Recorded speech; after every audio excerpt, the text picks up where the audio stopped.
Good num morning. We're back. It's been a couple days since I've streamed, and you can probably tell my throat says I'm a little tired from the long journey. But we're back with session, is it 5 or 6? 6 of Atelier Sophie 2. Where last time we kind of started working towards the ice cave and exploring it a little bit, but it was a short-ish stream because it was also a double up where I was trying to get as much as I could do done before, you know, this weekend happened. I guess, and to jump the gun a little, I'm sure I'll end up talking about it a fair bit as we go. I loved my time at Animecon in Brighton. It was really, really fun. I met a lot of cool people. A lot of badass cosplayers, including some cosplayers I just wasn't really expecting to see show up, but were just around anyway. I was like, hey, I recognize that. And in general, I had a really fun time. I brought way too fucking much and spent way too much money, but it is the beauty of how things are, I suppose. Also, the ice cave's here. I just realized. I gotta remember, feel out the buttons again, because I haven't done that. Let's go to the pavilion, see if there's any new quests we can pick up.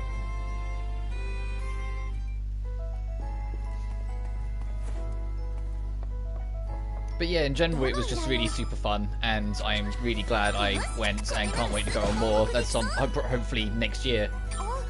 Because although there are other conventions, like there's another one next month, it's like, no, I've already spent enough money. I'll wait until like next year and just try and see if I can organise or get in a good position for something then.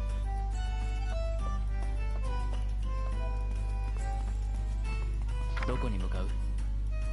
don't think I've done anything off stream. So I haven't played this game all weekend, so that's why I'm trying to like feeling everything out again super quick. I still don't know what's the point of this area. I imagine it's going to go somewhere else and like this will dead end or something. But it's like, clearly you can see it doesn't. It still carries on, we just can't carry on yet. So is it going to meet on the other side of that grass area maybe? Well, either way, we can't go to this area until we have the hammer, and the hammer is not available to us.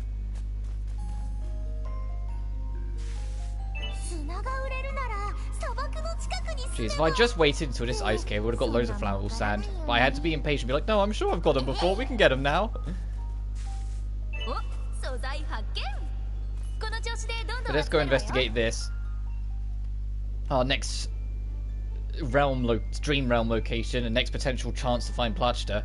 Our Plachta. Here it is! We found it!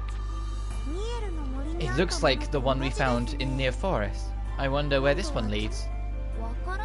I can't say for sure, but there's a dream core there, so it can't be that bad. I'd certainly like to think so. Right, nothing to it but to jump on in.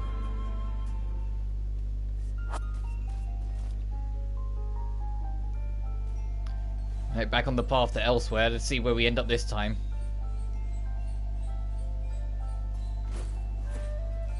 Oh, this place looks kind of a little spooky. It's probably not gonna be now once it loads in, but it looks it. Oh no, yeah, it's the Frozen Palace. It immediately reminds me of that one painting in Lily and Sully, where we went for a Frozen Palace in that one, but just probably like more expanded upon.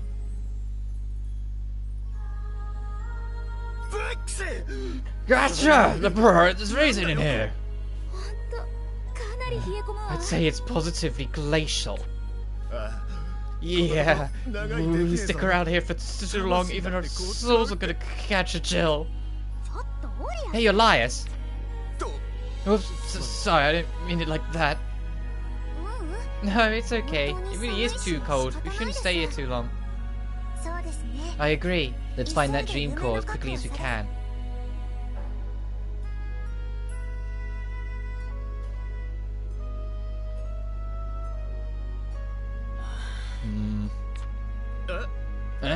Summon up, D-Bolt? Not as such, but I have a bad feeling. What kind of bad feeling?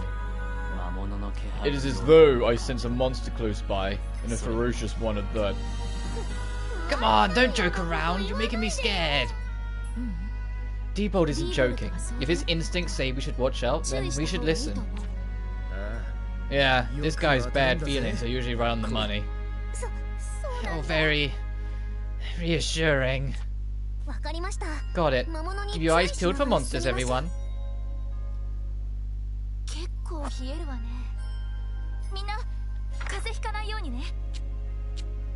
Oh. Okay, interesting.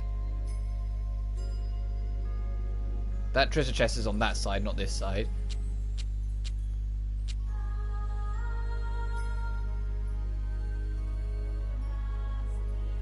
I'm gonna see how far we can go, because this looks like there's a path directly up here, and we can circle it round. And then we can try and cross this. Let's just head forward. We'll figure it out as we go, because I'm really not sure.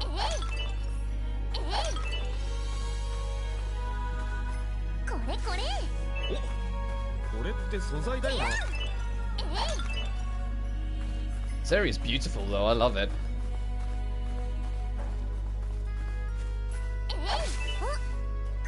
Bone dust, okay. Oh, I should have taken like the snow bunny quiz. Oh well.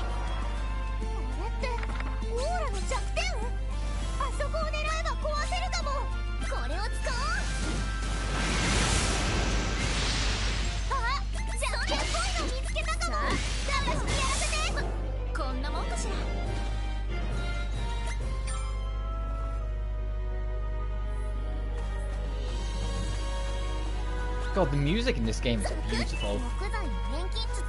I don't know why the games have Sophie in it. Goes like, as in like in the title, goes so much more in with the music and the others. I say that I like every game that I've played in this Saga's soundtrack. It's just like wow, like they really kind of like stand out in this game. What's the one that's multi-target? Is it these ones? Oh, I don't know. I think it is. Yes.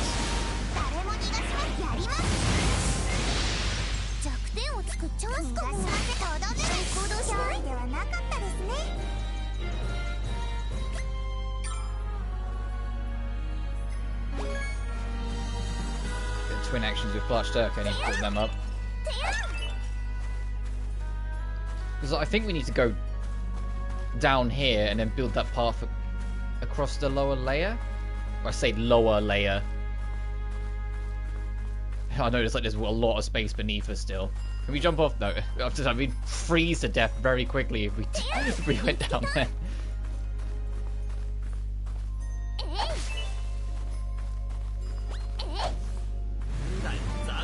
Dude, Ireland is wild. Oh. I saw that you started the first Ireland game, and I watched a little bit of it. Ruined it, so you have Pamela. Hey, best girls around still. I saw a little bit, and I got to be honest. As soon as I saw the clip, I heard some of the sound effects that game just has, and I got like immediate like fucking flashbacks. So like when I was a kid, and I said I still don't know what Atelier game it was I played when I was little. But I know that game was a lot closer to it. The Ireland games were a lot closer to it because I recognized those sound effects. I was like, man, I just got fucking whiplash. I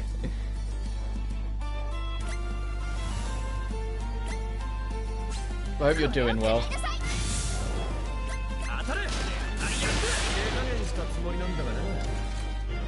Eventually I'll figure out which one it is. I was so little when it was. I just know it was on the PS2.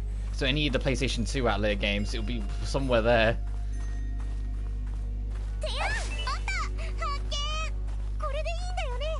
Oh, this is why you have to turn it to sun here, because this needs to melt.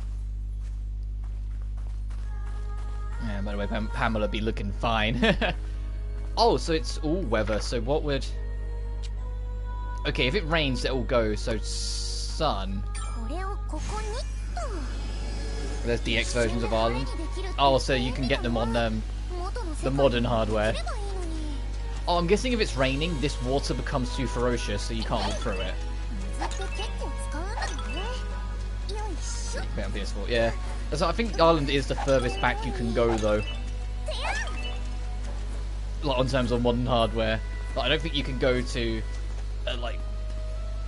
not that I know what they're called, like Arland is about as far back as my knowledge of the series go. I know it's like Arland, Dusk, Mysterious, Secret, but I can't remember what's before Arland, but I think Arland is the earliest you can go back.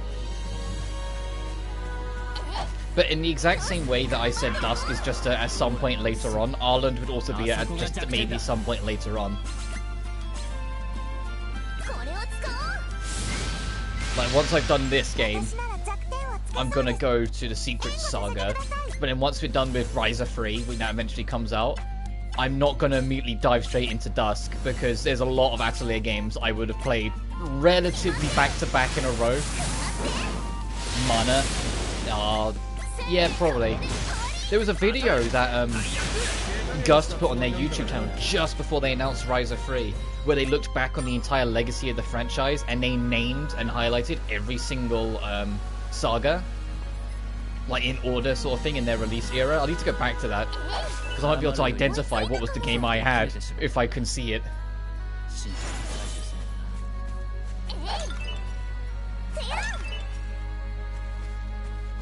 Because there is a part of me that's like, I know, like, because I've seen like the PS1 Atelier games, they were, fuck, this franchise has come a long way,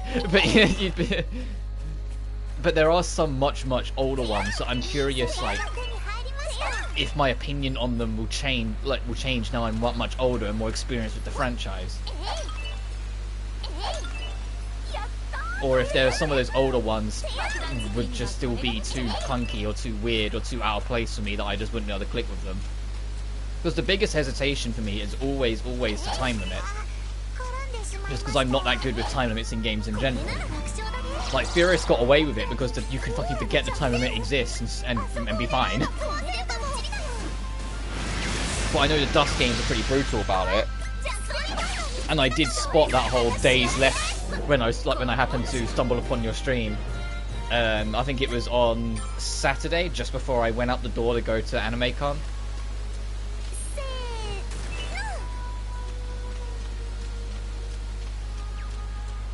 Which, by the way, was a blast. I had so much goddamn fun. I have got like a whole bunch of like, nothing really special because I'm not like the best cameraman, to put it mildly. Like little clips and videos I recorded on my time at Animecon, and I'm gonna put them together and make a video talking about it at some point. Don't know when, but it is something I'd like to do.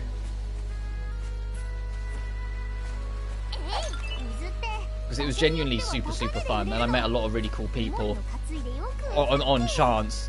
Most of them, it was because like they were wearing a cosplay I recognized, and I went, "Oh wow, you look super cool!" And then like we just kept on talking for like 5 minutes afterwards because I just couldn't help myself. Like literally, like, I got in the door, and exactly within like the first 3 minutes, a wild Junko Enoshina walked past me, and Junko being, you know, the main villain of Danganronpa. Like, it's just someone who like got a perfect fucking cosplay that had the pure white contact lenses, had like the two different hair pieces holding her hair in really like certain ways to make it look crazier. Like had all the clothing like spot on, and just kind of had the grin as well to make her really big Junko. And I was just like, you're amazing. You're my new favorite person.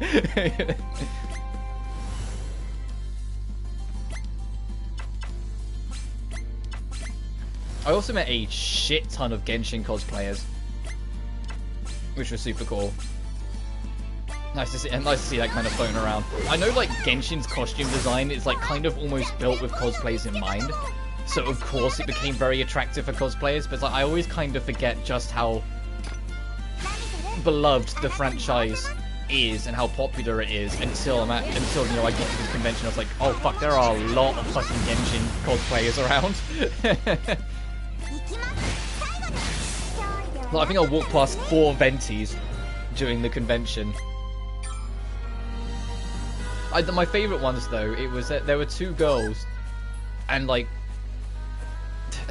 obviously I don't know them, I'm not about to start shipping, like, real people, but let's just say for best, like, if they were not best friends, they were super fucking close one way or another, and one was dressed as Ningguang and the other was dressed as Beidou, and I was like, that's so fucking fitting, because that's, like, the ultimate go-to, like Genshin relationship talk. Everyone always brings up Beidou and Ningguang's like question mark relationship where it's like they clearly have a thing for each other, but their jobs require them to be very different people, because one's a fucking pirate and the other's an empress of the kingdom.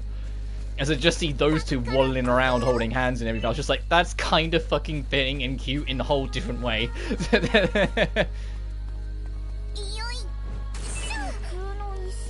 Also saw like a mushroom lady.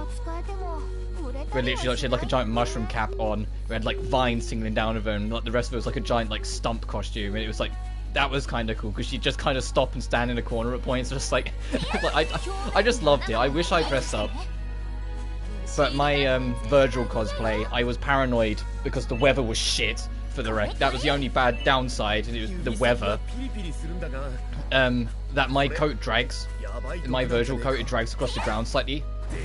And I was like, if it's the weather's horrendous, it's just going to get ruined by the weather. It's just going to get drenched and get dragged through puddles to get on my way there or something. But next time. I want to build a cosplay, but next time.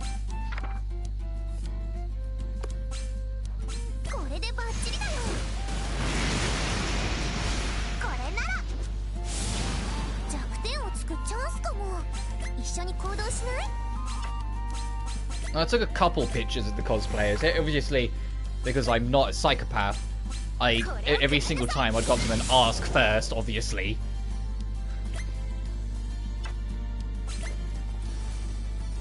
But all of them were cool with it. I just go, man, you're a badass, can I take a picture of you? And they go, yeah, go for it, bro. And I was like, yeah. Wait, was that physical aura? Yeah, physical aura.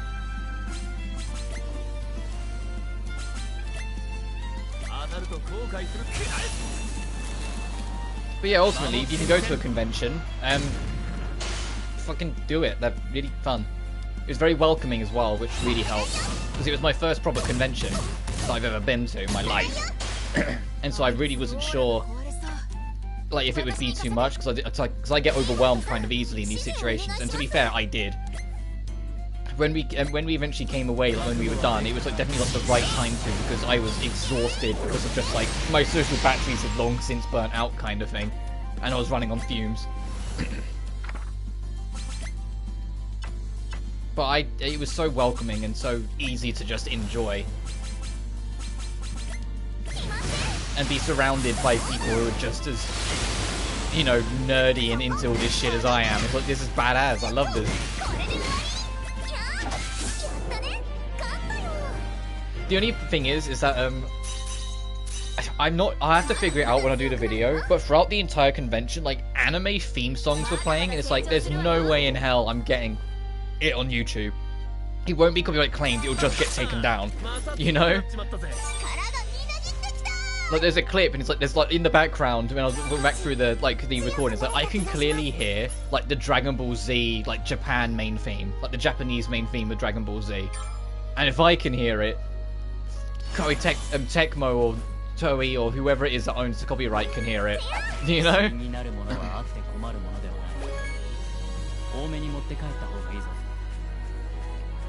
Alright, there's everything in this direction. Oh, there is a fishing spot I didn't check.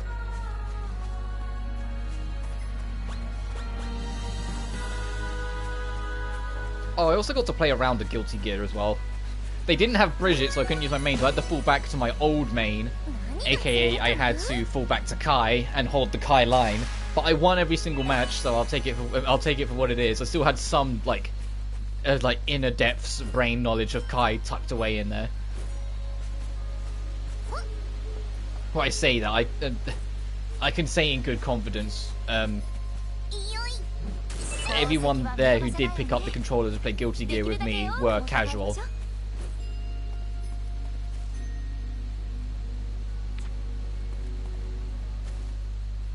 Oh, it's saying that you could probably just run straight across the top if you change the weather. That's cute. What's this?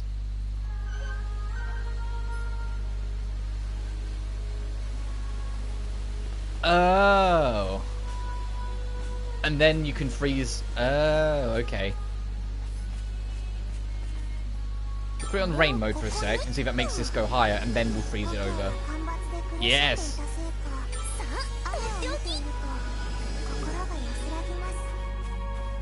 So I saw that voice line, young Plachta. My home is ravaged by drought, so any rain I find comforting. What the fuck? Oh, we can go back on ourselves as well now it's frozen over.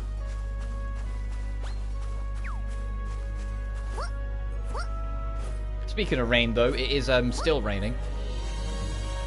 It's genuinely been like non-stop rainstorms. Like we've been having like, not in my town thankfully, but I know like elsewhere in the country there's been like floodings because this rain has been like unrelenting for like days on end now, and it's supposed to continue for another couple. Like it's supposed to not start cooling down until the other side of Wednesday. So if you hear like the rattle of rain on my windows still, then yes, it's still that bad. The weather outside, it's still that viciously rainy.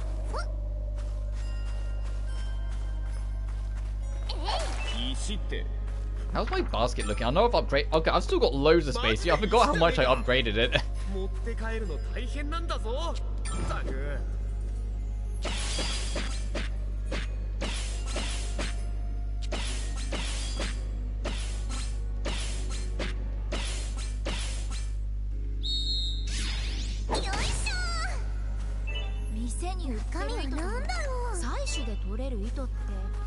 Oh, some frost uni. Sure, then what do I do?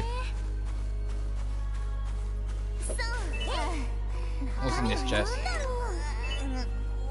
Ooh, golem cores, damn.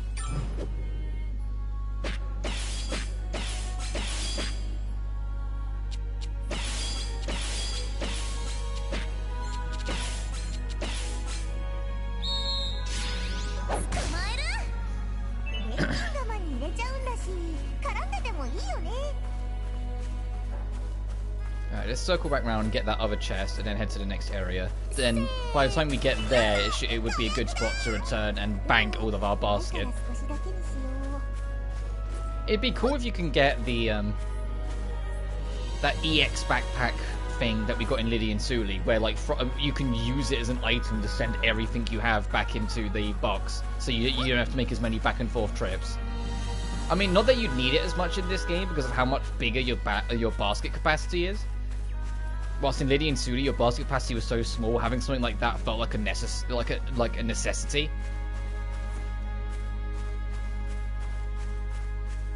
But still, it was cool, so it'd be nice to have.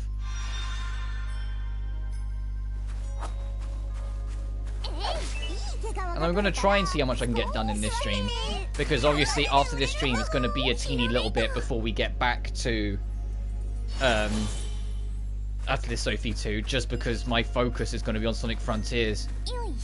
I don't know how long, like, I know, like, Sega said that it's like 20 to 40 hours or 70 hours if you're going for 100%.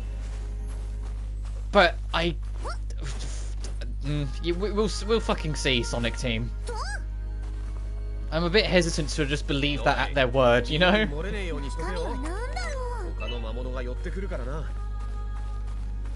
Oh, this is one way. Okay, well, I can warp, it's fine. But what I mean is like, basically, we'll see how it goes. If it is, like, gonna be super, super long, and we're gonna be at it for a while, then after, like, the first few Sonic Frontiers streams, I'll balance it out with other things, so we still get more Sophie 2 done. But if it's like, by the time we get to Friday, it's very clear I'm gonna finish it pretty soon, then I'll just carry on only playing that until we're done. Because they also said Sonic Forces would take us, like, 6 to 8 hours, and I got it done in like 2 to 3. It was ridiculously tiny. Let's walk back here and go the other way. But I also know it's been 5 years since Forces, and so I equally shouldn't be so quick to dismiss. Because, you know, I can actually let go of the past when it involves Sonic, unlike most fucking journalists that want to bring up Sonic 06 even to this day, any opportunity they get. Like the game isn't 16 years old or something, you know? The game's literally older than the anniversary it represented. Let it go. Let it go. Sonic has changed a hell of a lot since 06. Ooh, fire and ice bracelets. Is that actually better for anyone?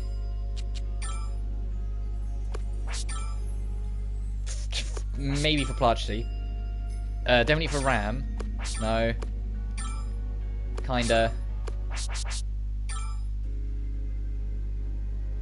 Yeah, Ram, you look after that.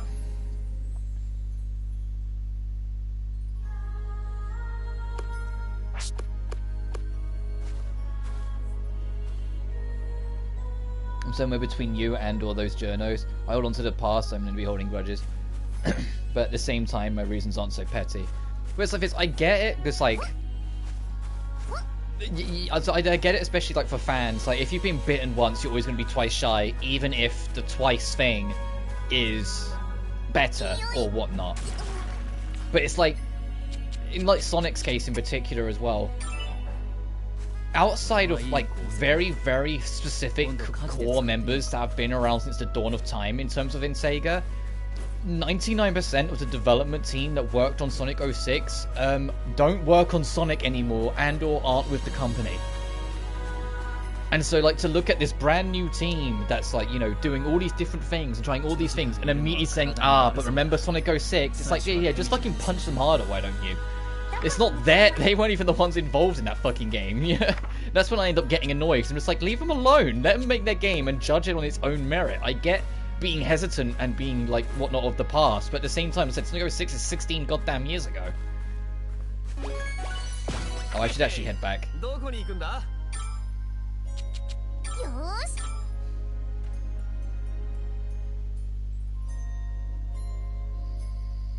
I'm not saying Sonic has like nailed it every single time since 06, but it's certainly been a lot more positive than some of those journos would have you believe of how often they bring up 06.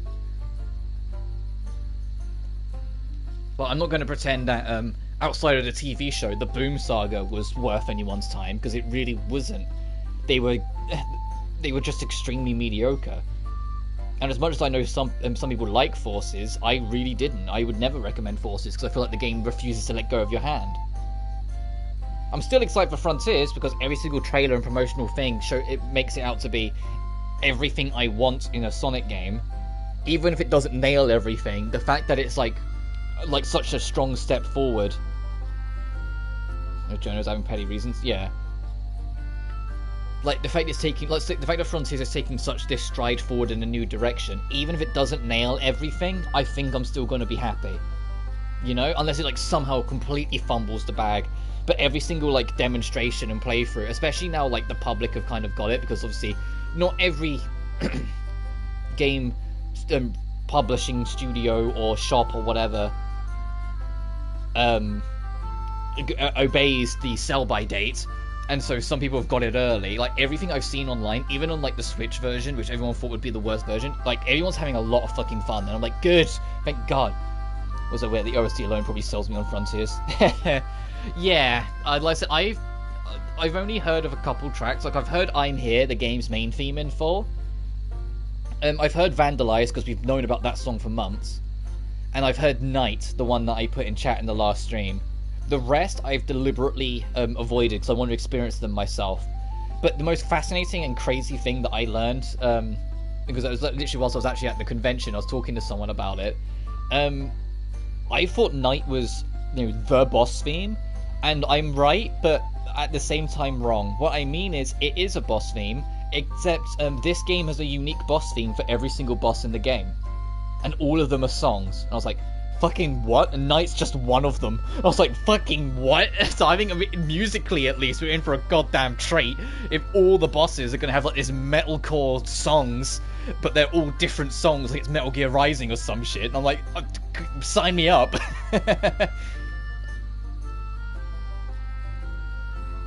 It's been so long since we've had a Sonic soundtrack that's just been like full-on like grungy or rocky or metally.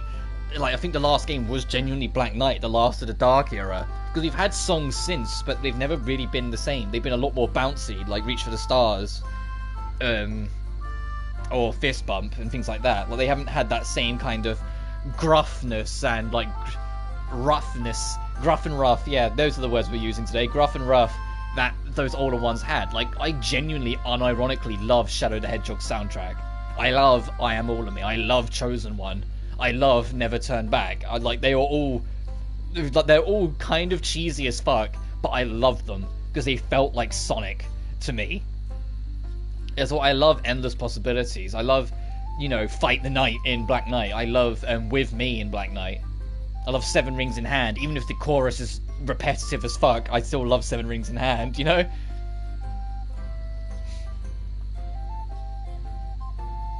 That all these songs mean something to me. It's like now Frontiers is like going back into that kind of style, and I'm like, yes, please. I want to hear a modern version of all of this style, of all these things from the early 2000s brought to the modern day. How would you do it? This is how it feels like. But I digress. Tomorrow could be a complete shit show, but I'll be the one to judge. As my throat goes a little bit. The only other thing I know about Sonic Frontiers, because I stumbled upon it, and it was someone kind of like saying, I'm not going to spoil anything, but you guys kind of need to know this if you're going through it. Apparently the true ending is locked behind hard mode. You have to beat the game on hard to get the true ending. Being the Sonic Since Shuffle and Heroes. Fair. And I'm like, okay, that's very old school, but at least we know. If it's anything like Forces, the hard mode will be the way you should play it anyway. So I will be playing it on hard. I was going to play it on hard regardless, but yeah, now it's like, oh, okay, there's a true ending involved. There's a post-credit scene involved. You play it on hard, so we'll do. Because what I mean is that in Forces, you had normal and hard, and normal, it said like it was an average difficulty, but only if you're new to platformers. So it's like if you're brand new to platformers, this one will challenge you a little bit, but will still be relatively smooth. Whilst hard was, even though it was called hard, more of a normal for people who were experienced with platformers.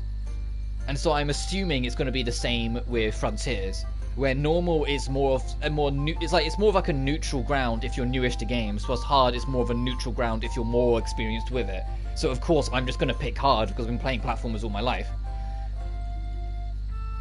I also know you've got a full free customization on all of Sonic's mobility. Like you can change, there's a bar you can alter to change how sharply he turns. So if you feel like Sonic's like a spin circle when you're trying to spin round turn around a corner is too wide, you can tighten it. Or if you think it's too tight and you're like immediately slamming into a wall, you can loosen it to make it so it will turn wider. You can adjust what his acceleration is, and you can adjust his top speed. So if you feel like he's going too slow and you want it to be a little bit more snappy, you can do that. If you feel like instead he's going way too fucking fast and you're struggling to keep up with it, you can slow him down. If you think his speed's fine, but he gets to that speed like instantly, like you tap the button and he goes, so you can't do anything precise, you can adjust that. And I'm like, that's really fucking cool accessibility for a Sonic game, that you can do all that. Fun fact, Aggregus is coming to Switch. Damn, that's badass. That's super cool. I wish I had a Switch, because I'd probably get that, if I'm honest. But it's like all that stuff with Frontiers, I hear about that and I'm like, that's so cool. Because it deals with the whole difficulty issue that Sonic games have had in the past. Where like you have some games like Unleashed and Black Knight that are probably way too fucking hard for the average kid. Like I'm fine because I've lived on it, but if you're a kid, it's like your first like game, there's no way you're beating Unleashed. Just straight up, Eggman Land will rinse you forever. You'll never beat Eggman Land. And Black Knight, some of those later levels have so many like hazards, like bottomless pits or lava, you're fucked. But on the opposite side of it, Colors, most of Generations and like Forces are so unbelievably piss easy, even on Forces' hard mode, that you kind of mentally switch off. Like you kind of stop really like acknowledging what's going on because nothing's challenging you anyway.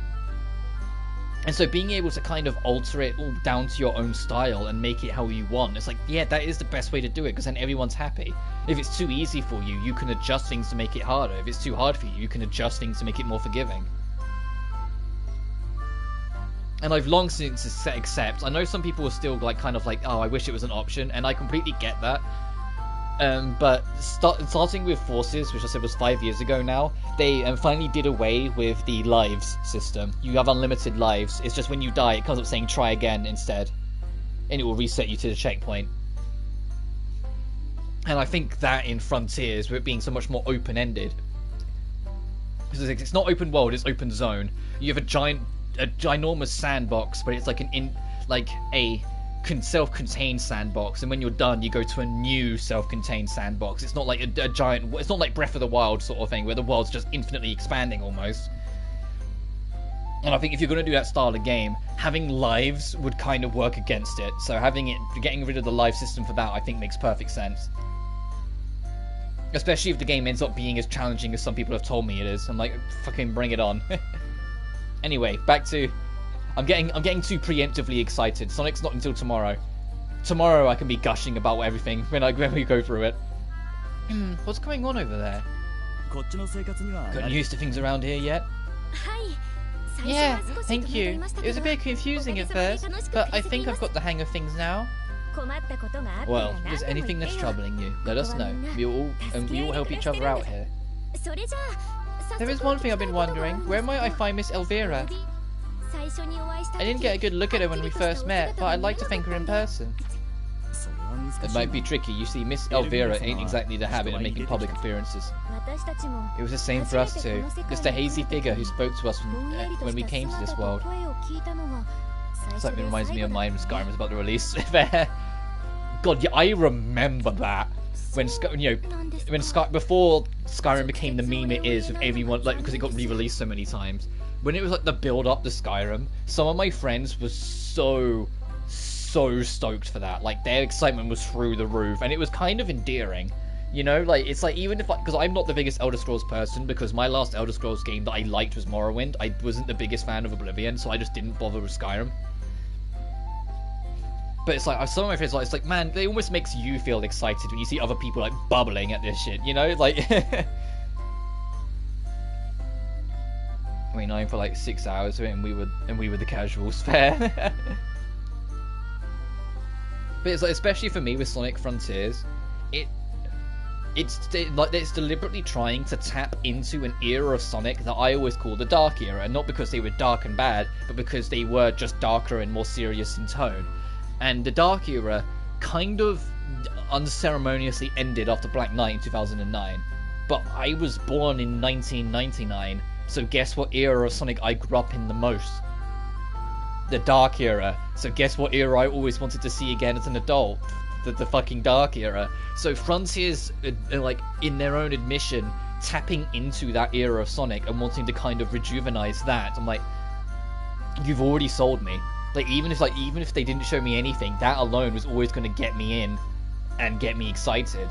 And the fact that it's written by Ian Flynn, who writes all the comic books, and the comic books and the modern comic books of Sonic are really good because they sit on a fine line between being inviting and bouncy and fun for kids, whilst covering more serious subject matter and being more mature and having character development for, like, the bigger kids. And so having him in charge of the writing in this game, it's like, this game has so much promise off that alone. He's like, this guy gets it.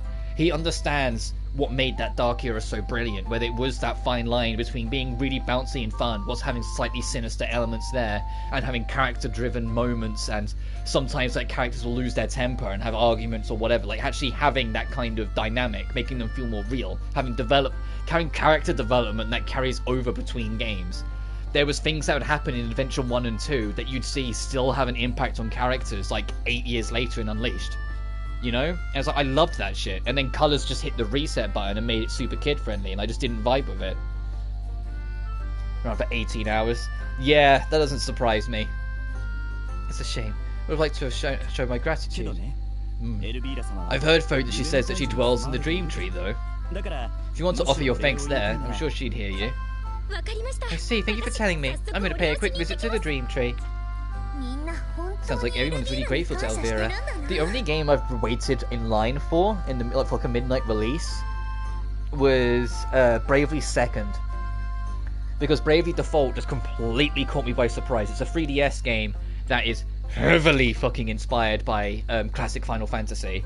Like, it is unceremoniously like Final Fantasy V in a lot of ways. And I loved it. I thoroughly enjoyed it, and it's still one of my all-time favorite games on the 3DS. It was just so fucking fun. And so, of course, a direct follow-up to it in the form of Bravely Second. Yeah, I got the collector's edition and lined up for that bitch. There was no way in hell I wasn't. And I loved Bravely Second as well. Not as much as Default, but I still really enjoyed Second. Sounds like everyone's really grateful to Elvira.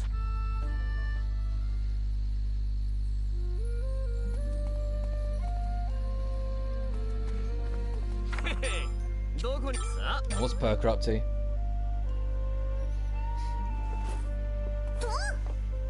But it's super cool when you do those lineups with, like, other people, because it's a shared excitement. You know, you're all here for the same reason. Hey, about the girl you mentioned the other day, Miss Corny, right?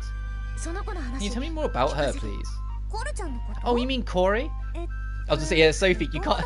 Is this where Sophie gets the wrong interpretation of her name wrong? Of Corey? Because remember, in Liddy and Sule, when Sophie gets drunk, she says Corny instead of Corey. Is this where she got it from? Because she kind of like, it got inserted into the back of her brain that Corny is something that could be like, can be said instead of Corey. I'm probably way too overanalyzing this. It's probably just a translation error, but still. You mean Corey? Well, she's a friend of mine, and actually, I specifically wanted to know about this Corey's clan. She can duplicate just like me, so something tells me that she's family. Oh, I see. To tell you the truth, I don't know much. For a long time, Corey didn't know where she came from, and it really bothered her. Also, as a Corey, her name is called Dehya. Does she also duplicate items?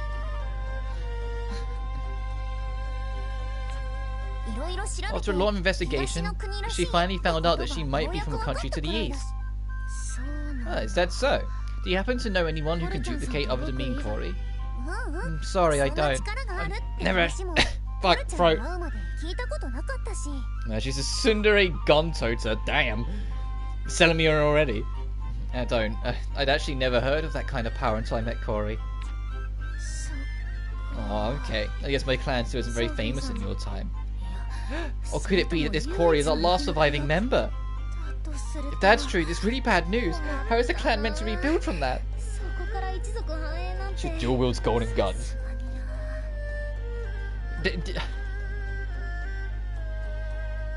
What version of Uni had dual pistols instead of the sniper rifle? Was it Cyber Dimension? Because it reminds me of Uni. And I'm trying to remember what version of Uni it was, where it's like she had like pistols instead of like her sniper. That's it. I read it. I was like, tsundere has guns. That's Uni. That's going to be built from that. She must be really concerned about this. It wasn't Uni.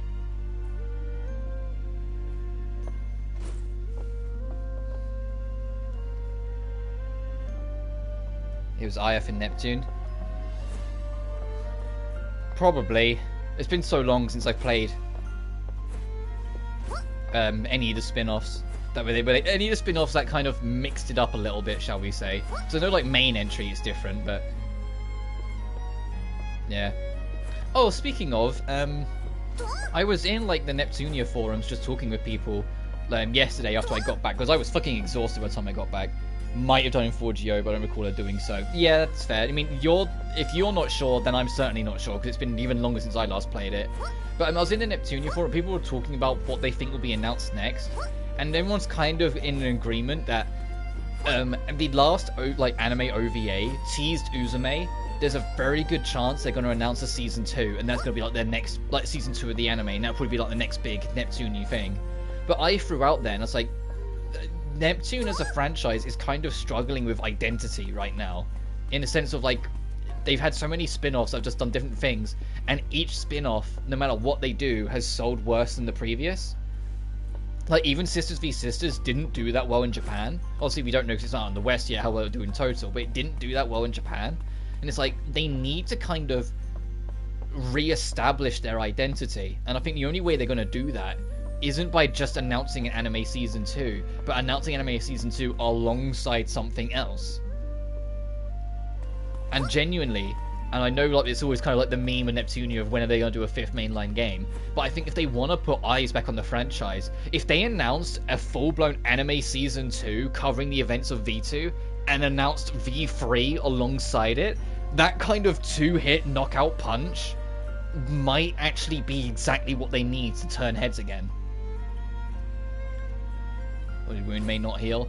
I disagree, because Resident Evil took some of the most brutal blood gushing of its life after Resident Evil 5 with 6, Umbrella Corps, arguably the Revelations games, although they were alright. The fucking arcade shooters. That franchise got thrown around so much it became a shell of its former self, and people genuinely hated it. like people started insulting and attacking Capcom because they felt like they were actively ruining the franchise and they were done with it. And eventually they stopped selling really at all, and was part of the reason why Capcom nearly filed for bankruptcy. And now look at it now. It's back on the highest form it's ever been because they really fucking put their knuckle to the grind and focused on something to make sure people liked it. I don't think it's ever too late to recover from something until it's dead. Competent creators? Yeah, but it really didn't for the longest time. That's what I'm getting at. It really fucking didn't for the longest time. After RE5, it was shit show after shit show after shit show, and everyone hated it. And they didn't do well, and like I said, it was one of the core reasons why Capcom nearly bankrupted.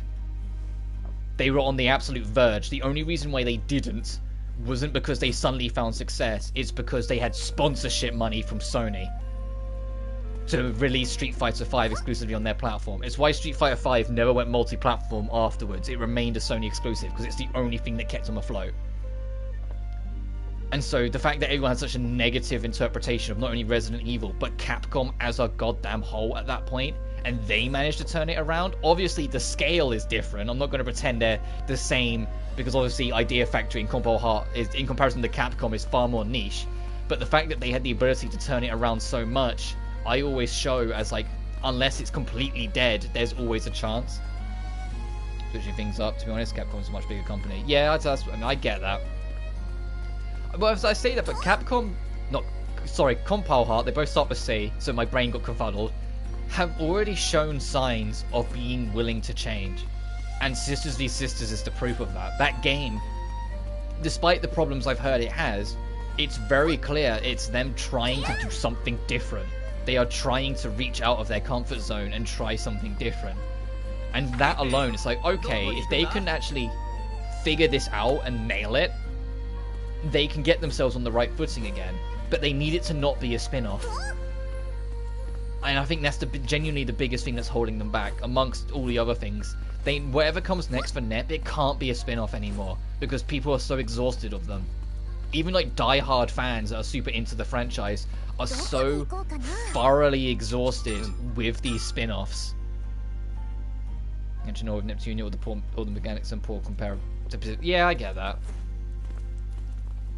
Like, personally, and I've said it before, I honestly wouldn't mind Neptunia taking a break if they just let the franchise go. But they won't, because it makes it still... I think it's still their golden goose in terms of how much money it makes. I'd agree if it was like half the spin-offs.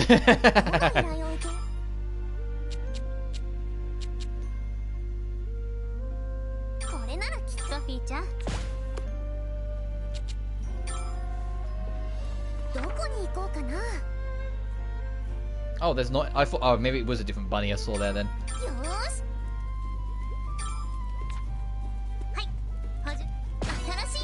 Oh, we can make a new sword for you. It has alienated a large part of the fan base. That means appealing to casual fans. It needs unconventional methods to get themselves out of their hole. But equally, the problem is that if they make V3 and it uses like the traditional gameplay system, I still don't know how much attention it will garner. Because it would just maybe feel like more the same, or playing it too safe, or any of that shit, you know? There is a strong part of me that feels like they need to kind of commit to something new and push for it, but this time have confidence in it. Because I feel like at one point they had confidence in SVS. Because I'll say, when it was first announced and first advertised, there was a lot of like wording and things like that that gave people the impression it might be mainline, just for them to kind of eventually, you know, make it not, because heaven forbid they let someone other than Neptune start the show. But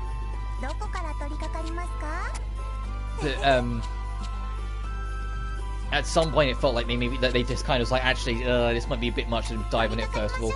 I still think they should commit to it. I still think if there is a V3, it should, I'm trying to get my thoughts together. Word, was it evolved? Yeah, it took the base concept and ran wild with it. And had a lot more under the surface to keep it going in people's minds, to keep you invested. And Uzume was great. It was a great addition to the cast, so what more do you want?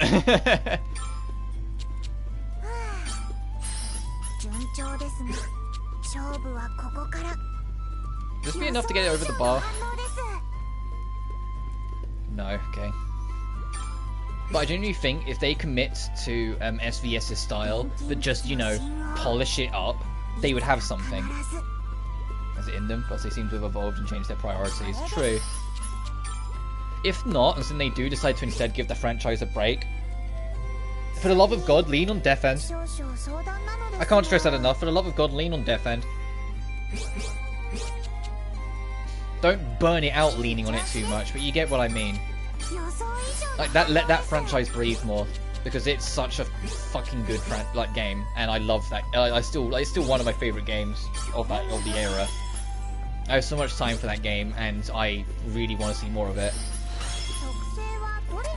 I would say Mary Skelter, but they made a very, and to be fair, respectable decision to lock it down on the third entry and make it Mary Skelter final, to really hammer in, no, this is it. And I could very much respect that, and I wouldn't be surprised if whenever Death End 3 comes along, because I'm still convinced it will happen, that does the same. That is like Death End finale or something like that.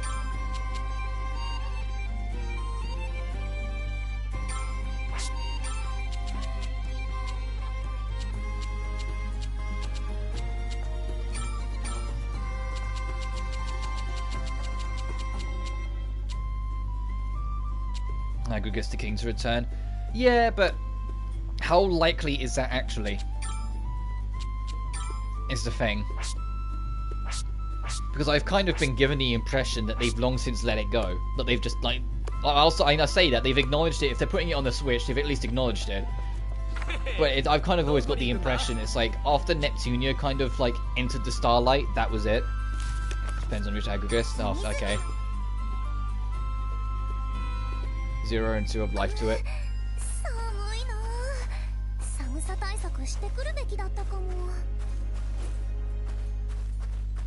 I don't know. I think it's like, for me, it just...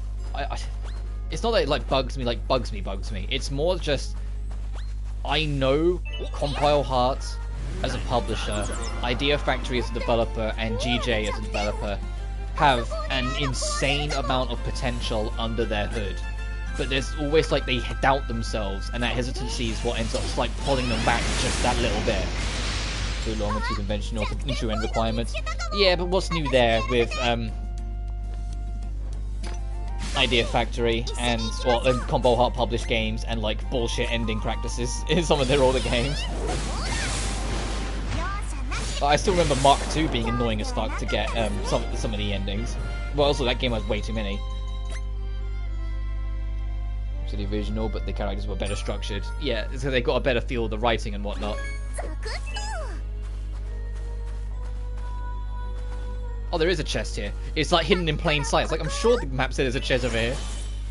Large portable nest. Ooh.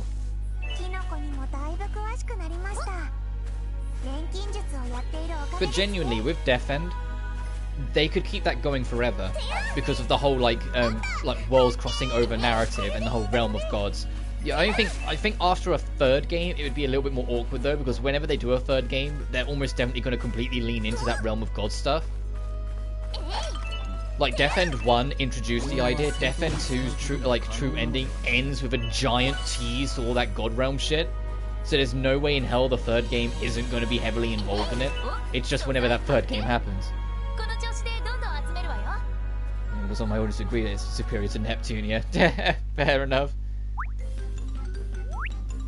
I mean, if it can return, then brilliant. It's another new direction that the company can take in the modern day.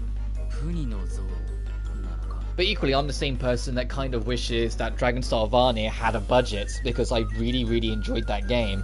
But it was very clear that that game had like no money put into it, and so a lot of corners were cut in a lot of areas it really shouldn't have been. And I think if they'd fully developed and like committed and had a bit more self-confidence, that it was that, or had more confidence in it that it was going to do well, we could have had something really amazing. I haven't really seen anything in Death End Request past 3 either. Yeah, I mean, I think Dirk 3's gonna wrap up the story arc we've got one way or another. I've said it before, like, that I'm going to be holding the company at gunpoint whenever Dirk 3 comes around, that they let Mai and Roti maintain a happy couple and not fall into that bullshit trope of gay couples always get it the worst. And so, like, but everything else they're fine to fuck with. They want to put drama and tension and do what you want, but I think it should be focused more on that heaven stuff and let you play as, and I always fucking forget her name, the girl that's with Arata for like most of the first game. It's a blonde hair, it's like part of all the God Realm stuff. Lydia.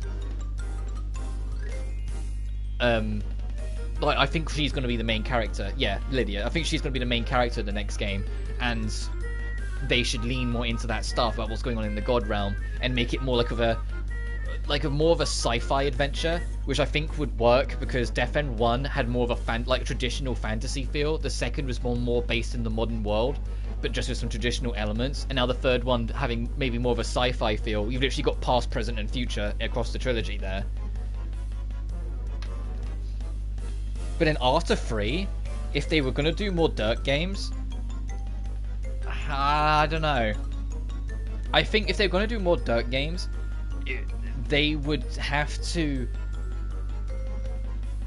take it a different direction. Like, I think it'd have to be like a whole new cast, in like maybe a whole different time, but in the same sort of premise. You know, they treat Noah, I have zero faith to write Yuri couple proper. I disagree because of Death End Request 2. Death End 2 very blatantly was them trying out gay couples. And I know that sounds kind of weird to say out loud. I mean, they're treating it like an experiment.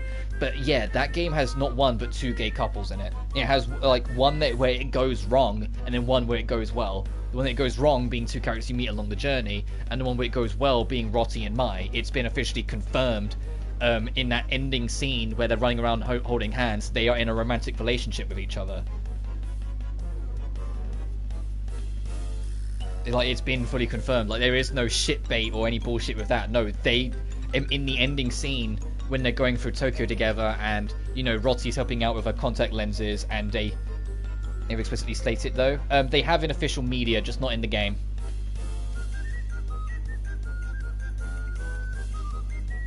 The couple that die I say the couple that dies is the how things can go wrong side of it, whilst Roti and Mai are how things can eventually go right. Roti and Mai was confirmed by the developers themselves. It's just the dialogue of the scene. They didn't want it to be the main focus. The game's where it counts, like with Blue Reflection. True, I agree. They didn't. Their thing was that they didn't want it to be the main focus. They wanted it to be the focus of everything else going on with the ending. So they had it be more like they don't like make up as the fireworks go off kind of scenes or whatever. It was. They live together. Roti helps Mai out with her contact lenses. When they're walking around, they hold hands. They're super supportive of one another, like that sort of thing. It's supposed to be more. You can see their thing, but we're not going to make a big thing out of it because there's so much other things we have to wrap up. Or at least that's the impression I got from the interviews with the developers. So it is confirmed. It's just you don't see it in game. But the fact that they did that full stop, at least to me, gives me a glimmer more hope that they are going to show more reason to commit in later things. Would have gone unironically with it. You have too many cases where the author says one thing, the story says the opposite. Other Iris and Noah. yeah, true. I get what you mean. But with Iris Heart, though, it was less, author said one thing, the writing showed another. It was more what they intended didn't work out as shown. And with Noah, I think I don't know when it was, but at one point or another, it stopped feeling like she genuinely had no friends, and more that Nep just knows it bugs her to say that, so kept saying it. You know, like, it became less that Noah actually has no friends, and more because it annoys her, Nep being Nep always just jumps on it when she gets the opportunity. In the earlier games, it made less sense, but it's almost like they became more self-aware of it as it went on. It was like, yeah, okay, yeah, no, of course she isn't. So Yuri was a factor. Yeah, that's fair enough. I think a lot of people did.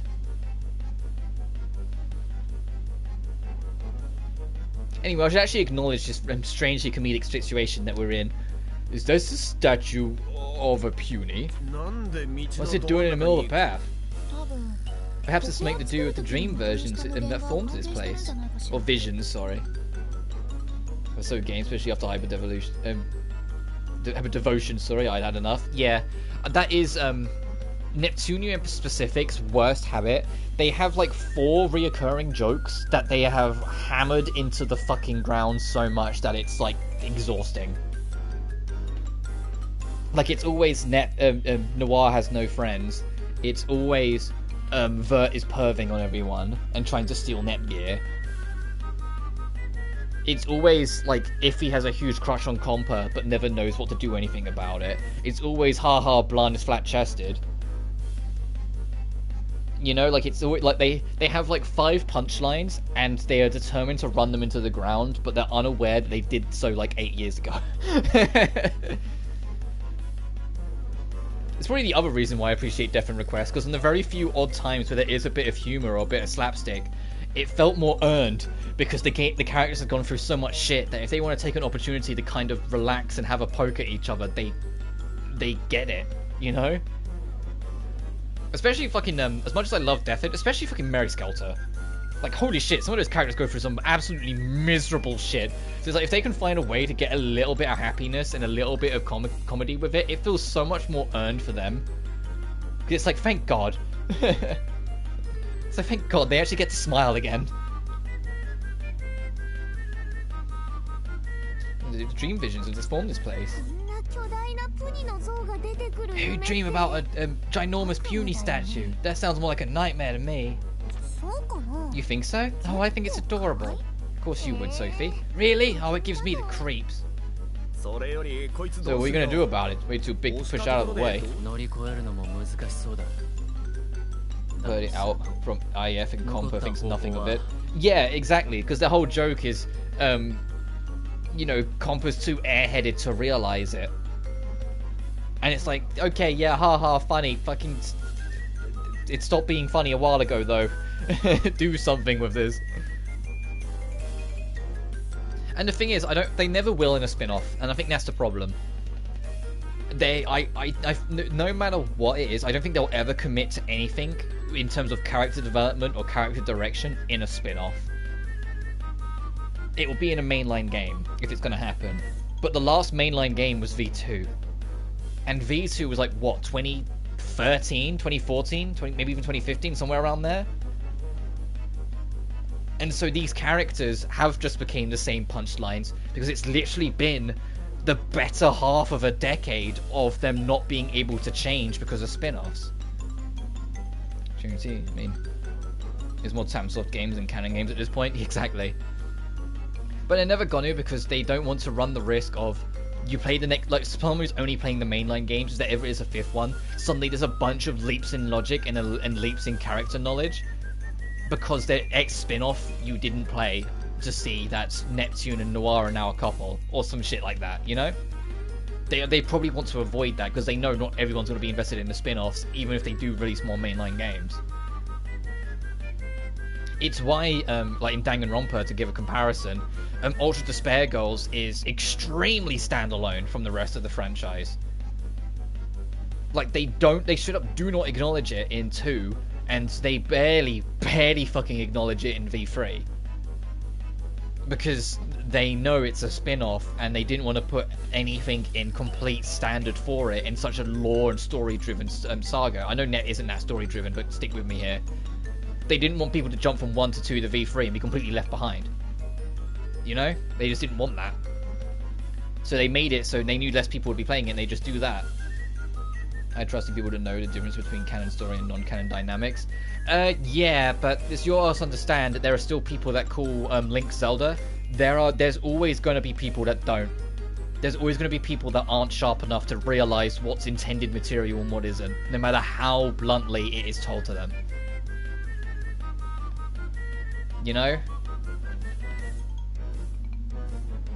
I mean, there was severe shots at the Nepcast of both Virtual Stars and Ninja Wars. I never played Virtual Stars. It just really didn't seem like my thing. But and to be honest, I barely paid attention to the plot in Ninja Wars because it just bored the shit out of me. The story of it wasn't interesting.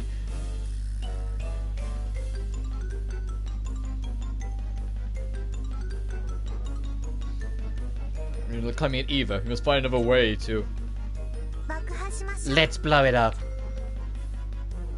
Everyone just looks at Plachta. They insult each other into absurdity. Oh, wow, okay. Unless anyone else has a better idea. None here. I think that's our only option. Breaking out one of those bombs, eh? Yeah, well, we'll leave it to you. It's risque, but it doesn't pay off anything meaningful. I think it can be done before. Yeah. Yeah, I don't know. I still stand by the fact, like, just to try and get back on topic a little bit from what I was talking about. I still stand by the fact that I think SVS is a giant experiment for the future of the franchise. And they will hopefully pay attention to what worked and what didn't, and rework the things that didn't to be better, and lean it in a new direction to actually properly take NEP into the next generation. Because so far the quote-unquote next generation of NEP has been a re-release of NEP 1 again, and a weird spin-off. I say weird, I'm being too harsh. And it's been Sisters v Sisters, which has just been this odd different spin-off that's doing a different thing. So one of Plachta's demo bombs. I need to make another fucking actual bomb. It's not like when the PS4 generation came around where they slammed their foot in with V2, you know?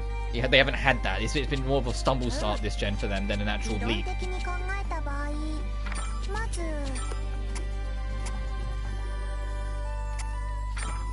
I don't know why I'm being that fussed with this bomb, but I'm immediately going to get rid of it. So is that Mayo is a discount Uzume? Yeah.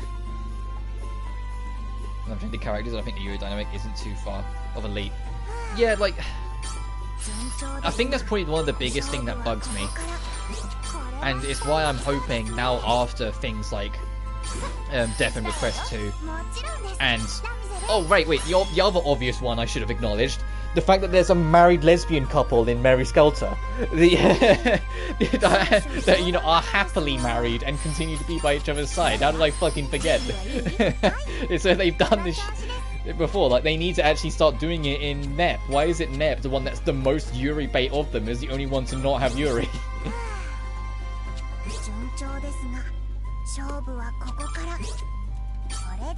I know it's like slightly more complicated than that, but they are married. As I remember, they are actually married. Little Mermaid and was it Otsu? Yeah, Little Mermaid and I forget what her other name is, but in like halfway through Mary Skelter 2, they get married because they're already in love with each other, and they have cute nicknames for each other because they call each other the Prince and Princess. Because one's more tomboyish, one's more like girly sort of thing. But it's like they are married, and you get to Mary Skelter Final, and they introduce each other as a married couple. They introduce each other as a duo. So it's like, I can't believe I forgot that shit. But I was like, hang on a minute, that is a thing in Mary Skelter. So it's even less reason for, there's even less logic for, then not to do it in Compile Heart, which fucking Neptunia, because you know, it makes the least sense. It makes no sense whatsoever. Because it's the most Yuri bait game, and yet it's the one that doesn't have any. No, they most got two for PS4, but they never. You only got released on PS4 in Japan because Sony censorship policy was through the fucking roof at that point. You could only really get it on Switch or PC. But for me, I never actually played Mary Skelter 2. I watched a playthrough of it because I was invested. I was invested in the story just enough after the first one to want to check it out. And yeah, it's like, they technically get married twice, because the first time they get married, it's set up, not against their will because they wanted to get married, but it's set up for other reasons beyond it just being them wanting to get married. It's like, it's to serve the plot and to help powers beyond them get what they want. Like, it's kind of like a manipulated wedding. Whilst then, after the problem is dealt with, they have a real one for them. Away from that shit, before they then rendezvous with the first game's cast to catch up with what was going on in that game. Because Mary Skelter 1's ending and Mary Skelter 2's ending meet in the middle. isn't unprecedented, but yeah. They meet in the middle because Mario Skelter 2, 99% of the game is a prequel. And it's only after like the first ending you start catching up to the first game and going alongside it, and then the true ending of that game, renewing the vows. Yeah. And then the true ending of that game is the second game's unique cast meet with the first game's unique cast in the middle just before the pinnacle of escaping the tower. And then final is what happens after those parties together escape. And that's about as much as I can say because I still haven't finished it, and I'm gonna just start it again at some point and stream my progress through it, because that game is insanely fucking difficult. It is absurd how difficult Mario Skelter Final is, but I haven't played it in months, so I've forgotten where I am, so I'd rather just start it fresh or go back to it instead of just diving into the hell. I think if I just tried to dive in where I was, I would just get so horrendously rinsed because of how hard that game is. Like, it genuinely really caught me by surprise. Because, like, don't get me wrong, Mario Skelter 1 and 2 could be hard at moments, but they were relatively balanced. And, like, especially if you played RPGs before, you had a good idea, you know? But then you go to Finale, and, like, Finale's out for blood. And it's like, what the fuck?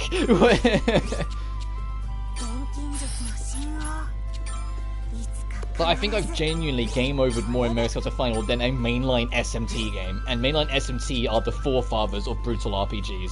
You know? It's like, fuck. Nah,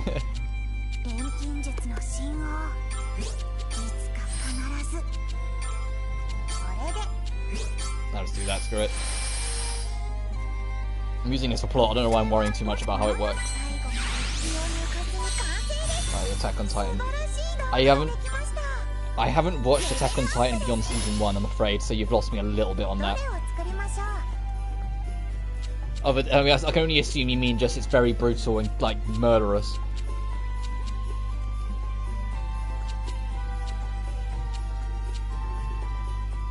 Yeah, sorry about that. Like,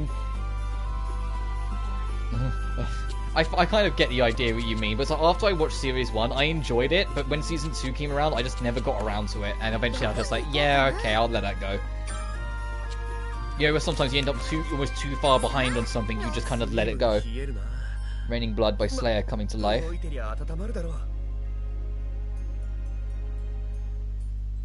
I do get that. Yeah, okay, you've got me. I do get it. It took me a second. I had to kind of dig a little bit, but I do get that.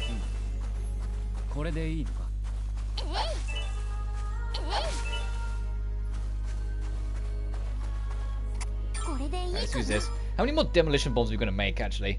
Really fit the metal.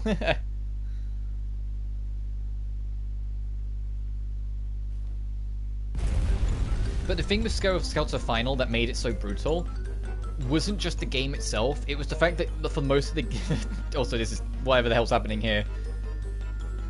I'm expecting the... Oh, shit. Okay. In fact, it almost feels like something connected to Death End. The plate got blown to bits! Yeah, I can see that. What was I going to say? Oh, I remember. It was the fact when you got split into parties. There was one party that very clearly kind of had, like, all the better characters from the last two games. One that kind of had more of the average, and then one party that kind of got all the shit ends. All the ones that you didn't really use because they were kind of underpowered or weak. And so it's like one party, it felt relatively smooth for you to get through it. Another party, it felt pretty difficult, but you'd get on by. And then the last party was where the difficulty came in. Because you had like the worst batch of characters and none of their job classes really worked out with one another. And so you just had to kind of tackle it. It was like an easy, normal, and hard mode. But you had no choice but to do all three. And it was really... and it's kind of the reason why it became so problematic. And you also had to worry about, you know, the fact that the friendship rank system is independent for each party.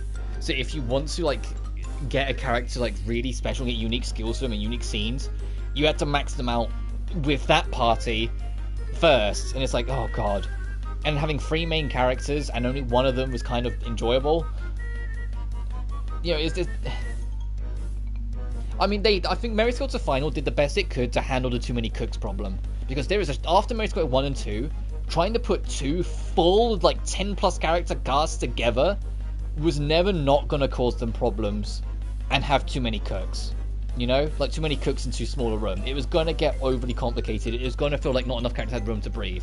So splitting them up into 3 groups of 6 basically, and then all the rest of the side characters also getting distributed evenly, so it's like 7 to 8 per group, was the best way to handle it, so it gives each character more room. Especially because on top of that, there's also new characters.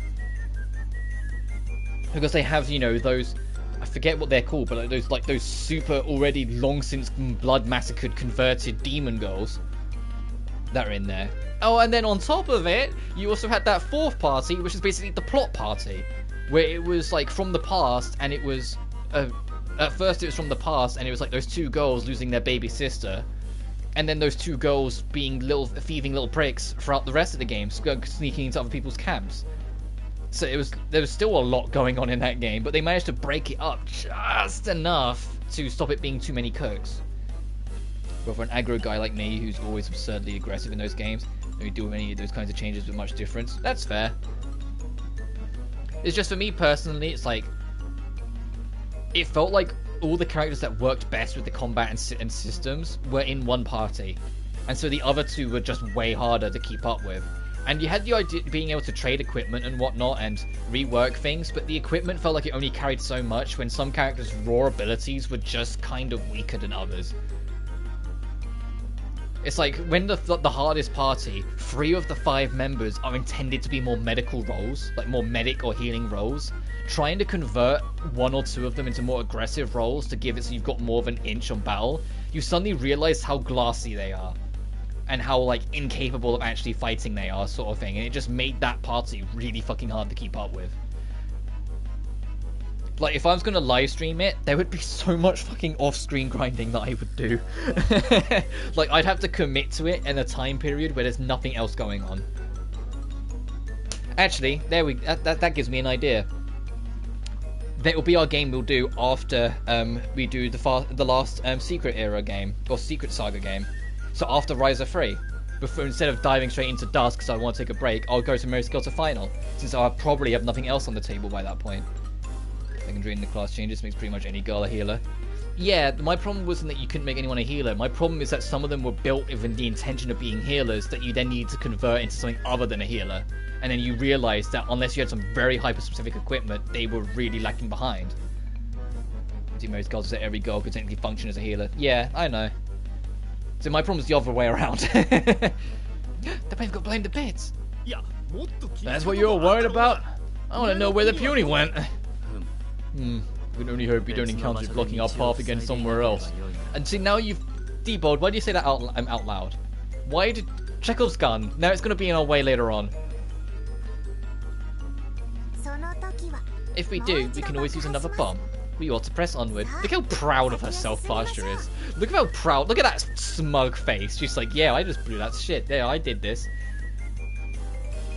That's why I, as a hyper-aggressive player, could really work well with MS. And that's fair. I was in MS1, and from what I've seen of MS2, yeah, because you have the whole party together, it's a lot easier to build what you want. But because they're more separated in 3, it's more awkward. And what doesn't help as well is that in Red's party, the bloke they have you play as the main character for it, even after he started going on his redemption arc, I still hated his cuts. I was still like, no, this guy's an absolute knob. He's just such a prey. And it's like, when he's the person you're supposed to be in control of, it's like, it makes the difference. It's like, it's already the party that, because I think it was Red's party that I thought was the weakest. And I called it Red's party because it sure as shit shouldn't have been whatever his fucking name was. It was, that one was the weakest that you had to work the hardest for.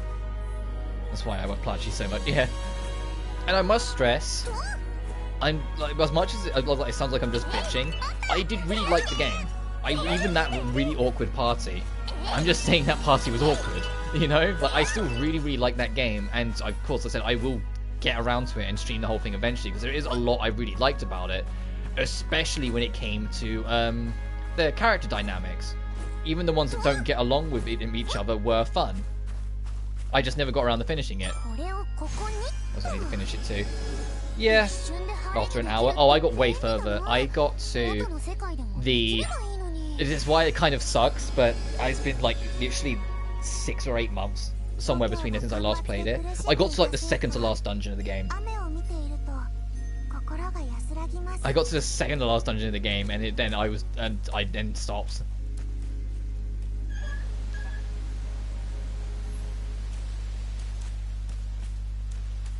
Because it also has the very traditional RPG problem, and I say problem even though it doesn't bother me because I grew up in a lot of old school RPGs, but it has that traditional RPG quote-unquote problem where they decided that every single dungeon in the game has to by nature be bigger than the last, no compromise.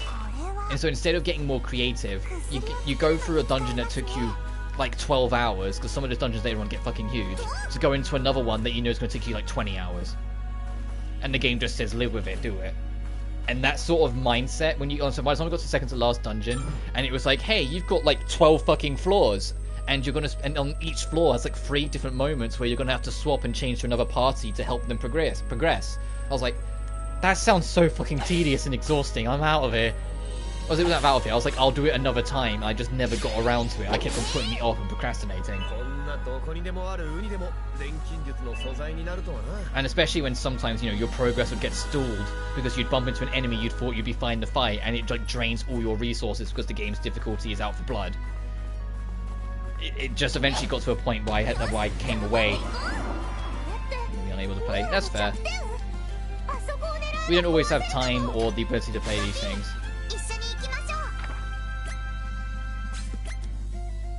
Oh, what is it? Oh, that's okay. So anything will do.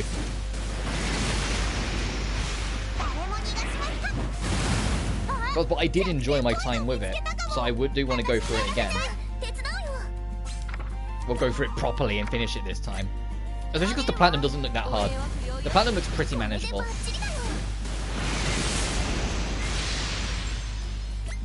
All things considered.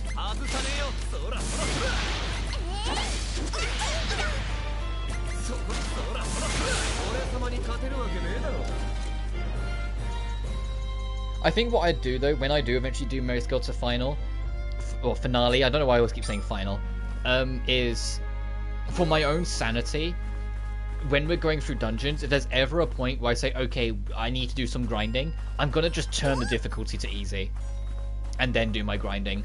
Not just because, you know, I can't handle it or stuff like that, but because normal mode becomes such a burn of resources that you'd be going back and forth to the camp way too often that it would just make it really slow.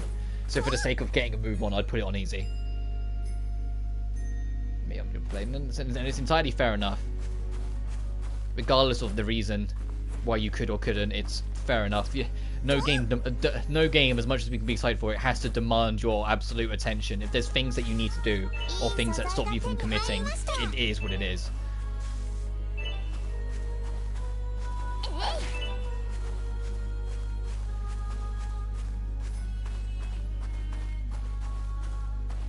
How am I? I've just realised I haven't actually kind of registered how the fuck I'm proceeding through here. How do I get from this side to that side?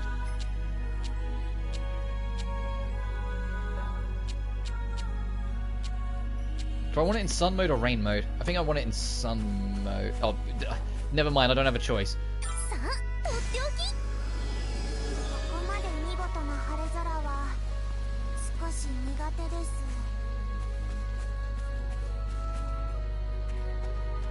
Oh my god. I would be hesitant to walk through this, gotta be honest. Look how thorny that is.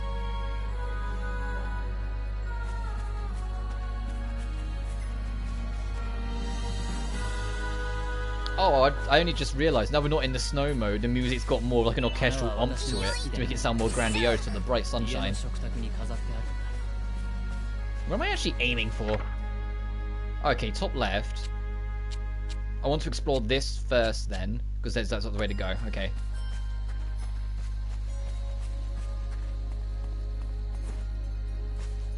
Hang on, what's this over here? Or is that above? Okay, it's above us. Unless the treasure chest is... No, it's all above us.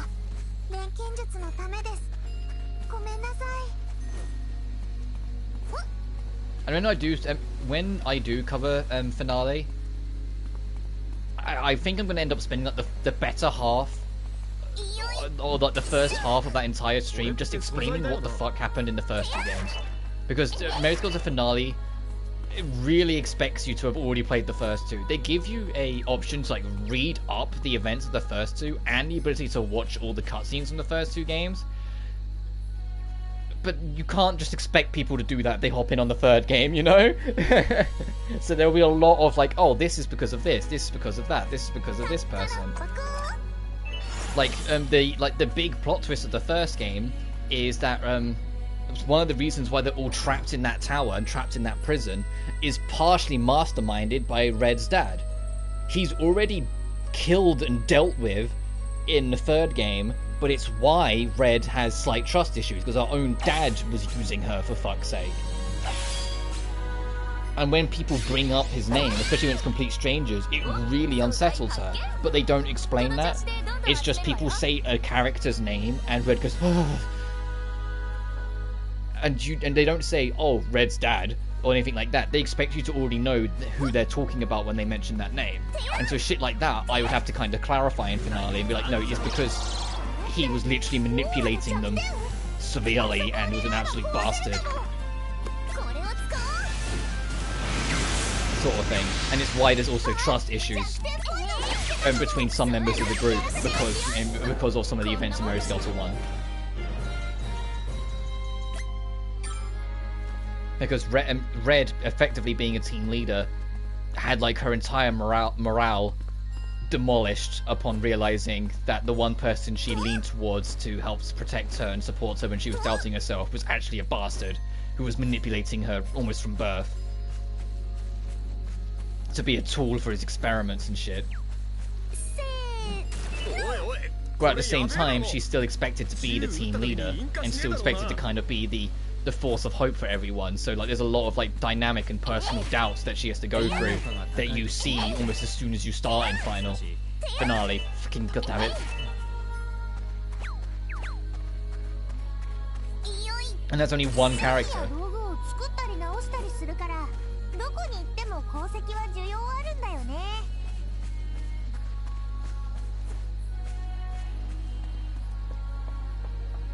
Because the obvious one is the dynamic between Alice and Jack, and why they are so severely codependent on one another.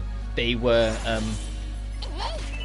when they ended up in the jail, which is what the name of the tower is, they were kept together deliberately because one of them was a blood youth and the other was a blood maiden.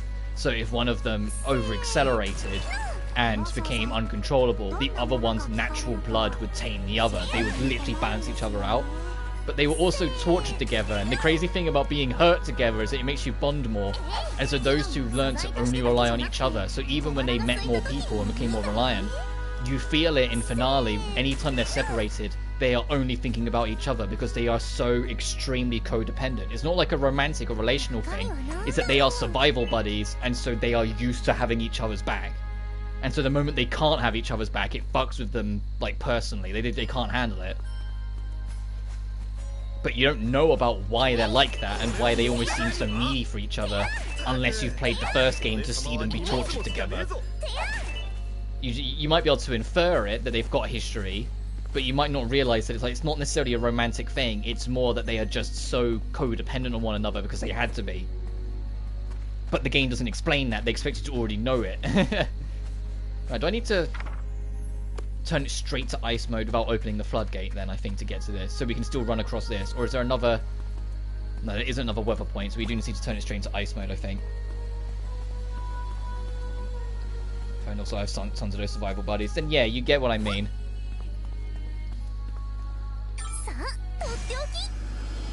It's like Alice and Jack's relationship in a nutshell.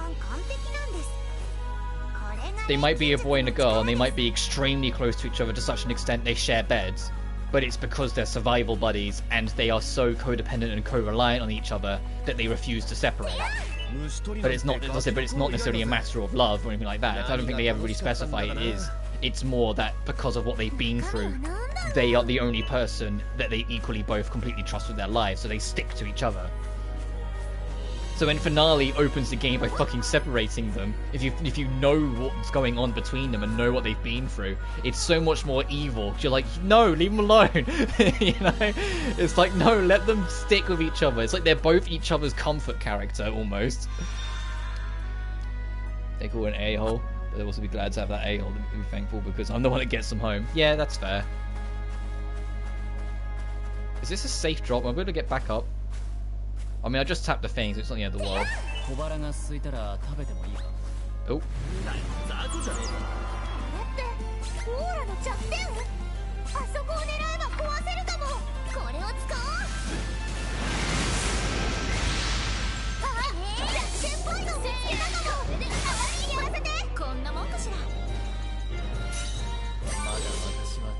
Damn, 39.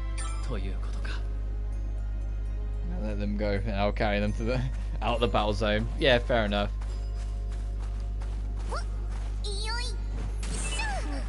Back in college, I was the one that had to be carried, usually. I've said it before. I think I've told this story before. I've only got drunk properly twice in my life, and the first time was the college end party, and I have no recollection of it whatsoever. Everything I know of it, I had to be told to me. And the most prominent thing is that one of my friends, she walked me halfway home and met my mother in the middle because I was that smashed. And apparently, like, she very much, like, saw what was going on, saw how kind of fucked I was, and just dragged me out of there and basically dragged me home. And I have a lot more time for her because of that, because, you know, it was literally the polar opposite direction of her home that she dragged me. There's just Sudoku situations. Can't how many times I picked up one of my buds at the ground. Dude, pass out from drinking too much. Yeah, fair. The other time I got drunk, I was safe at home regardless. So, that was different. Huh? I'll bet that Puny's gonna crash land. What's wrong with that? Look out! No way! Is it the same Puny from before? The thing's alive. I thought it was a statue. Can I help you? It's rude to stay, you know. It's like this, the fucking the Puny's like glaring at Plachta like, you destroyed my home. Oh, my buddies. It was straight as, yeah, I don't drink anymore. I curbed that very quickly after that second time. I don't drink full stop anymore. I'm stone cold sober, and I prefer to stay that way because I don't get any fun out of it. I did it to experience it, and now I've experienced it. I'm glad I'm not in that camp. You know? Perhaps you've earned its ire. You did just blow it up. Well, I guess no one would enjoy being blown up while they're minding their own business. It was blocking our way. You can hardly call that minding their own business. I drank before though, then you're already a step above me. 1 or 2's fine. Like, if I go to my grandparents, I say stone cold sober, I don't get tipsy or drunk. My grandfather will put a glass of red wine in front of me, and that'll be all I have all day. Like, in terms of, like, drink-wise. I won't drink any more than that because he knows I don't enjoy getting drunk, but he knows I will have one with a big, giant roast dinner sort of thing, because we always have that if we go around the grandparents. Like, we always stuff our fucking faces because that's what grandparents do. But in terms of, like, actual drink, like, if I had, like, 1 or 2, you're usually fine. It's around the time you have your third drink of anything. There's, like, this... You can't see it, you can't feel it, but it's, like, something in your body that senses a looseness. And that is that's, like, almost like the sink or swim moment. You either lean into that looseness, and then you start losing your focus, your vision starts blurring, and you just start getting progressively more tipsy and then drunk. Or that's when you stop because you're still sober enough to think straight. And it's like, for me, I never have enough to go beyond that point again. And it's like, it's so impossible to explain unless you've been there, but it's literally, it's something in, like, the deepest core pit of your life that just feels looser. It's like, it's not something that you directly feel, it's not something you directly see, it's just you can tell your body, like, things are changing, if that makes sense. But as someone who's super self-conscious about what he says, and what he even thinks, and is super self-conscious about what other people think of him, yeah, no, I don't like feeling loose, because it feels like I'm not in control of myself. I get way too self-conscious. And so after the second time, I was like, nah, that's it, I'm done, and so steered clear of it. Anyway, it doesn't look like we're getting past unless we persuade it to move somehow. Everything turned out just like Debo said. My apologies. I never intended for that to be a prediction. Whatever the case, if it's standing in our way, it's certainly not our friend. Let's just show it the error of its ways. Plachta, you're the one who erred.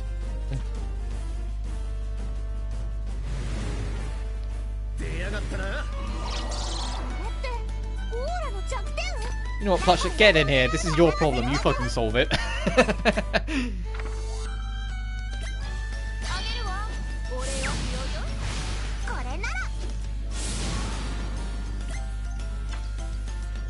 Oh, that's ready. I want to break its guard first before I do that. Where's Niam?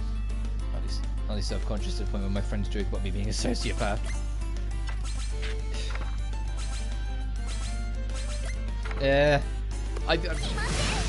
But for me, it's like, there's a part of me that wishes I could be a little bit more nonchalant and a little bit looser. Not like just, you know, like crazy or anything like that. You know, I just wish I could be a bit looser. But it genuinely like bugs me in my core. It's like I'd like to know exactly where I am, exactly what I'm doing, exactly what you know. If I like to, I'm too focused, and it bugs me too much. I don't really have much. I wasted all my firebombs. So I didn't realize this mini boss was going to crash land on us right now.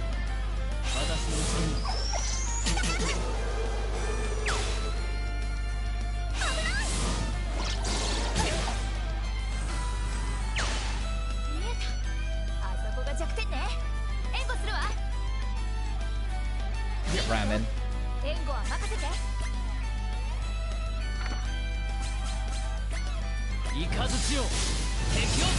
Much more like all too many times I've had revolving door friends, how my brain works. Yeah, I appreciate that. I'm very much okay, you're stunned, so let's try this. Lightning damage, increase enemy implies. No. Do I want to start with her one? Sure. Okay. Let's put it down to one and normal speed so I can actually see what this is supposed to look like. Okay. This puny is like, please just stop. Oh, the attack's still going.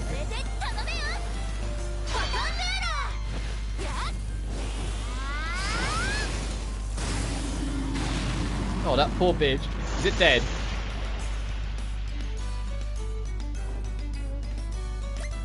No, but it's not happy with life. But I appreciate the sentiment, one man. I do, really.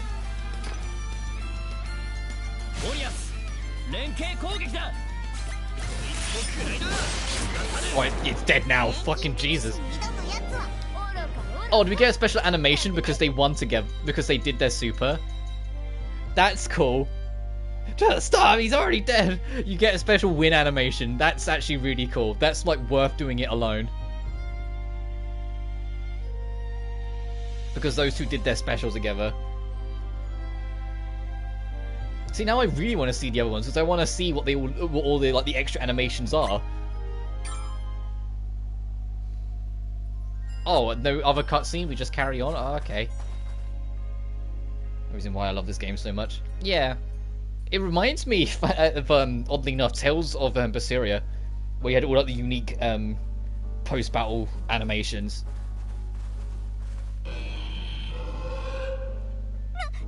Did you hear that? Do not let it concern you. Alette, whatever it was, it's a long way from us. Really? More than big, Sophie 2 exceeds all expectations. Well, I love Berseria. Well, I'm sure we've spoken about this before. Berseria is like one of my all-time favorite games. It's like on my like top 10 list. I think I put it 6th. Like, on my top 10 favorite games of ever. Like 5th or 6th, because I adore that goddamn game. And it still pisses me off that they've got a recording block, and they never got rid of it. Because I would happily stream that game. But until I get my own capture card, I'm out of luck.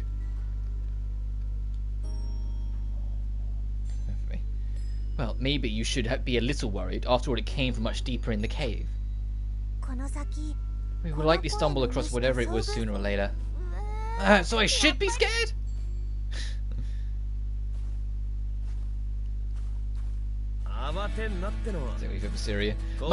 My top 10 list has changed since I made that video. There's a lot of games I played since then. And so there are a few things I'd want to rearrange and change. But there are some games that's like Devil May Cry 3 is always going to be number 1. That game is way too important to me and way too significant to my entire life. It's never not going to be number 1. Tales of Berseria is always going to be on that list. Bloodborne's always going to be on that list. You know, there's a bunch of games that are always going to be there. It's just, what do I rearrange on my list? Nah, you shouldn't. Remember, you got the world's greatest super bodyguard right here.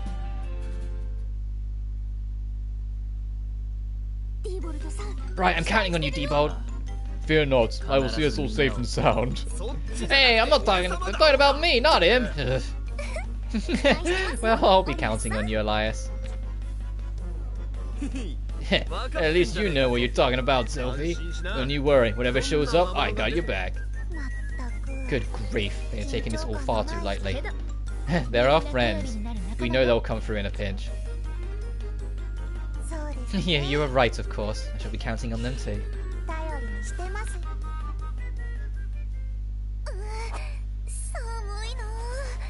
So gosh, one more layers. You think, madam? Didn't feel like wearing any kind of like tights or leggings or anything to keep those legs of yours warm, because like holy shit, you'd be freezing.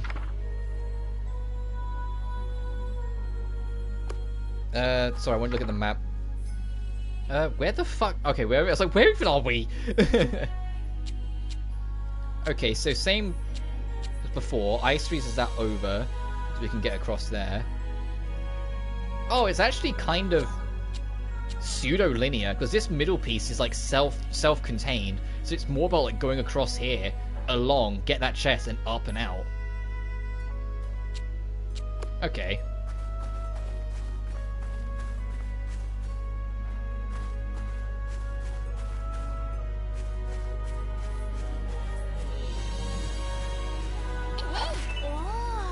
But Tales of Berseria, I'd like to go back to that, it was just, I think it was the tone and writing. It wasn't necessarily just the gameplay, even though the gameplay was super fun. It was the fact that you were, like, very fucking clearly, like, the bad guys of this story, technically. Like, so was, you know, Artorias. Or whatever his fucking name was. But it's like, it was up for a different way. Like, you were the bastards. You were the bastards, like, doing it, but it was just, you were doing it for the right reasons. Even then, that was arguable. And there was something about seeing that different dynamic of the characters that just made it very inviting. Because it was different. It wasn't the hero saving the day. You were, like, kind of crooked in your own ways. And by the end of the game, Velvet completely embraces that she is this complete monster and, like, scares everyone off deliberately so she can have some peace of mind.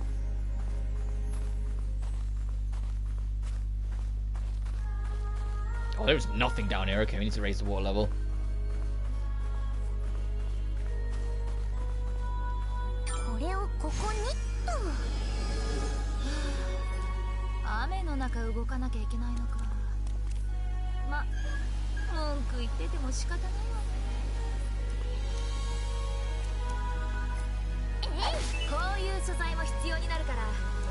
And then if we freeze this over, we should be able to just squeeze through that gap.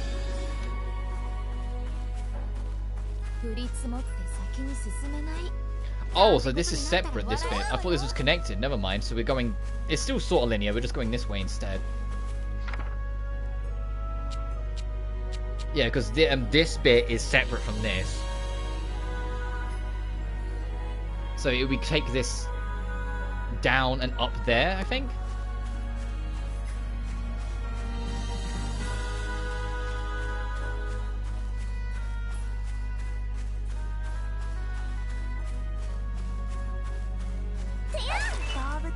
And Berseria had my favorite soundtrack in the series.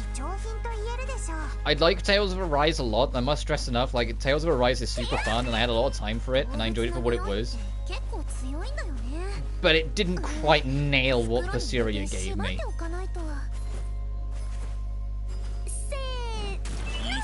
I did like the end game though, and there were still some points in that game where it got super fucking hype.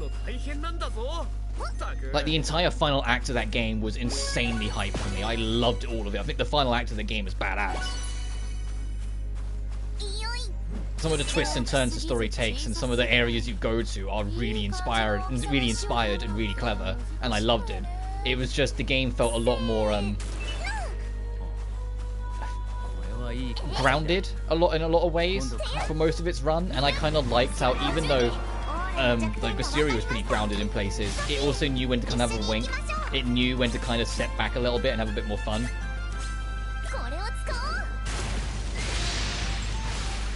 That's what flowers are grounded is to describe a sensation that you get so influenced by something of higher quality that it affects how you perceive anything else. Yeah, I get that.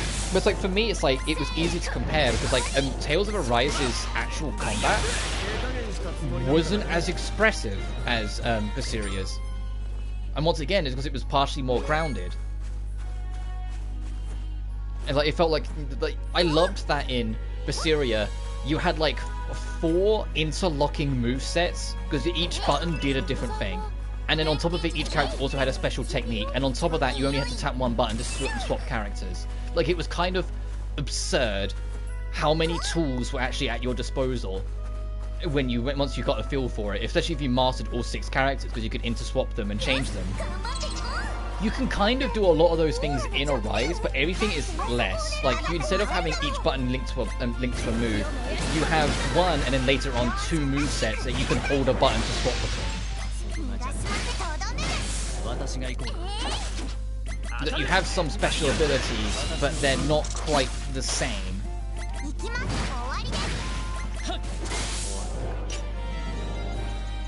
It felt personal to the characters. Yeah, each character was playing their own game, it felt like, but if you could figure them out and learn them, it just added so much more to the experience.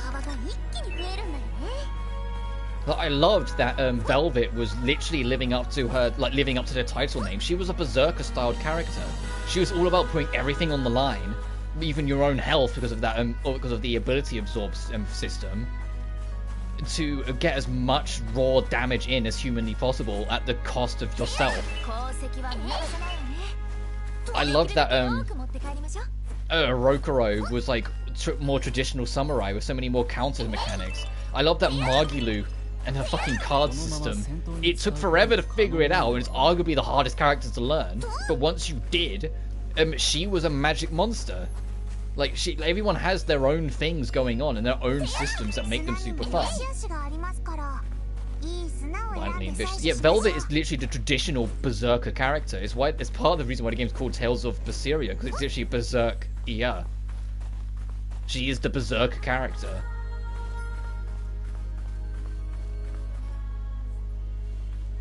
But they made her super fun. Because most Berserker characters, it's hard to get super fun because they're so self-sacrificing in how aggressive they play.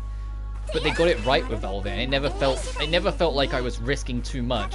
Outside of like optional bosses. When you get into like post-game or late game, there are certainly a couple of points where it's like, man, my health has been sitting on 1 for like an hour. Just because the extra damage multiplier that you get out of it was too good to pass up.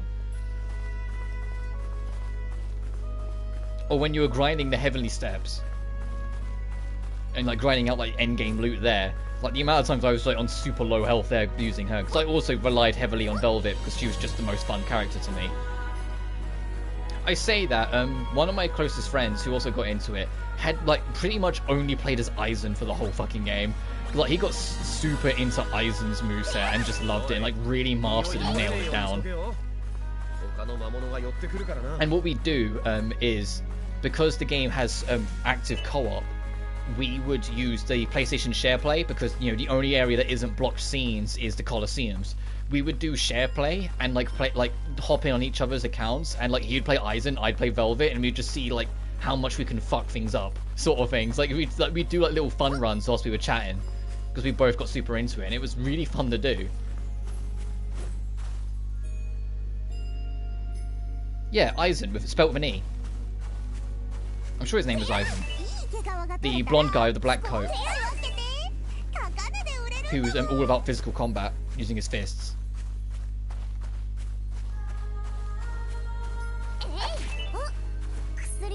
The man who has like all his extra moveset is all the dragonic powers he has on top of everything. I'm sure his name's Aizen. Hang on.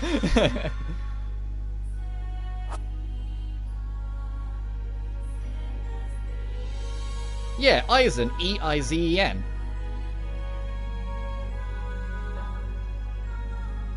Oh, that guy. The only character I didn't really play that much was Laphicet. I didn't really care for the kid that much. He still has a cool moveset and cool sticks, and I've seen people do crazy stuff with him, but he just wasn't for me. And I think because I'd already tried to figure out how to learn Magilu, trying to figure out a second kind of complicated character was just like... I was asking for trouble. Please, jokes about him. Yeah, that was another thing that was super cool about Arise. In the post-game, you can find Aizen, and he's an optional super boss. And it was so fun to see him again. It was so fun to see him again. And I was like, oh, hello, Aizen, I've missed you so much. And then he's like, did you just say something about my sister? What have you been doing to her? It's like, oh, fuck, he's going to fight us as a super boss over a misunderstanding, isn't he? And then his knuckles cracked. I was like, oh, God, here we go. And he's level 70. Oh, no. Like,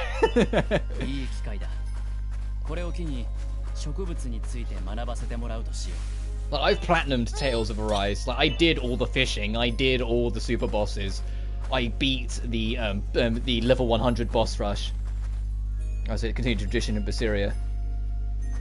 Yeah, that they always have the previous games, like one of the main characters from the previous game come back as a super boss in the next. Yeah, they had Aizen in Arise.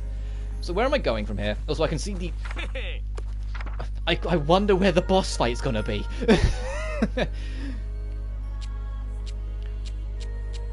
Oh, so this is... Okay, let's go this way first. Yeah, because Basiria had the Tales of Milia. I think it was Milia. Characters as optional bosses, and they look like fucking stick figures in Basiria because it was a different art style, and so they have like no waist or like no belly whatsoever.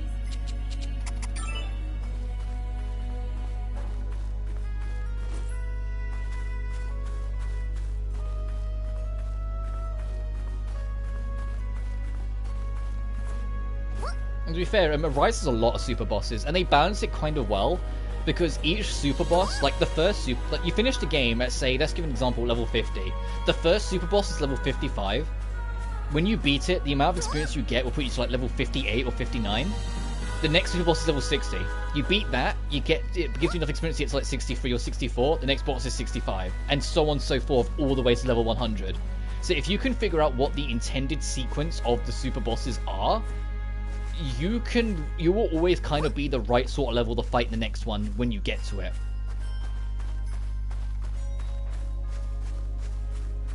And I really appreciated that because they found a way to make it so there was still plenty of super bosses, but at the same time made it so it wasn't too grindy.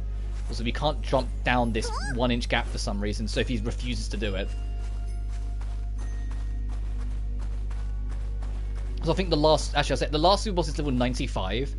But afterwards, you unlock the boss rush, and in the boss rush, there's a unique boss at the very end that's level 100. So that becomes your, like, the final super boss sort of thing. But you should do the boss rush dead last anyway. The game even tells you when you get to it that the boss rush is intended to be, like, one of the very last things you do, because you need, like, the best equipment and best levels in the game to even stand a chance.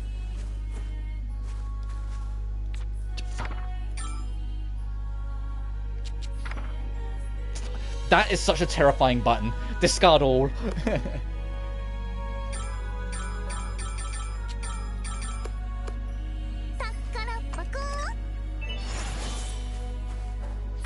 Alright, let's head back until we can basket all our stuff.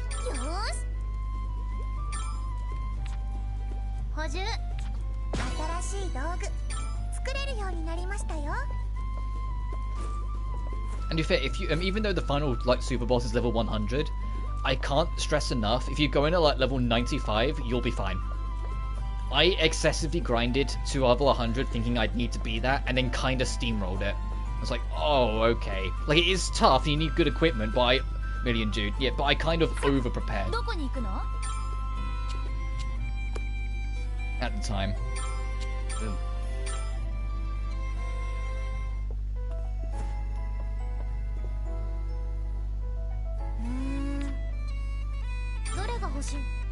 Oh, you're not even the person I really wanted to come talk to, but I'll buy that at least. Sorry, Perko, I just came to you kind of instinctively. I didn't actually mean to come to you. I wanted to go to the tavern. I just did that kind of... Some beat the knife hunters. Yeah, I said the street dates broke like 2 weeks ago. Like the moment review copies were sent out, someone broke the street date and some people got it. So I've just been like avoiding spoilers like the plague. Like I've been like avoiding mention of it a lot because I want to experience it all myself. Yeah, so I will be going for the true ending because the only thing that's required for the true ending is beating the game on hard. And since I plan to play the whole game on hard anyway, we'll get it. I don't know what it entails, I don't know what it is, because I said I don't want to know. This is the first time a Sonic game since like Black Knight Unleashed has been super story focused again, and so I am super excited to find it out for myself. So I'm not surprised that some people have already done it because Street Date broke. The only thing I've seen since Street Date broke was someone playing the Nintendo Switch version of the game and highlighting that the game actually has a... Oh fuck, rank up! Let me take that. I didn't even register that. Is that the game actually runs really smoothly on Switch. Despite being an open world, highly detailed game, it runs super smoothly on Switch. Like, they really took the time to like figure out the Switch's handicaps and make it work. We're detouring. I'm going for that Cavern Keeper.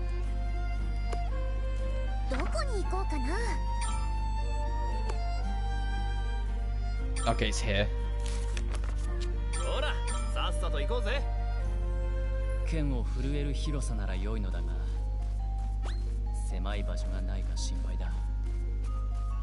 Oh, actually, you know what I should have done?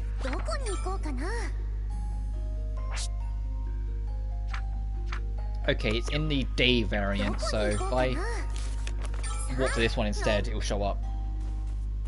Okay, I see it. Let's go get our B rank so we can start getting better quests.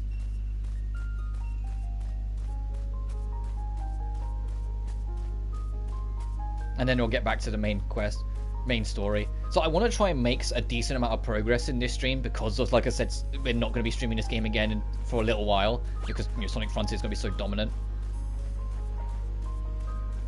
So I kind of want to be the last stream before we take a small break from it to mean something, you know?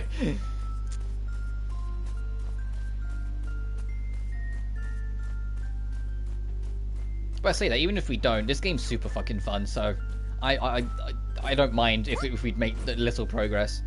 I don't mind if this game takes forever for us to get through, honestly. I want it done before... we probably will before then, but I want it done before Christmas. Because I want to make... Oh, okay, the water's kind of busted in some areas. I was like, where are we going? I want to make my Game of the Year list, and... obviously I'm not going to commit to anything until I finish, but I want to finish this to decide whether I want it on that list or not. Because so far it's looking like it will be. It's the same reason I also want to try and finish Soul Hackers 2, because despite its problems, I also kind of want to include that game on the list. Because I had a lot of fun with it. It's got some technical problems, but it's found that... Oh, I'm guessing you have to fight these guys first before you can get there. Okay, never mind. But what the game does well, it does super well, and I really enjoy it. So I kind of want to highlight it more, but I haven't finished it yet, so I want to finish it first.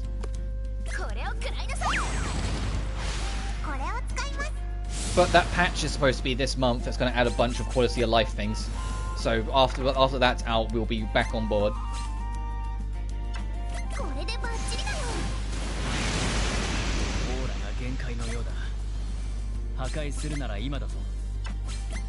Oh, this does hit both, cool.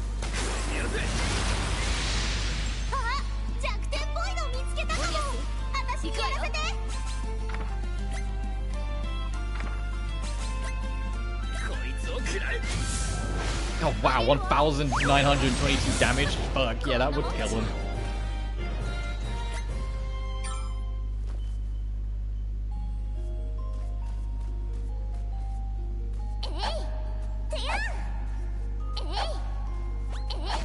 Okay, I got the bomb.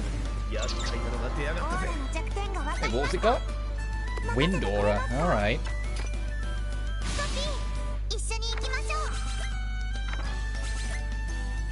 Enjoy this. I haven't got the better electric bombs yet, but I will eventually.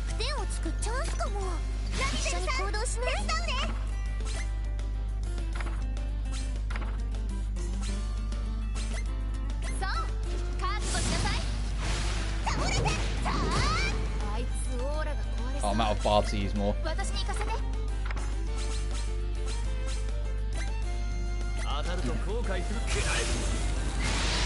Nice.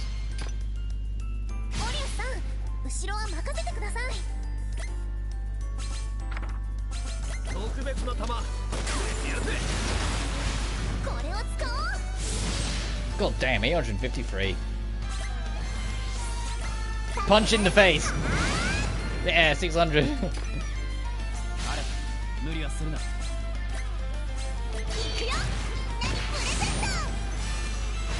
Just in case. And then you'll probably, I'll say that you'll probably finish this thing. Ow.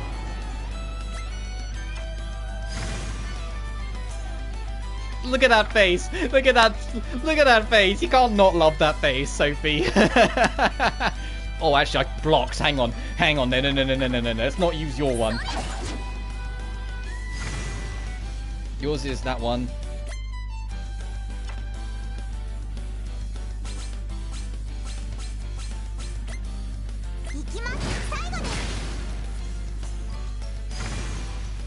Yours is with Sophie. So the damn it, we need and we need to swap someone in.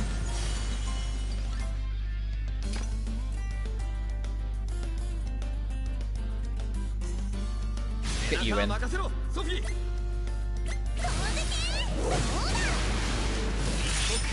the Dimension Breaker. Yeah, I've heard about that game before. I am really curious about it. I haven't actually looked into it, but I am curious. I do want to.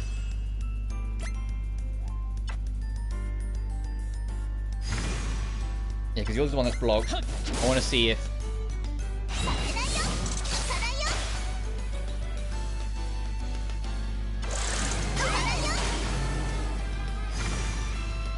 Whiteout. Deals ice magic damage to all enemies and uses one-time card the same effect. Lasts for 5 turns. Okay, let's try this.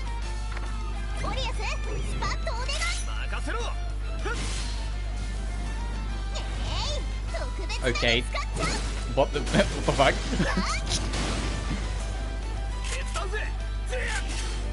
Same with franchises games. Yeah, that happens sometimes.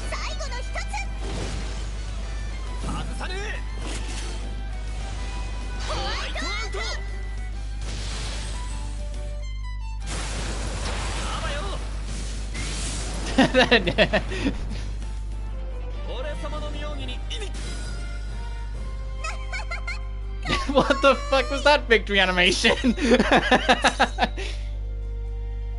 Tried to be all fancy and posed and got fucking ice bounce off his head.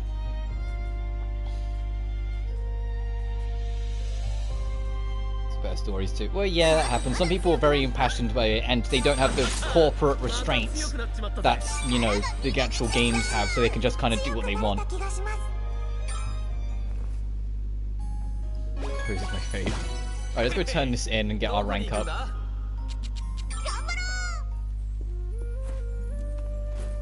And then we'll try and see Sophie and Diebold's later on, when there's an enemy that's not going to resist it. Oh, Trivia unlocked, leave it to me. Raise your grade. Oh, and now they're back to having no reputation. What the fuck?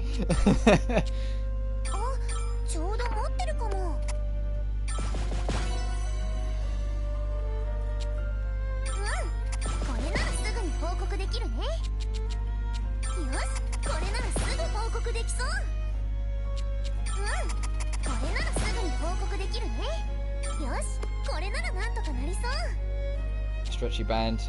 Pick up some. Oh yeah, I'll take that.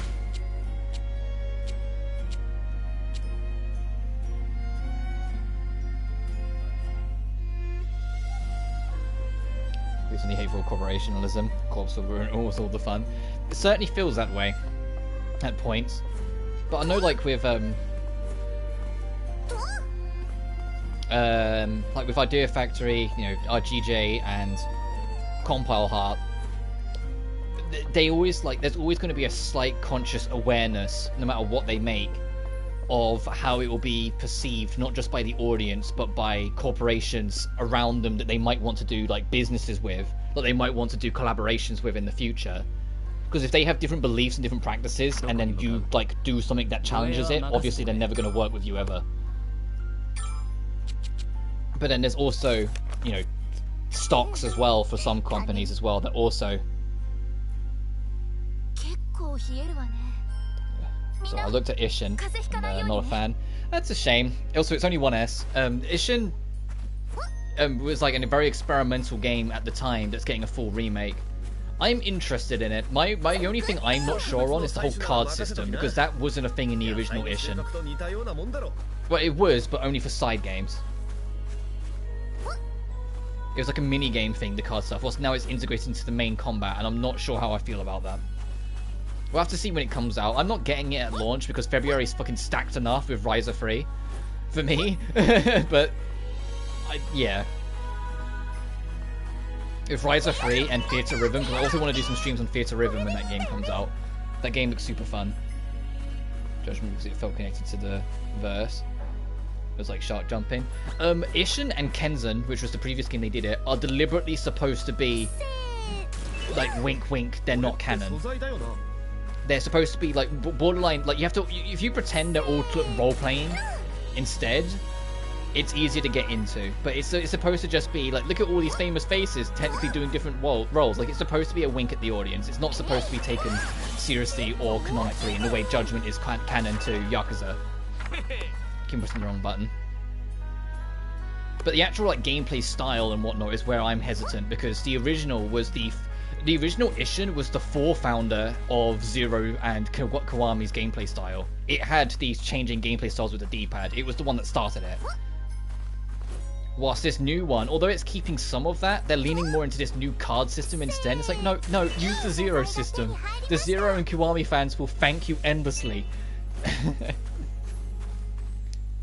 Samurai themed game is a remake of Dead Souls. Yeah, fair. I don't think they're ever going to remake Dead Souls. I think they're prepared to let that one go. Call it a hunch. Which is a shame, because that game had sort of fun ideas. It was just executed miserably. I liked some of the dumb shit that game was trying to do. It's just everything about it held it back by nature of the beast. Is this water level too high? Oh, it is. That's because the gate's open, so I need to close it to get to there. Okay, so let's go the other way first, since that's plot. Take yourself very seriously. Not that it should necessarily work. Wink and nod either, but they already did that in-game. Yeah, I get that. And to be fair, I think they know that it's not going to be for everyone, because ultimately it's different regardless. Remake of a beloved Japan-only game or not, it's still not going to be for everyone. Which is why we're also getting Gaiden the same year next year. Which is basically Yakuza 6.5, because it's what Kiryu is up to between the events of 6 and 7. And we'll also hint at some events at 8. And then obviously Like a Dragon 8 is, I think, early 2024 is what they're aiming for. So it's going to be like in the span of 12 months, starting with Ishin, we're going to get spoiled. Oh, there are stairs here.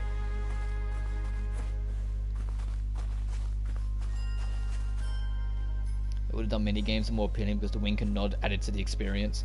And because Ishin will still be like self-serious to an extent, it's more that it's not canon, so there will be more instances of winking and nodding. I think it's a better way to put it. More traditional. 6.5 no, it's an Ichiban. No, the opposite.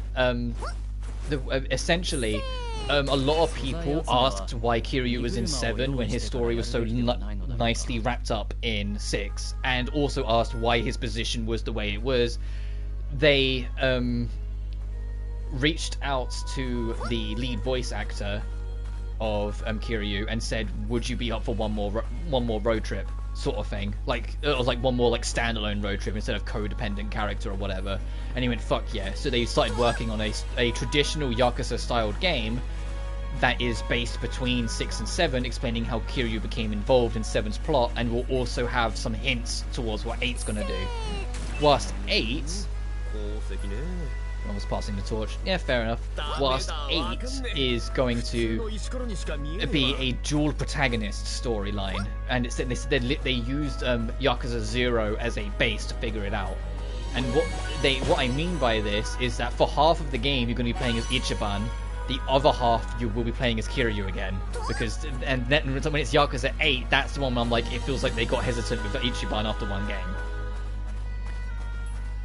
Not completely hesitant, they didn't completely make it the Kiryu show again, but it's like every other chapter you're going to be swapping to the other protagonist again. We don't know what that will mean for Kiryu's style, if Kiryu is going to be action and Ichiban's still going to be turn-based, or whether it will all be turn-based or what.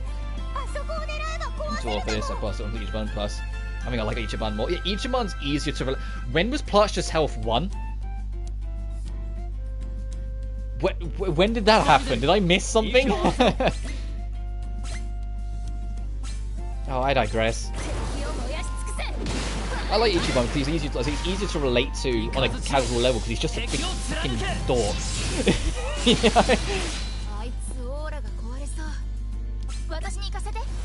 I mean, due to the nature of Ichiban, it allowed supporting cast to shine as friends more as well. Yeah. It did feel like one giant... It was the epitome of, like, a group of middle-aged men with no money.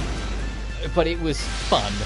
You know, it was like, I wish more games had middle-aged characters, to an extent, because they were fun.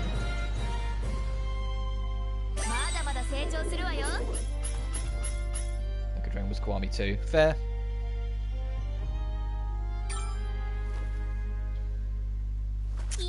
Oh, what's not? I wanted to change the combat speed out of combat, my bad. That's fair. That's entirely fair too. Is there anything down here? Am I just... Okay, now that's starting to circle back to the start. Okay, so we're all explored out. Let me let this poor Clutchy heal.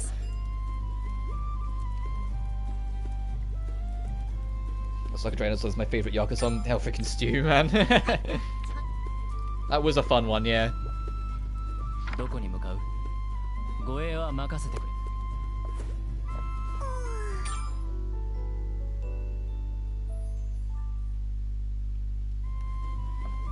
I haven't saved in a while, I should probably do that.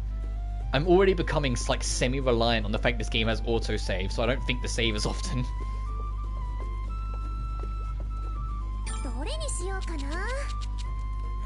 We need a Cliver Band. Can we make the Cliver Band? Yet? No, we need Gold Eisen. We need Gold Rocks. Can Gold Rocks start showing up soon? Oh, it says they are gatherable, but I'm guessing it's a higher rarity. Like, we need to upgrade those. Speaking of, I should actually check my ability points. I haven't checked them in a little bit.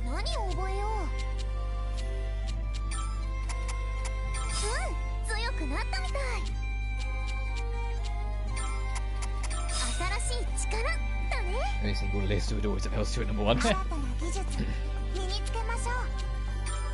We don't have the bomb hammer yet. I want it, but not yet.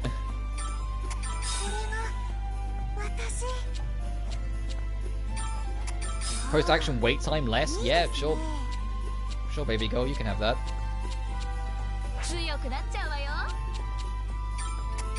Sure. What did we just learn? Grapple thrust. Ooh, charge is upgraded. Let's make her super fucking speedy. Hang on. Reincarnation is learned? What the fuck?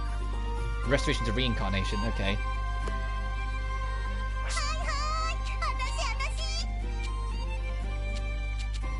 Do I wait 2 more points and get dupe price down to 25%? Yes, I do. Sure, you can have an attack boost. And speed, because you're actually kind of slow. Wow, I didn't even realize.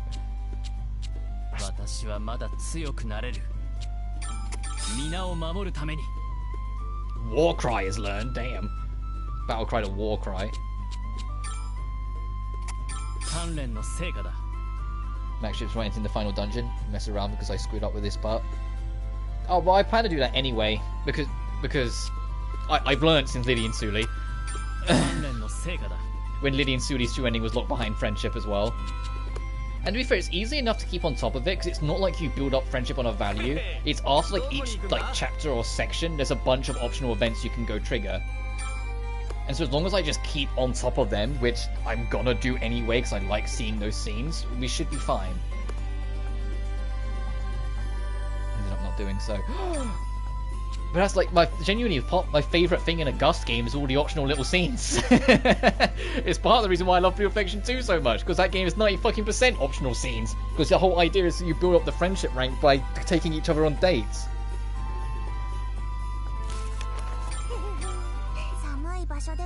Not required, but it makes this final boss slightly easier. Oh, because they support you more, sort of thing. Oh, we can now gather tier 3s. Nice, so it was worth boosting the quality. Except the grass sickle didn't want to take any upgrades though. No? Okay, sure. Putting that way too much effort. Fair enough. It's okay, I'll do it for you. So we can see it for ourselves. I will, because there's that one trophy for like beating the final boss on like, was it either hard or very hard, whichever one it was. I will leave a save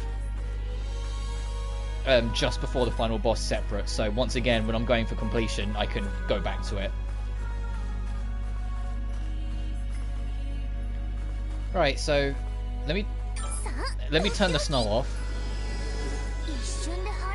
At the 200%, you can have a special finisher with Elias and D-Ball that's even stronger than their base attack value. Damn, what that percentage.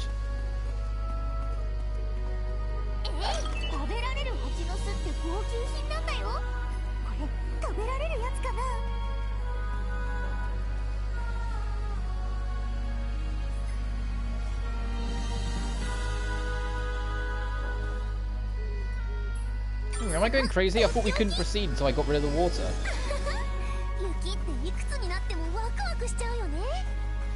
No, because this isn't frozen. Okay. Let's put it in rainbow then, and then freeze it and see if it lets us pass over then.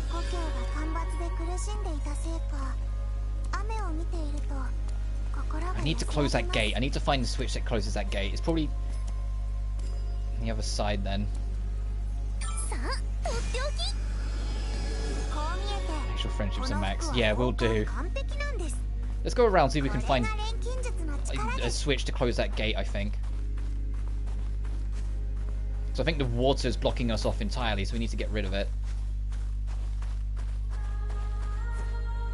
You're not lazy like me. Well, I can be with some games, but if I'm invested and there's an ability to see more stuff with the things I'm invested in, I'm gonna take it.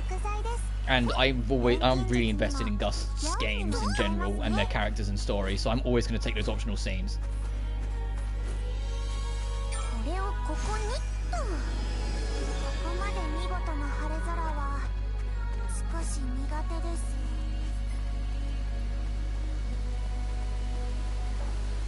So this will close the other gate. Right, that's closed.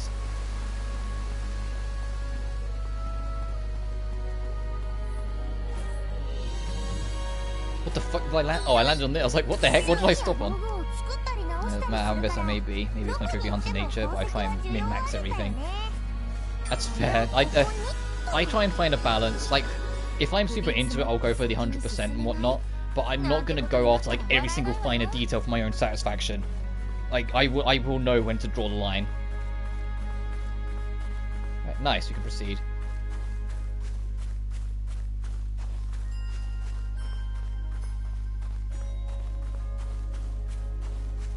We need a hammer for this, don't we? We need that hammer.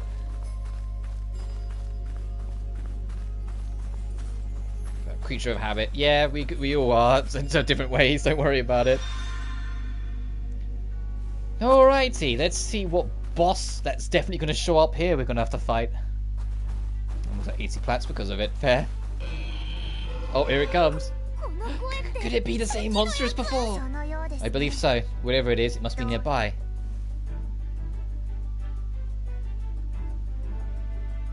I can't hear it anymore. I wonder what it was. A warning to keep our distance, perhaps? But then surely it would have continued. I think we ought to be very cautious from now on. So I dropped it. Can't stomach it anymore. Yeah, I saw your community post saying that you just weren't on board with it anymore.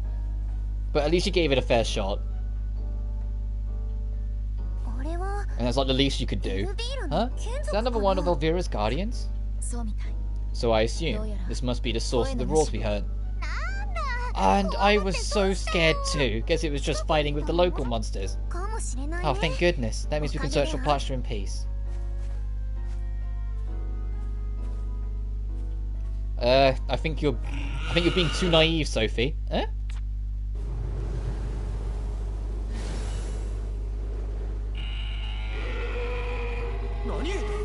Whoa! It's got that aura thing! Elias!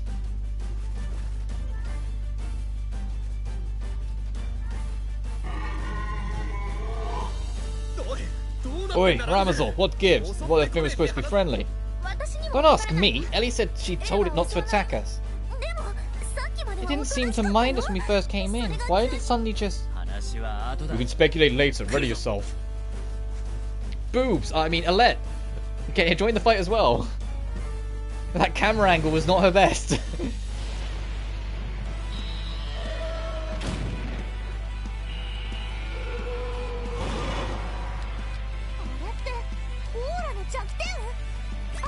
Was it ice or is it fire?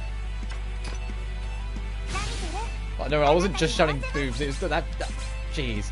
Oh, well, yeah. What element? Weather sustainability.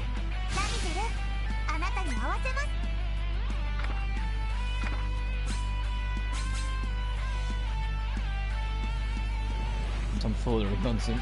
Hey, at least those who watch me got the good clips. Hey, yeah, that's the real thing. Let's try and call catastrophe.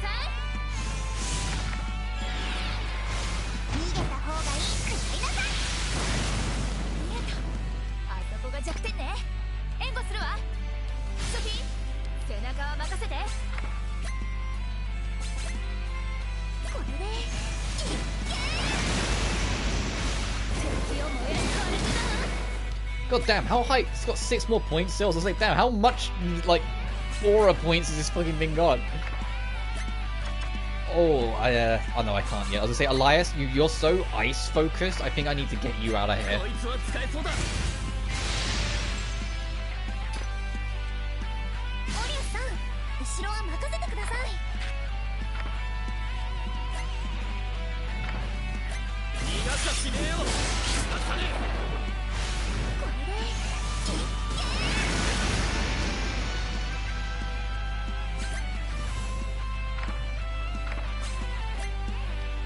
This thing's got so many status conditions on it. Hang on.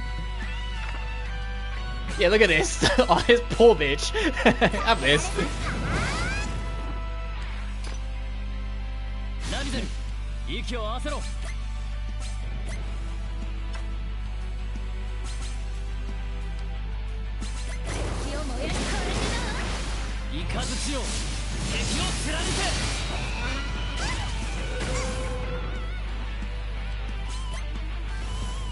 God damn, this music's kicking off again.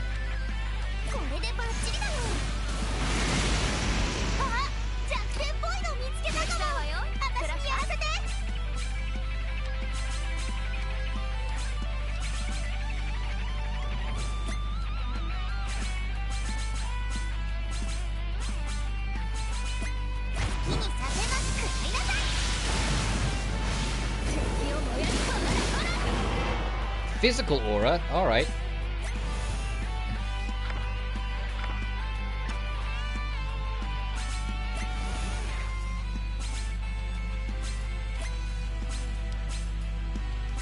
I'll give Plachta that. Oh, of course. That's OST. It's what I was saying earlier. When I was starting, I was like, why is it like this? Like, this and Sophie 1, like, have really killer rock soundtracks. Don't get me wrong, I love Furious and Liddy and Sue's soundtracks as well, but it's like, why do they go all in on the rock with Sophie?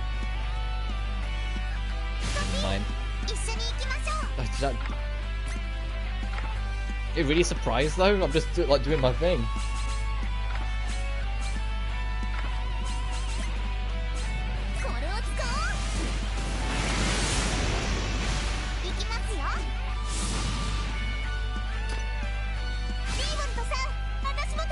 I always just, you know, I always just do the figure it out as I go game. I need to get this guy out of here. D-Bolts, the physical attackers need to get out of here. It's not going to work for them the whole time that magic aura is on.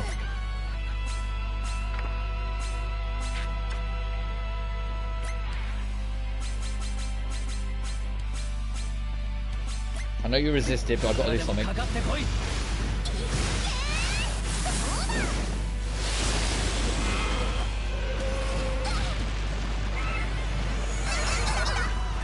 From the start, yeah. Yeah, you told me about that track before. Like, I think you're almost more excited to see me get to it than the actual track. Oh no, you still got that thing on.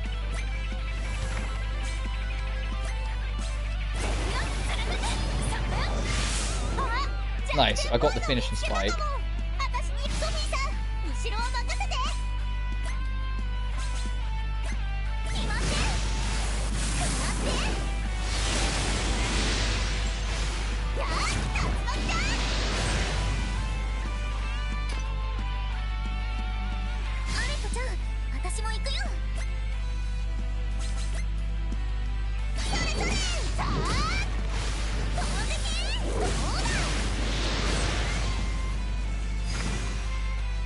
It's time.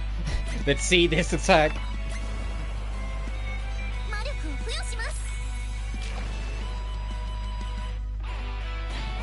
Oh, she enhances his swords. That's kind of cool.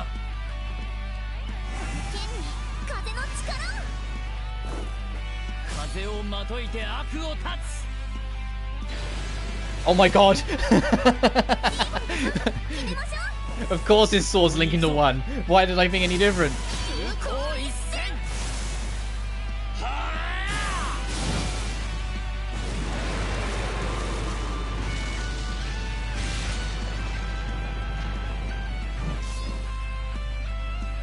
That's cool. I like that one. That was cool. Being the Queen of England and knighting D-ball right now. Yep.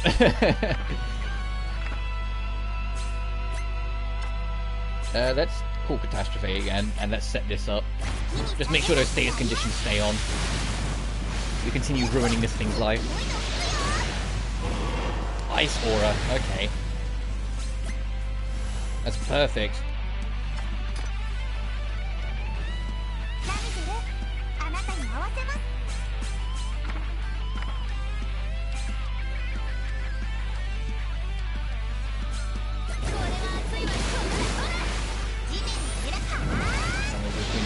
I'd renounce my American citizenship. You mean you haven't already? How America can be sometimes? I'm kidding.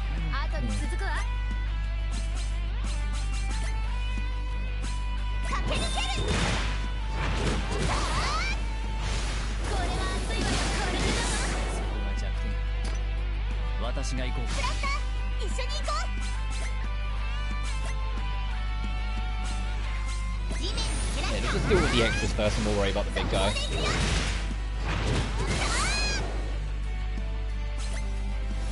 I considered it a fair few times.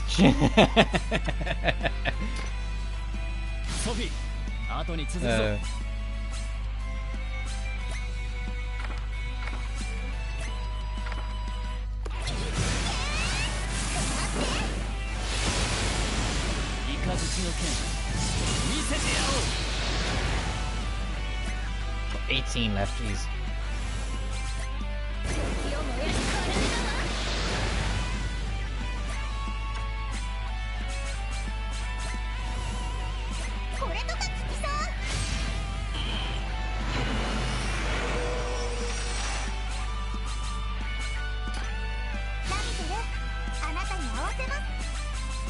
Trying to buff yourself, huh? What happened? No, it didn't anything just blood relation. Fair enough.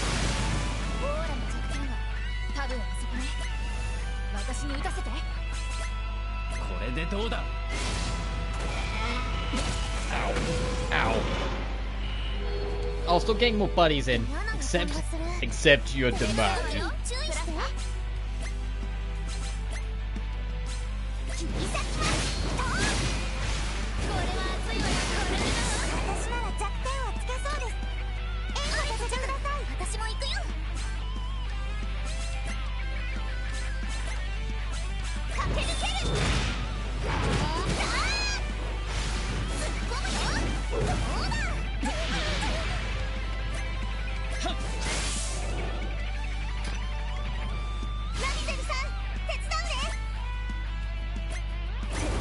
die now? What is going? Come on, it's like we're so close.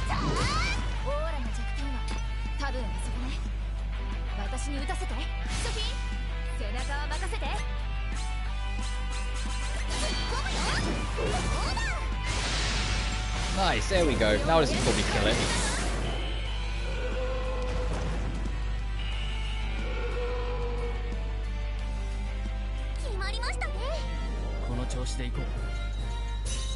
Alright, you pair of posers.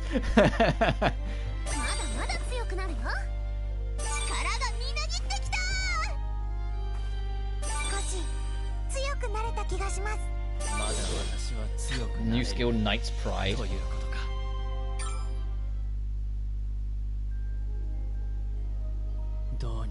It appears we have defeated the beast. Yeah, check. What was all that about?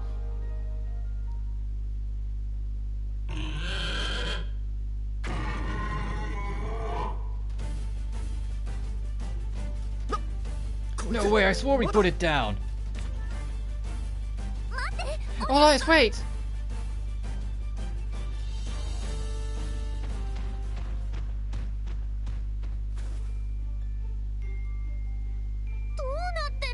What's going on here? First it goes right for us, now it's acting like it wouldn't hurt a fly.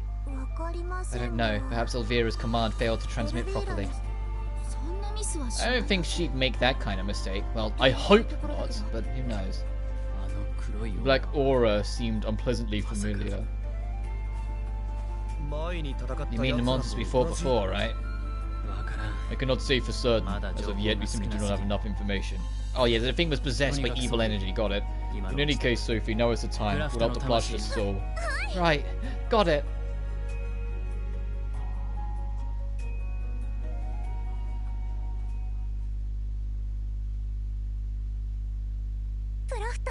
Plachta.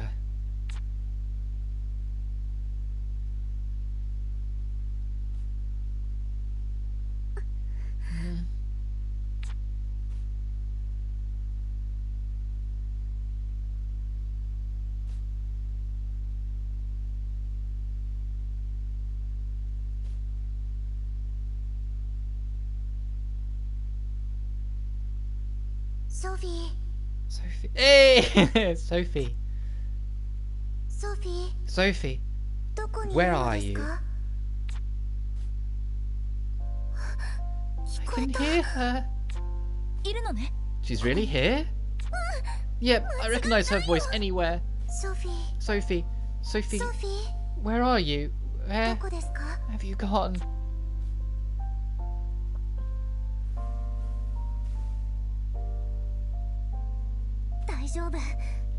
It's all okay now. I'm here to help you. I won't let you wander alone anymore.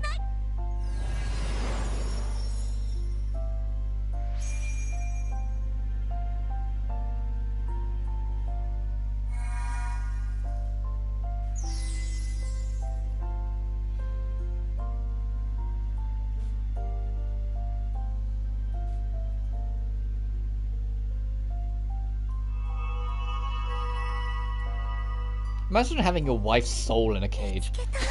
Sorry, I found you. Finally, I found you. Seems you've done it, Sophie. Oh, you had to go on with her voice and you still found her. You're really something else. You can say that again. This girl's one of a kind. It's miraculous. Couldn't have done it alone. Without all your help, would have been totally lost.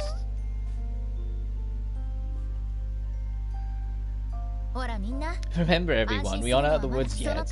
We can't get Plachta's soul back into her body. All this will be for nothing. You're right. Hold on just a little longer, Plachta. We'll get you back to normal in no time.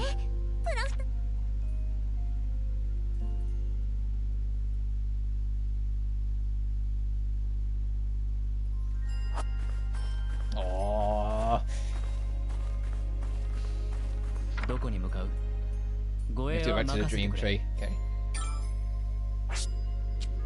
Whilst we're on our travels, let's clean up some quests so we can work on that, and then we'll find out what happens.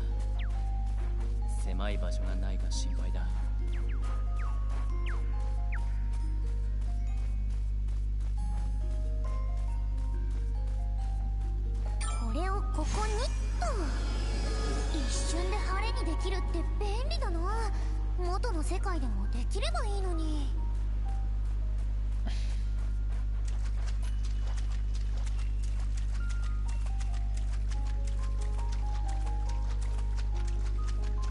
Letting these linger around for too long. Just clean these up, clear the list.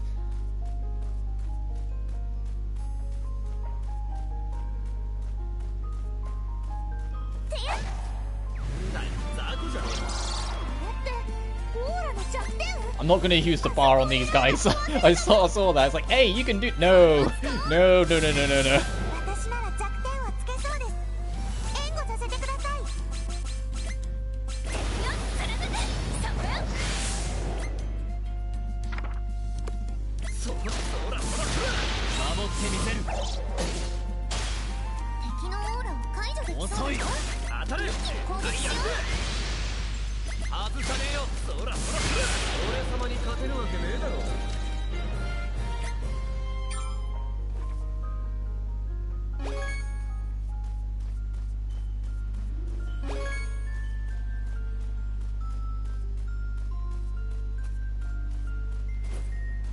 then there's loads of, like, quest marks down here, so there better be what we need.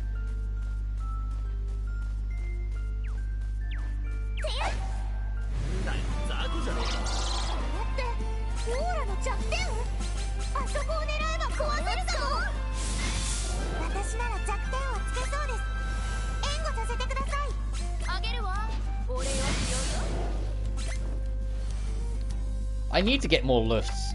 I'm realizing like I have like no wind items.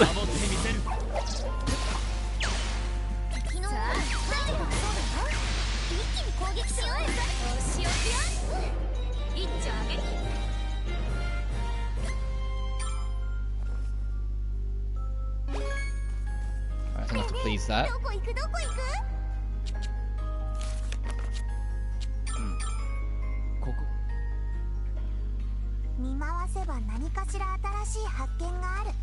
And we're killing bunny rabbits over here.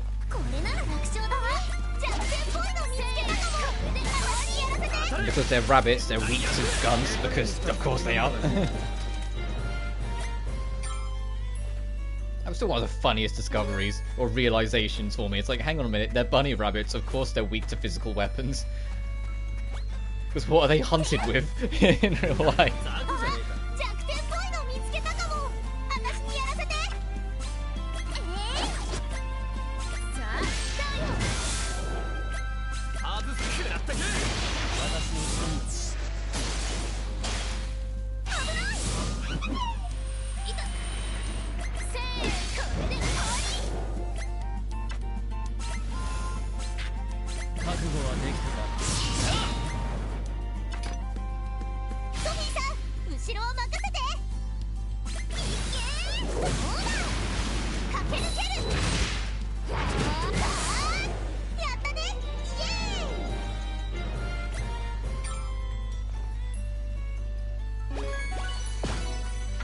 Alright, anything else? No, let's go back and turn these in.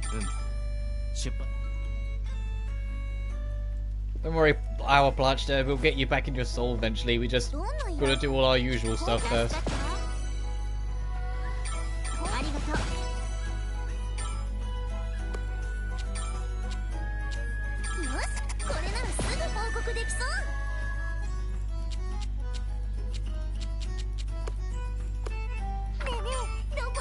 We'll bank everything in Atelier.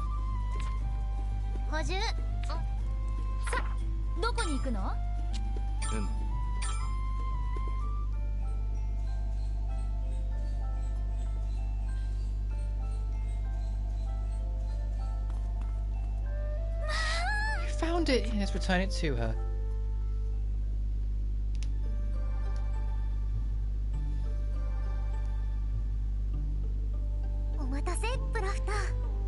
Sorry we took so long, Plachta. You must have missed this body.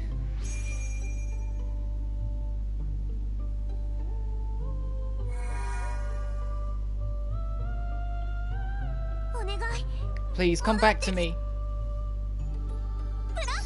Plachta!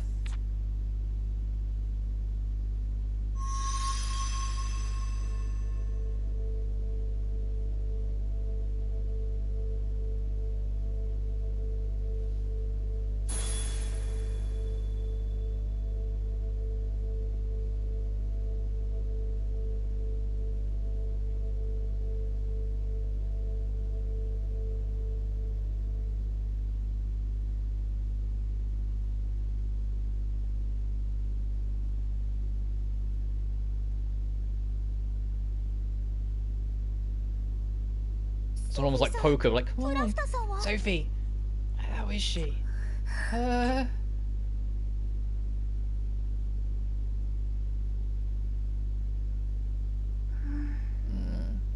Doll Plachta, come on. Yeah, no, Plachta and young Plachta. Why does the old Plachta get the one that has to have the name extension?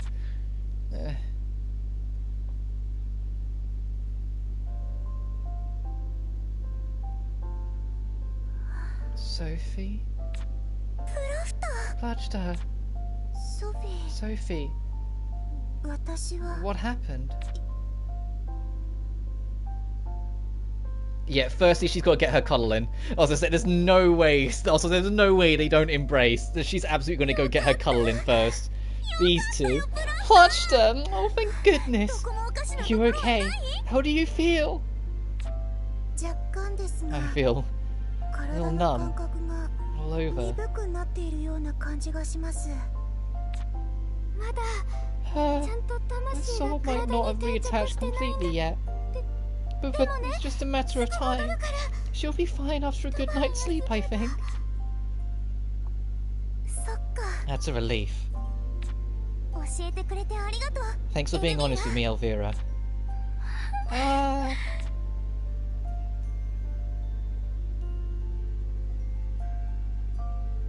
Yeah, calm the little lady down because she's probably freaking out in her own 詳 way. しいことはわかりま I'm せん still a が little unsure of the details, but my body appears to have 何 malfunctioned. かそうだ You よ can say that again. You had us all really worried. けど But everything's okay now, and it's all thanks to the friends I've made here. ここで Yeah, get yourself lucky. The world's greatest super bodyguard was there to lend a hand. よかった I'm just so glad. So nice to meet you two reunite. Or see you two reunite. None of us worked half as tirelessly as Sophie. We merely helped her on her way. Quite. She hardly knew anything about this world at first, but that never stopped 頑張っ her. てたのよ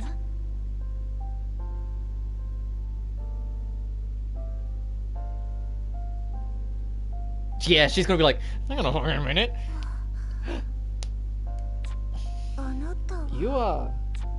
本当に It appears that there are many いろいろ questions と that 聞か must な be ければ asked. なら皆さん But first, I should thank you all for helping Sophie, and for helping me.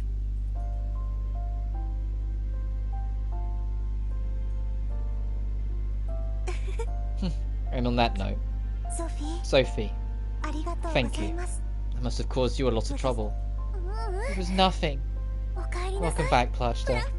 ただいま It's good to be back, Sophie. Sophie.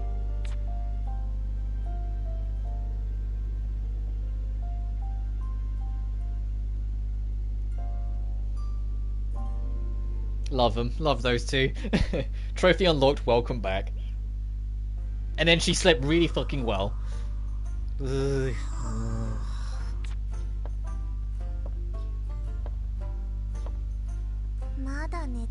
The sun has already risen. How is she still sleeping? Sophie, it is morning. Time to wake up. What is wrong, Sophie? Hurry and get up. I'm still so sleepy. Just give me one more hour. 1 hour? Ridiculous. Get up this instant. I'm still tired. She's like, I'm going to go get a glass of water and splash it over your face.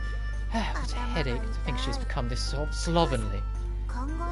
Although it is probably just a relief from saving her future self, my future self catching up with her. Yeah, she was kind of like hit the ground running. When you think about what Sophie's been through, like in this journey, she hasn't stopped. So that built up tension was released, she reverted to, well, this state. No, it cannot be. I refuse to believe this is her true form. The other me would never have allowed it. I may need to have a word with my future self. I fear what may become of Sophie if she continues to be so lazy. Ugh, my head hurts. Good morning. You are finally awake, I see. Goodness, and on such an important day. Important day? What's happening? You forgot? Gosh, what am I going to do with you? Today is a very important day for my future self and Elvira. Do you remember now?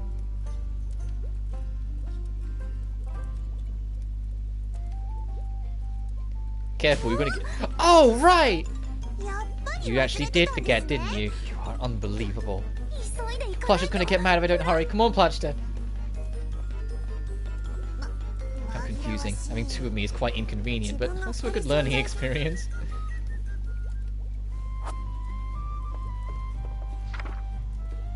A few days since we got Plachta's soul back. Just like the younger Plachta's gone Snipio with me. But I'm reading too much into it. I'm sure it's nothing. Besides, there are more important things to focus on today. But I head you over to the commercial district. That's Sophie. I don't think there's any secret about it. As if I'm honest, I think our Plachta, like Big Plachta, or Sophie's Plachta, loves and admires and respects Sophie just as much as Sophie does in return. Like, they both see each other as family, not just one way or the other.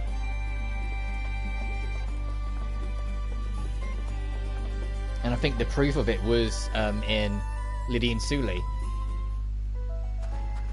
where the only reason why Plachta wanted to leave was because she was scared she was holding Sophie back because she cared that much. Whilst equally, Sophie never wanted her to go because she loved her. And it was that admission to each other. Just before, but I actually found out Alyssa by accident. Let's make brought it for me because like, Fire Redhead, so he was disappointed.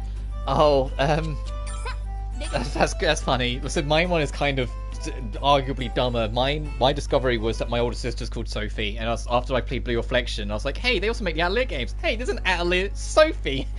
And the rest was written. But I think young Pluchy is going to come around and really like Sophie as well, to actually get to your point.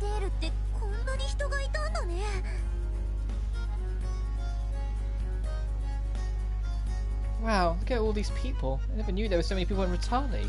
I suppose it should turn out either. I guess this just proves how important it is to the people of Rutal, huh?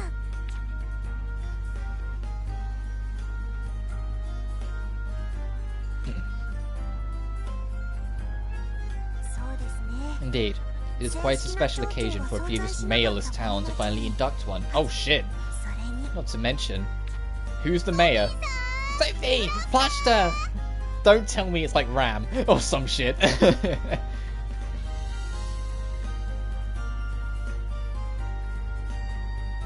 As the fact that Ramazol's not around makes me think it's Ram. Hey, slowpokes. Do you realize it's about to start? Sorry, we had, stuff. Be honest, Sophie, you slept in. Oh, Plachta, don't call me out like that. Right. Oh, come on! I do apologize. I never for a moment thought we'd be correct in our prediction. It's another, like, the cat. Why is it every time it cuts to Alette, it, like, pans onto her boobs first? Like, they can never just keep her headshot in. It's always like, hey, look at those, as it goes up. Talking about what might have been holding the two of you up. Then Plachta said you probably slept in. What? So beneath it all, you truly are just lazy. I am not lazy. I know everyone says I'm a bit messy, but same thing, kid.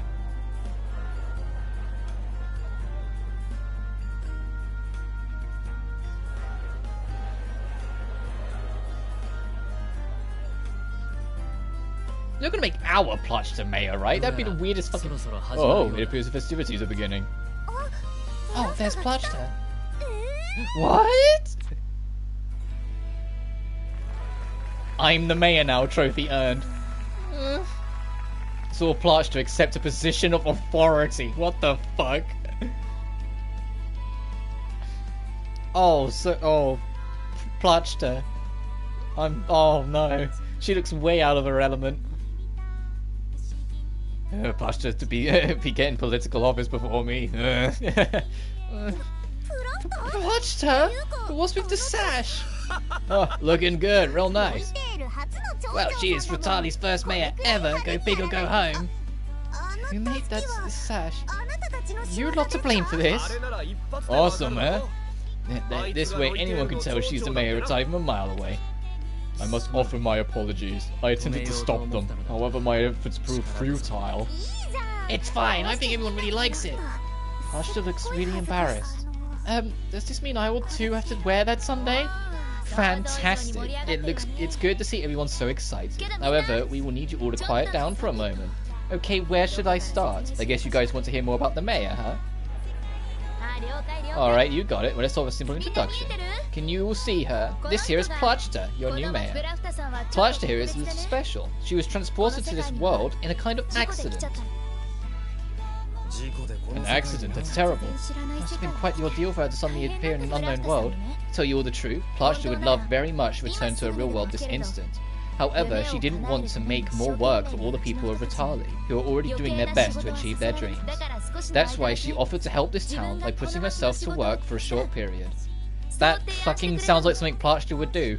It's like, well, if everyone's about chasing dreams and I'm the only one who's here by mistake, potentially, I'd rather just help everyone else. That sounds like her. I believe we can trust in Plachta. She's got the seal of approval from Elvira too.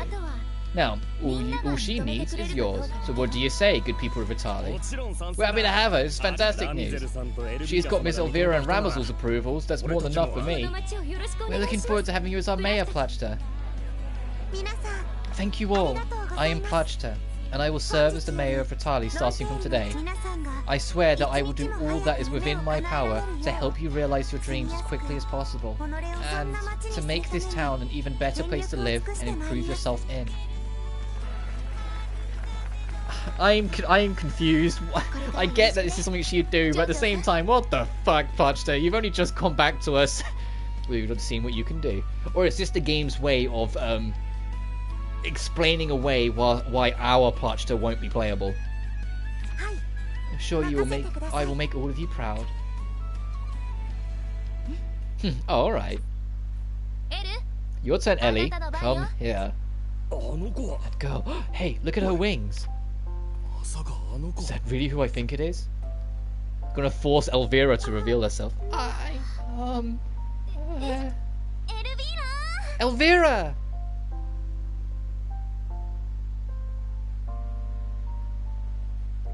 Come on, girl. You can do this. I know it's scary. It's nice to meet you all. I'm Elvira. I created this world and invited you all here, and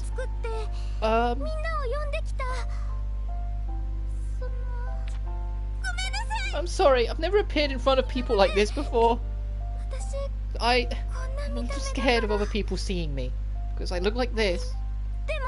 But I wanted to speak to you with you all, so Ramazal helped me muster up my courage to be here. I want you all to tell me about your dreams. I want to help all of you.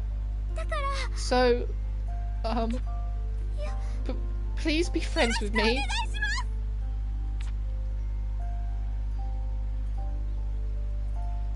She's terrified, this poor girl. Miss Elvira, I've always wanted to meet you. You're the goddess who gave us all hope. We're so happy you're here. Wow, this is the real Elvira. We love you, Miss Elvira.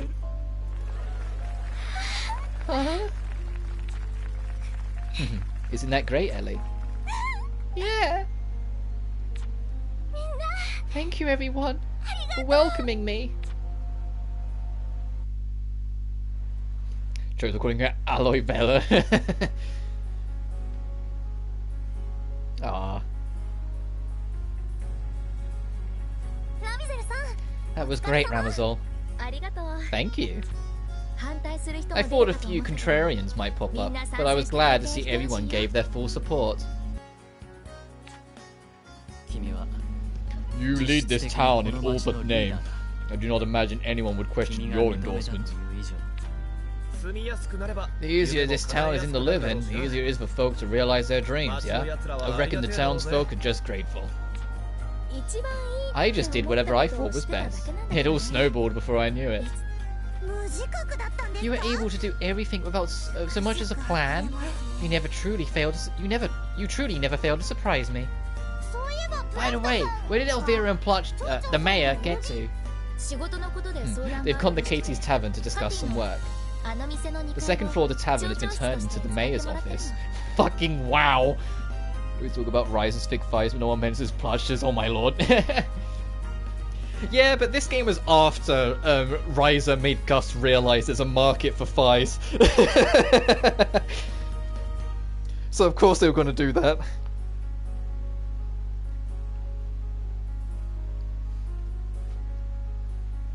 To be fair, that said, they really noticed it, because I saw, I don't know if you've seen it, but it was floating around forums, and I saw it on Twitter first.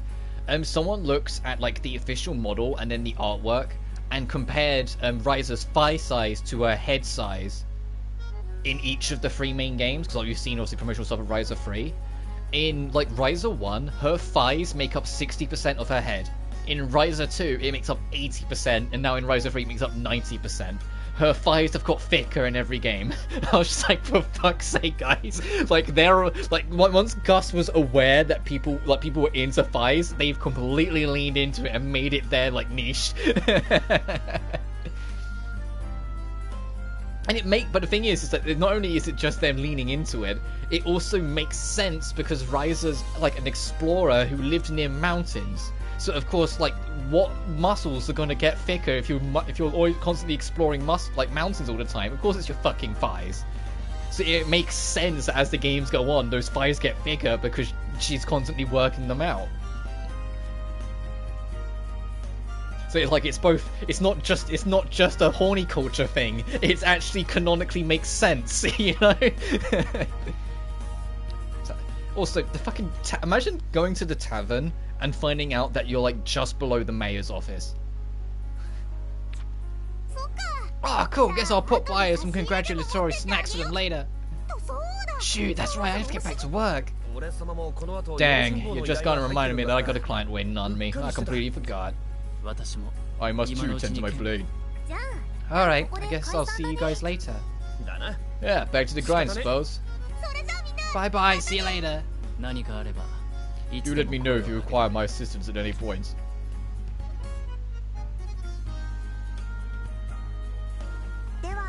Now, let us pay a visit to Elvira and the mayor. Sounds good. Actually, that's something I need to talk to Plachta about. Yes, as do I.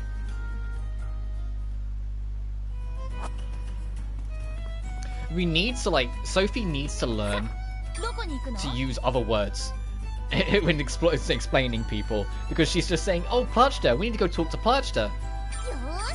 Give one of them a nickname, please. You know? Someone needs to teach Sophie, that's fine. Sophie, why do you insist on making our atelier such a mess? Huh? Is it really that messy? I just put a few things down on the floor. If it was only a few things, perhaps you could make an effort to clean up after yours.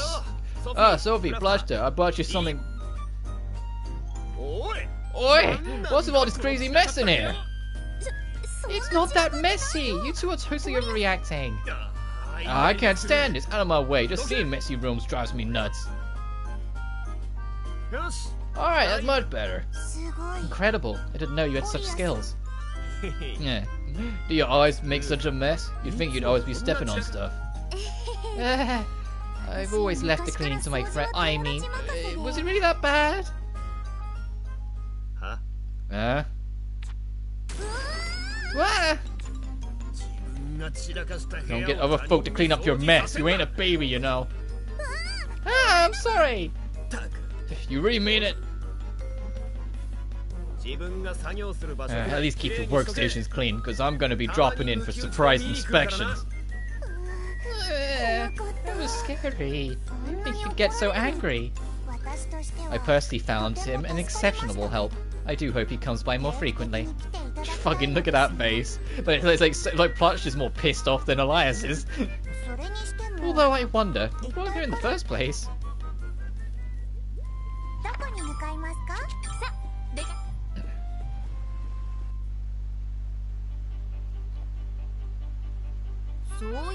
Hey Sophie, Plachta was kind of angry. Huh? Why? She says the mess that's been piling up in the Atelier since you saved the other Plachta is giving her a headache. Fuck, so the moment our Plachta was saved, Sophie immediately fell back into all of her old habits. Because she was in her comfort zone again. Like, if anything, that kind of shows how important our Plachta actually was to Sophie. That she didn't touch upon or acknowledge or, you know, lean into any of her comfort zones, any of her, like, comfort actions, or any of her normal things until after Save Plachta.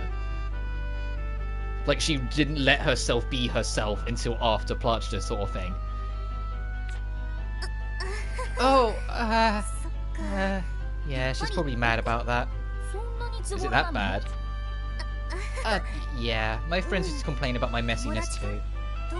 I'm really bad at cleaning, so my atelier back home always looked like a storm just blew through it.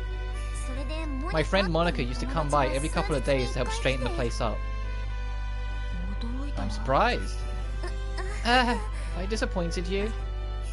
No, I didn't mean it like that. It's just that my friends used to call me messy too. What? No way! I didn't mess up my atelier as much as you do, mind you, but I did leave it looking like a bit of a pigsty. Every couple of weeks or so, a friend would drop by to help me tidy the place up. What? You're just like me! I have a bad habit of leaving my alchemy tools and books out after using them. Same. Like, if I'm going to use it right away, leaving it by the cauldron is just so much easier. I do that a lot too. It saves more time and effort than putting it away. Oh, she's sitting there like, oh my fucking god, there's 2 of them now. Like, Plachta's just getting like a migraine. She's just like, there's 2 of them. What am I supposed to do? You're the first person who really gets me on this. Great minds think alike, huh? You two seem to be having quite the jolly time together. Oh, hello there. Plachta, how long have you been there? Oh, no need to worry about me. Please, do continue with your merry conversation. Uh-oh. Sorry for making this place a mess. We won't do it again. Goodness, you two never stop causing trouble. We're a bit closer with Ram, and she got Link skill Fire.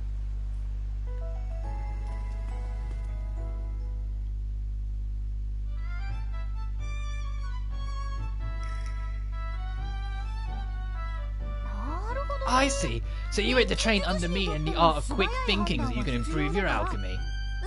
Yeah, please teach me everything you know, Master Alette. Master! A wise choice. You've come to the right girl. I'm going to teach you all you need to know how to make it as a proper businesswoman. But you do know I'm not actually planning on becoming one. Well, in any case, before we get into thinking of your feet, first I gotta see how you handle a sale. Why don't we start off by having you serve the next customer who drops in? Sure, no problem. Interesting. So this is how you have come to manage the store today? Yep, so how can I help you today? Alas, the hammer I use for smithing is not the mighty tool it once was. I am looking for a sturdy successor. Yet my coin purse is a little light. Perhaps I should settle with a less costly option. Okay, gotcha. In that case, I'll give it to you half off. Half price? Well, I could certainly afford such a price. Are you sure it is acceptable? Don't worry about that. What matters most is seeing a customer smile. Oh, Sophie, you poor naive soul. Look at this. Look at that. Look at the aspiration. Look at the sparkle of life she has in her eyes. Well, if you insist, I should accept your kind offer with my deepest gratitude. So how was that? Was it offering that discount a clever decision? Using a wholesale price and considering the materials and quality, it worked out how low I could go while still making a profit. Yeah, you did manage to make a profit. I did good then. But recklessly slashing the price and shrinking our profit down to the bare minimum doesn't a merchant make? You're no people of mine. Get out of here! What? But I managed to make you a little money. Well, she tried.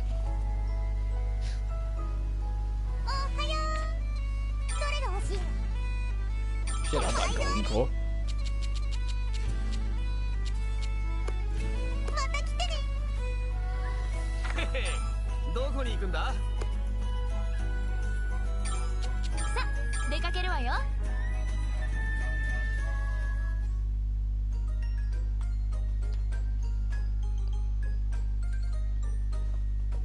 Jesus, I didn't realize the side angle on Elvira.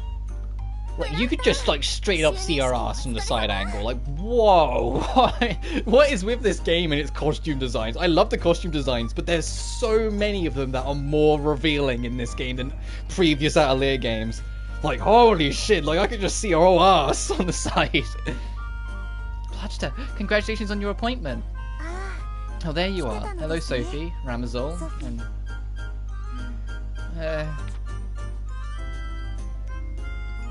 Huh?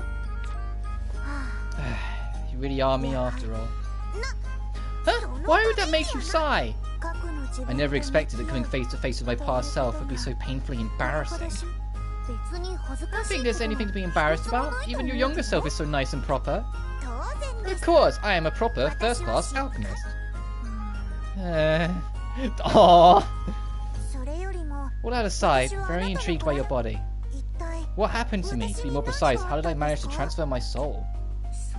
I guess it's no surprise you're curious about that. Mightily curious indeed. Fucking there it is. With the sparkle in her eyes. Stop that past me. Please do not say mightily curious like that. What? I don't understand what you're talking about. You will understand when the time comes. Oh, goodness me. Turning to the matter at hand, please tell me why I became a doll in the future. No, I cannot possibly speak with you about that matter here. It is not a tale that is easily be told. Oh, I see. Besides... Hmm? No, never mind. What? Huh? Anyway, what are you two up to? What are the two of you up to? You mentioned having work to attend to. Yes, I heard from Katie the other day that some of the townspeople were hurt by monsters near Atali. Well, it's fairly normal for monsters to appear. Elias and the others always fight bravely to take care of them for us. While I understand that there may be such cases in the past, it appears there have been a significant increase in incidents recently. Mightily curious joke is paying off. In addition, reports say that these monsters are unusually aggressive. It might have sustained injuries trying to deal with them. The monsters are getting more aggressive, huh? Actually, I think Elias and Diebold mentioned something like that earlier. Yeah, they spoke of encountering some particularly hostile monsters emanating some sort of an aura. I too have seen reports of hostile monsters shrouded in dark auras. That is why I wish to ask Elvira what she knows about the monsters. However, I'm sorry, I don't know what's going on with the monsters either. It's true that when I created this world, monsters were born along with it. However, it's not like I'm in control of the monsters or anything. I'd hoped we'd be able to ask Elvira to do something about the situation, but it seems not. Unfortunately, it appears that investigating this matter will be my first job as mayor. I'm sorry, if only I'd done a better job. Don't blame yourself, Elvira. None of this is your fault. Yes, it's only natural. It is a natural byproduct of the creation of the world.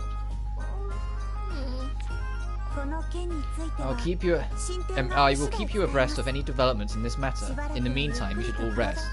You must have all drained yourselves helping me. Will do. I'll be taking it easy in the Atelier. Do be sure to continue with your alchemy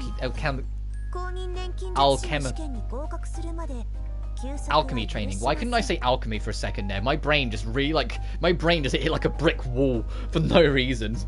Alchemy training. There's no need to be slacking off until you've passed the alchemy examination. And you, please keep a good eye on Sophie for me. Yes, you may rest assured there'll be no lazing about in the Atelier.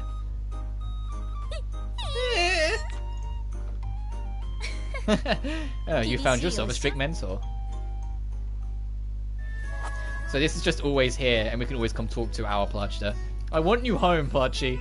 My Plachta. We need you back at base. I miss you. I dreamed I'd become mayor of this town. Regardless, be sure to carry out each and every one of my duties responsibly. I get why, though. They want young Plachta to kind of have their own spotlight a little bit. If they had both Plachtas in the same building at all times, it would kind of be like, ooh. You know, like it would kind of be like, you'd be fighting for attention too much.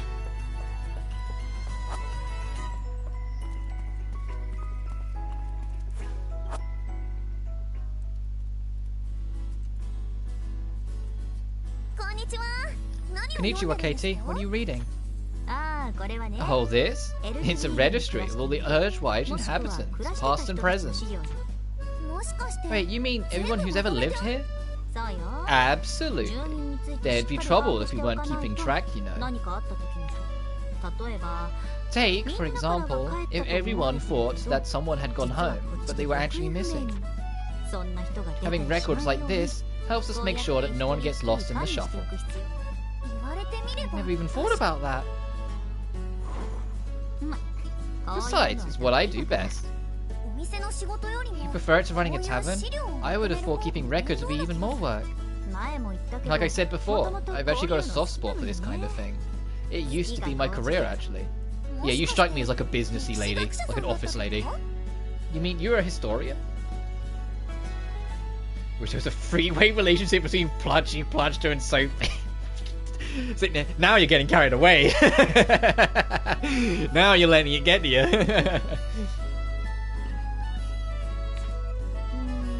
Something like that? No, but not quite. Do you know what an observation institute is? Oh shit, a reference to Pyrrhus.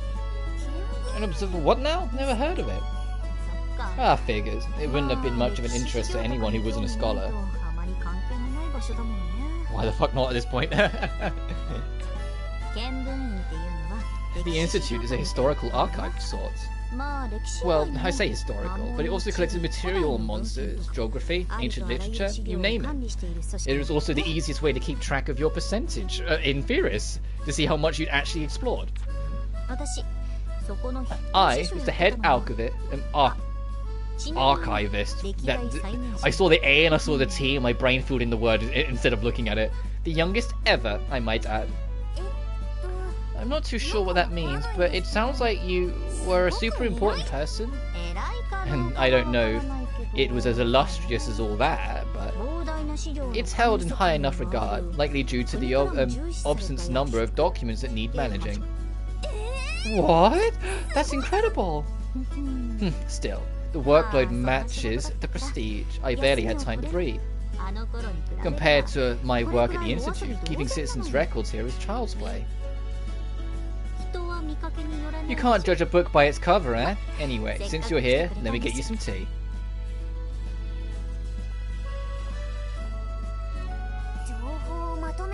It's almost annoying how beautiful she is. It's almost annoying. It's like, why is this person a side character, yet she's got so much going on with her character design? You know? Anyway, well, that explains her knack for collecting information, but what's keeping a head archivist here for so long? Oh god, there's a lot of scenes to go do.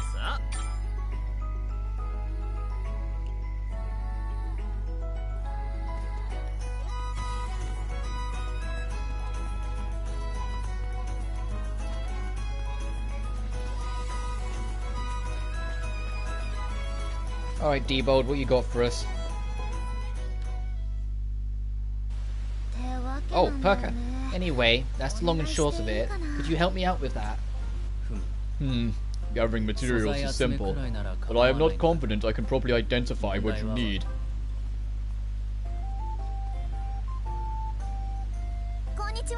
Konnichiwa! Did I hear someone say gathering materials?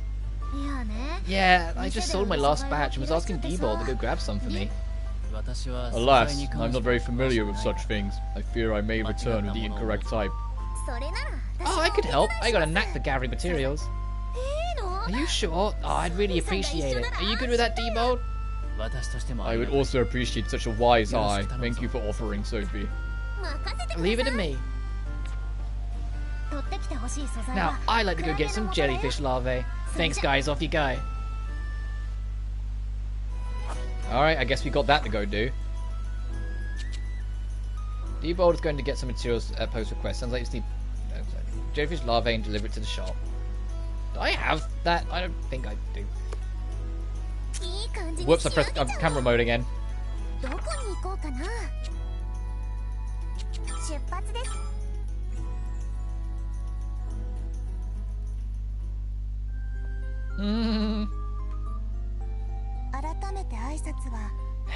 We can dispense the greetings, I presume. Certainly, we may be from different times, but we are still one and the same. More importantly, you know what I wish to ask, don't you? You wish to know what kind of life I led to ultimately have my soul be placed into this body, correct? Yes, could you please tell me? I could tell you a part of the story if you would like. Just a part of it? You won't tell me all of it? Yeah, this is before Laward portrays her, so of course she doesn't want to blow blow that one out. She doesn't want to reveal that because it could drastically change the course of young Plachta's life. I do not know. I am not certain it would be for the best to tell you the entire story at this moment in time. I have lived through far, far more than you could possibly imagine. Many of the memories I have are painful and difficult to recount. I am afraid I do not yet know whether it would be wise to share those memories with my past self. I understand. You can tell me as much as you are comfortable with. If my future self decides to omit parts of the story, then I should trust that decision. I am sorry for rushing you. I will wait for when the time is right. I appreciate it. What was with that?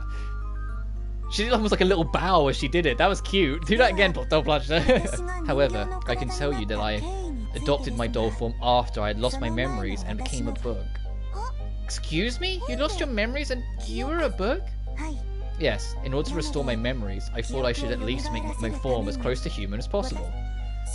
Sophie and many others helped me obtain this vessel and get my memories back.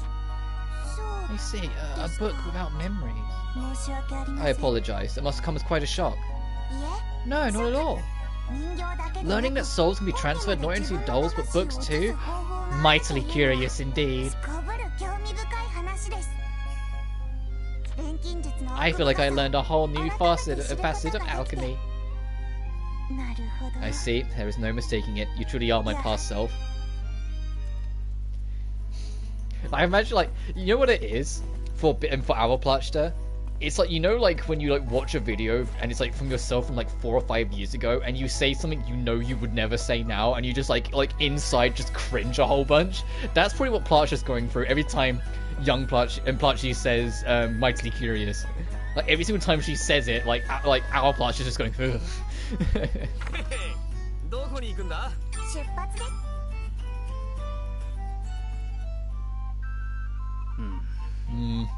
Awake or not awake? That is the question. Fucking alright, Shakespeare. Hey Diebold, is something wrong? Sophie. Oh, Sophie. I am faced with the most troublesome situation. I have been attempting to rouse Burka for some time, but she refuses to awaken. She looks so happy in her sleep. Leave her to it. Look at it. Look at that little smile on her sleepy face. Oh my god. Chuny face.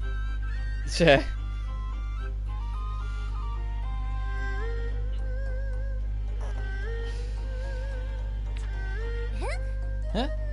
For me, it was, I still say it on occasion. I still say it a lot, but nowhere near as much as I used to. But I digress was like the most common like reflex phrase I would say in my life. And like every time I watch a video or like me talking about something and I say it like 8 times in 5 minutes, I'm like, fucking Christ, shoot me.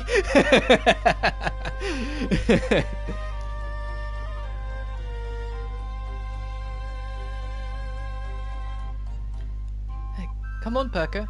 Oh look, someone with lots of colas here.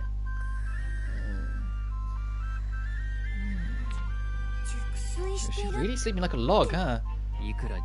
I have known few people who sleep quite this deeply. It's a little worrisome. Oh, well, I have a similar verbal tick, if you will. Yeah. I still say it a bunch, like you've probably heard me say it a couple times. I still do say it quite a bunch, but I've learned to kind of pull it back a little, because it used to eventually, like, every time I started watching it back, I was like, oh fuck, I say it so much. Just keep an eye on her for a bit.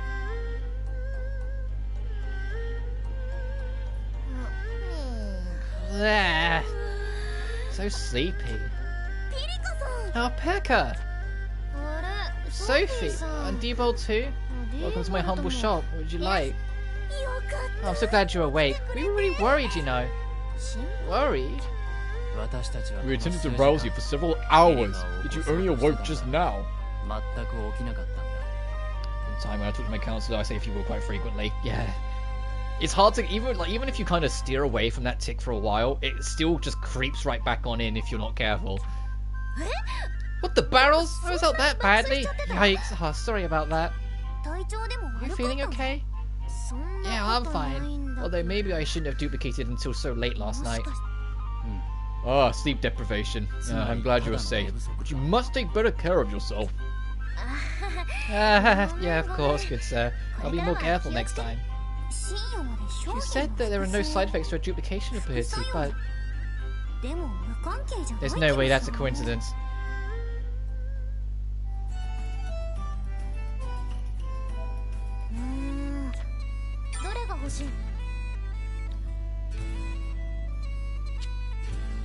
Sure, I'll buy these. I'm kind of curious.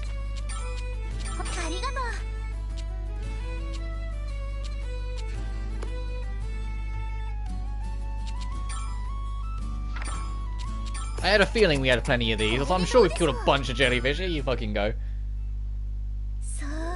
Yep, these are just what I wanted. Thanks a bunch. I must apologize. My talent for identifying correct items has proved to be as poor as I feared. I wouldn't have been able to fend off those monsters by myself, though.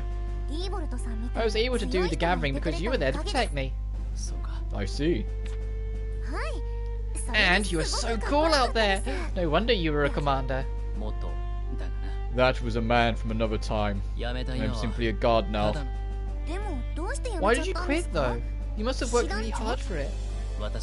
As my nation was under constant threat from monsters, it considered its knights indispensable.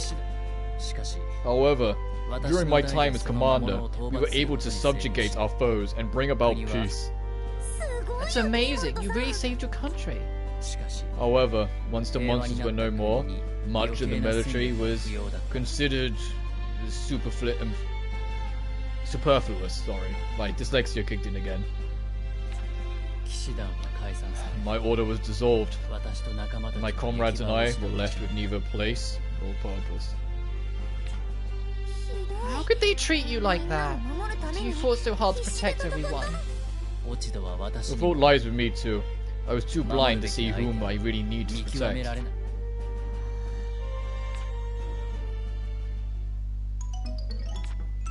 Trusty Guard is now available.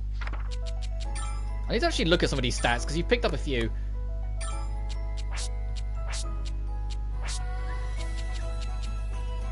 One stack of damage reduction on the substituting character when moving back, and knockback becomes ineffective when the user's below. Oh, so when he's like half down, he gets like a safety net. Interesting.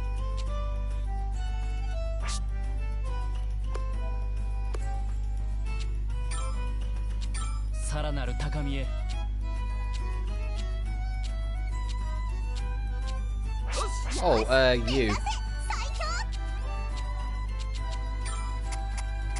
So I was saving up for this, so I'll get it quick. Before I completely forget. And you can have the MP boost as well, because you're kind of MP crazy. Limited sale has been learned? What? Maybe she gets things for cheaper?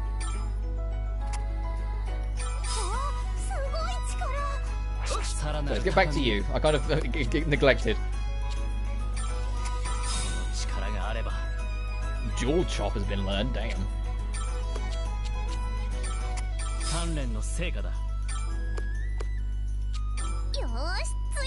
2, 4, 0, 3, 1. I'll hold off then.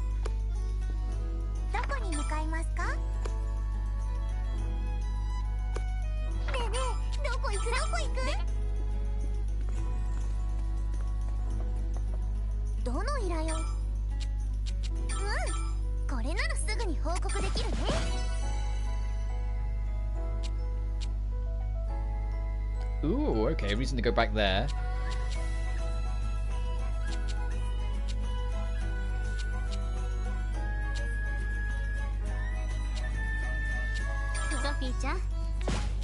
I'm going to pick both of these up since they're both seeming to be in the same area.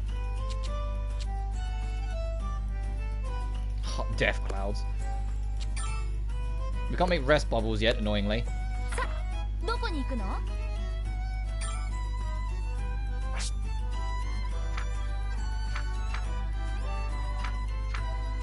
Only in ice mode, and they just hit here in general. Only in sun mode? What the f...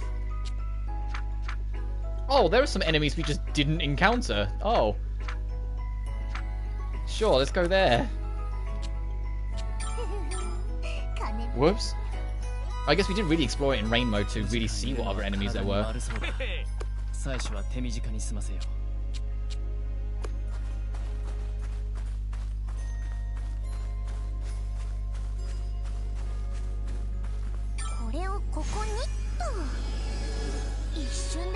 できるって便利だな。あら、かわいいのが出てきたね。オーラが薄い。あそこが弱点だ。ソフィー、一緒に行きましょう。これを使おう。いざ。あそこが弱点か。私が行こうか。手伝うね。敵を燃やしそうだ。それそれ。さあ、クリアキー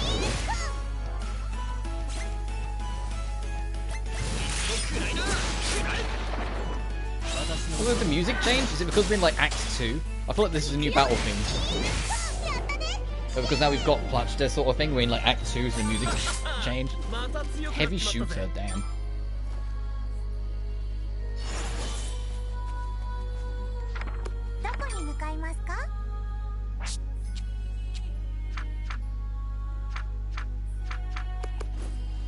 Is it the bat then? It's the last enemy that we have, the unique enemy we haven't fought here? オーラが薄い。あそこが弱点だ。これでバッチリだよ。あそこが弱点か。私が行こうか。No, no, that'd be way too much for one bat. Tempting, but no. オーラが弱っています。オリアス、連携攻撃だ。特別の弾。やるぜ。イカズチを敵を貫け。やれやれ。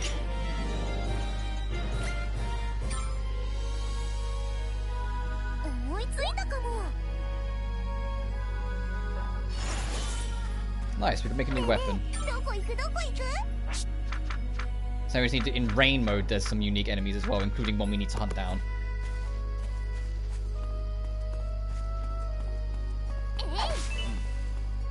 これでいいのか。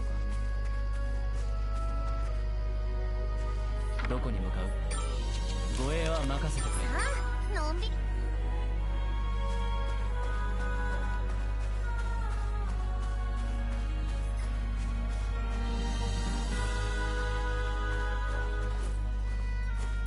Oh, and there were 2 treasure chests we never actually went to figure out how to get, so I had to try to do that. So I think we need to open that gate, so... さあ、とっておき。ここまで見事な晴れ空は少し苦手です。 Oh geez, everything we need. あら、かわいいのが出てきた。オーラが薄い。あそこ They が弱 resist, 点だ。 never mind. I was gonna say, fuck them up, make it quick. No, they resist, let's hold off. これで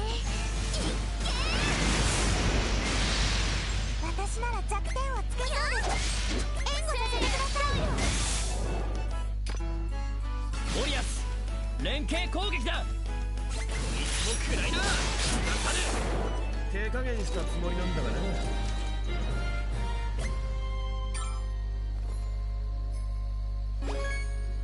Oh, only 2? Okay, that's easy. ザクじゃねえか。オーラが薄い。あそこが弱点だ。後ろを任せて。これでこれとか効きそう。私なら弱点をつけそうです。これで援護させてください。楽勝楽勝。まだまだ成長するわよ。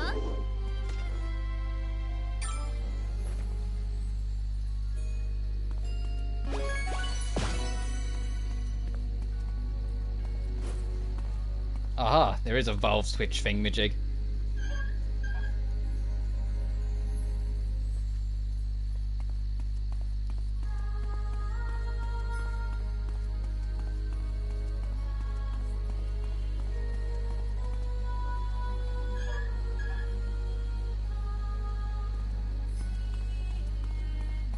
And that should be enough to pass through. さあ、とっておき。雪っていくつになってもワクワクしちゃうよね。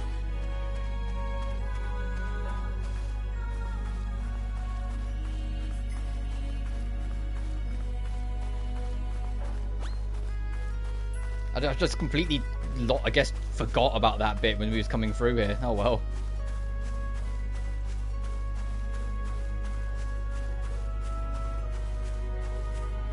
And I want to put it in the rain mode to see what and unique enemies I miss, just in case they have any loot I'm going to want.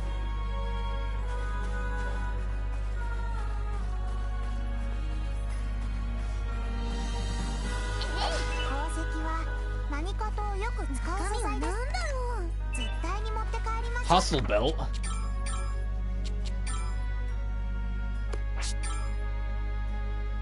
God damn, it has a lot of little boosts.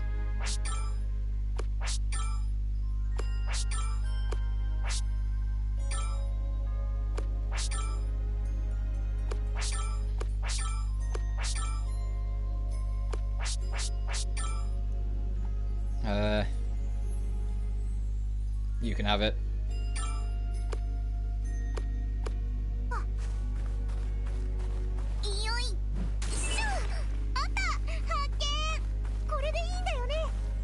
Alright, now we need to get up there. Oh, never mind. Puzzle solved. Fucking genius over here.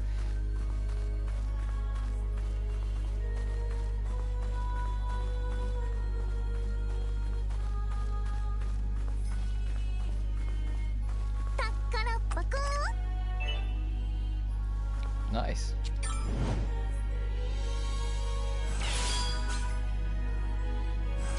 Fuck! So close to hitting that all.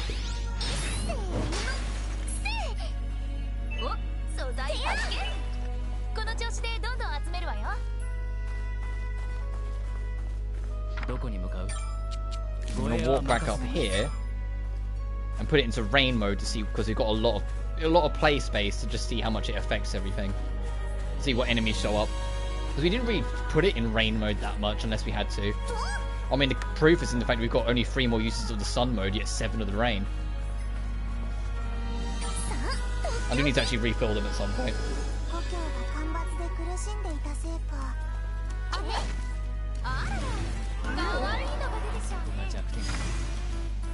No, still resist.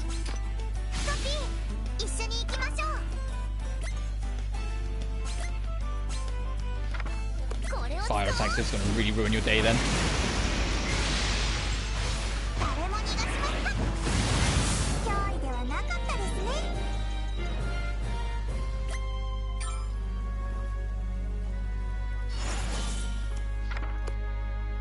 Right, and what enemies? Still 2 more, including what we have yet to fight. Oh, it's in a lot of other areas by the looks of it. Oh, they're over there. Oh, they're also way over on this other side, so we can just run over.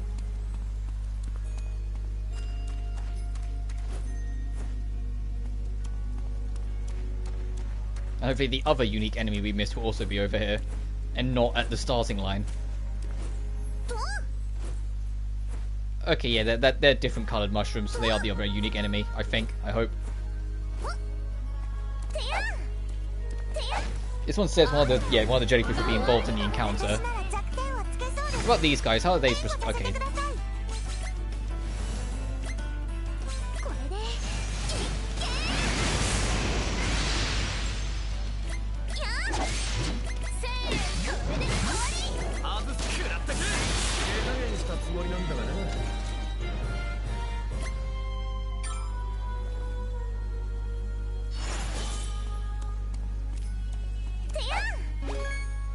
Hunt extinct ancients? Is that what these fucking things are called? Yeah, these guys? Okay.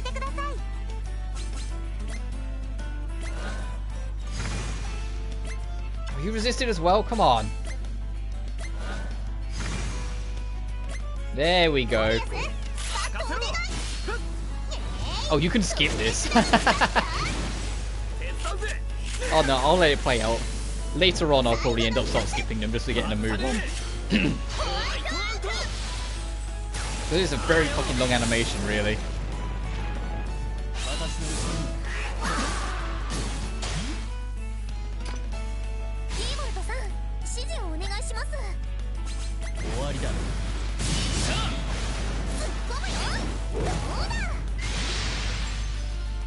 Sophie, 後に続くぞ。俺様から逃げられると。ま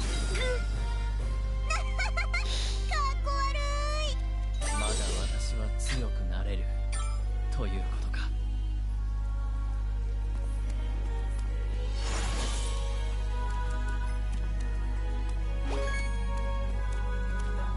Oh, if you raise the water level slightly more, you could have it be like a straight current through here.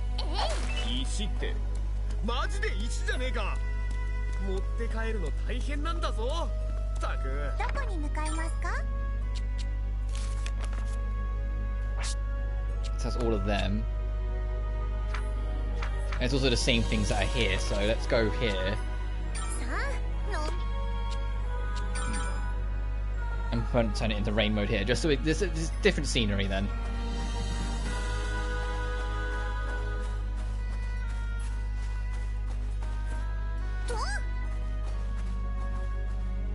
And we'll head back, turn this in, and see where we go from there.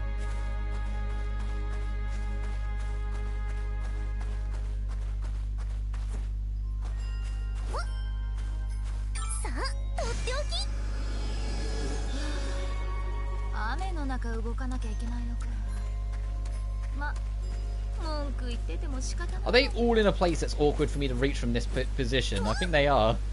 There is a treasure chest we can try and nab though. Oh, I was like, what just popped up?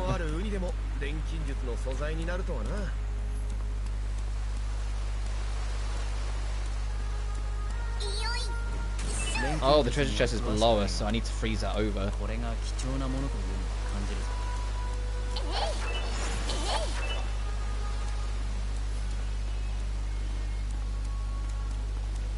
Yeah, I see it. Okay. Let's do this first, and I can also identify how I'm getting. So it's into that other corner. Actually, I think I can see it.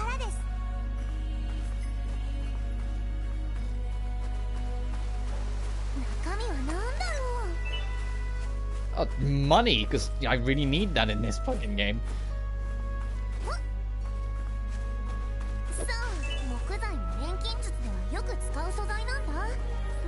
So I have to go down to that one and then change it. The one that's like directly beneath us. That'll probably be the wisest choice then, to be able to then backtrack and get these enemies. I just need to remember to actually, you know, make more of these things when we get back. Because we're starting to get low on all of them. We're going to run out soon.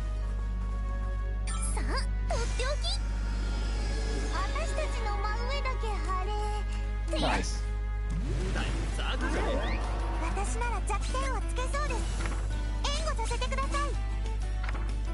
I mean, they're on ice mode, so I can't do what I wanted to do.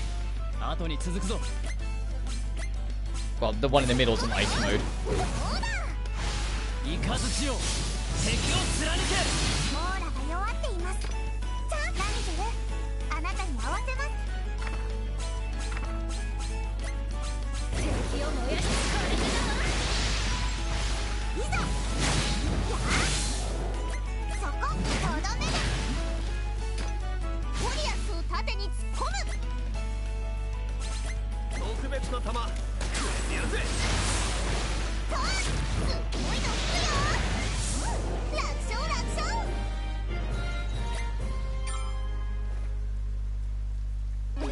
Nice, and that's enough to please both the quest and the spy footfalls.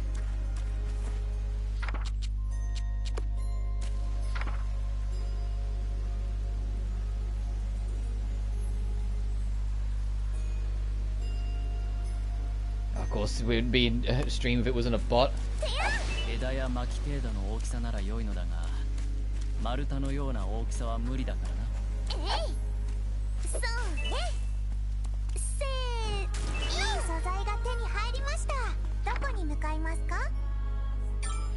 So before we head back to the Atelier, let's turn these in.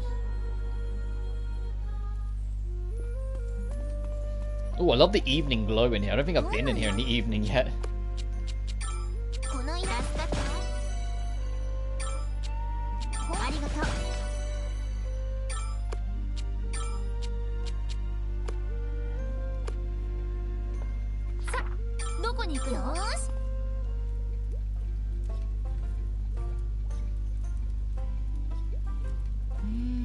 Wow, you really are good at this. Your technique is very different from mine.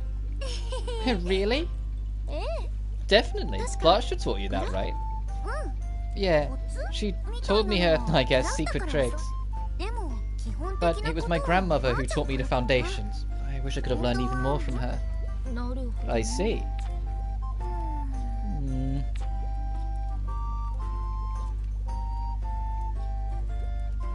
What's on your mind, Plachta? By the way, I was wondering this for a while, but don't you use catalysts? What are catalysts?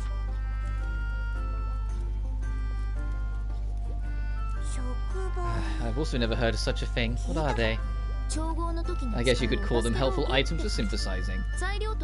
Put one in your ingredients and it'll give you the material a little bit of push to help them connect. What? My grandmother never told me anything about them. Incredible! Uh-oh. Please do teach us more about these catalysts. They sound mightily curious indeed. I want to know more too. Using them sounds way easier than swapping out my cauldron. Fucking these two. Can you sit these two are two peas in a pod? Seriously? Swapping out your cauldron? Why would you do that? Oh yeah, the nice little jab to Sophie 1, where you'd have to like juggle 5 fucking cauldrons. A nice little just like, yeah, that was kind of stupid when you think about it. Indeed, that also piques my curiosity. But for now, catalysts. Right. Rather than listening to me give you the rundown, I'm sure it will go faster if you give them a try yourselves. Start by having a go with some catalysts you have on hand here. Is this how we get 6x6? Catalyst Grolier. Catalyst Limitia. Alright, let's get to work. Sophie, wait. Given this is our first time using a catalyst, how about you and I engage in a little competition? Oh, again? Again? Oh, fucking Sophie. That's the same mind. Oh, that sounds interesting. In that case, I'll be the judge. How about you too, Ramazol? What's the matter, Sophie?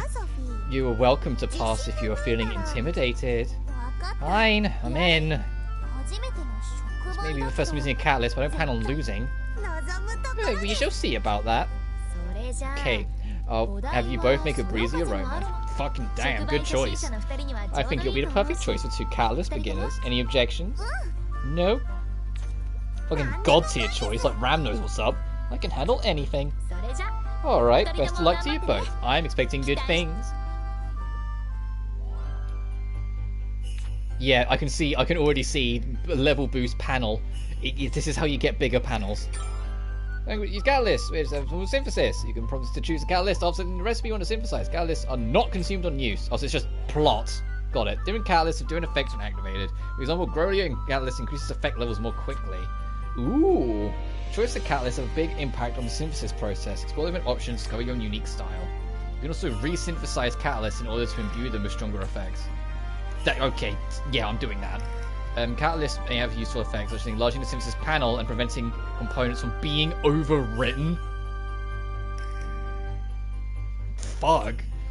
So you can just really like kind of overstack and not worry about it getting deleted. Restricted panels.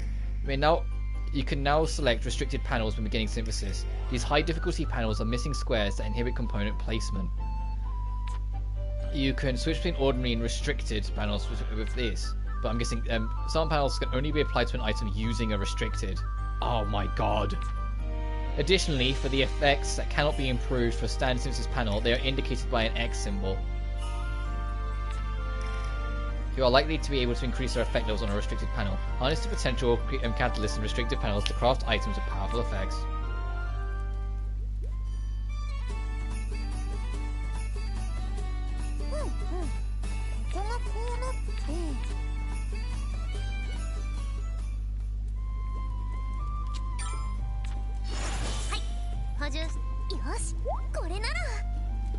Oh, so much is happening.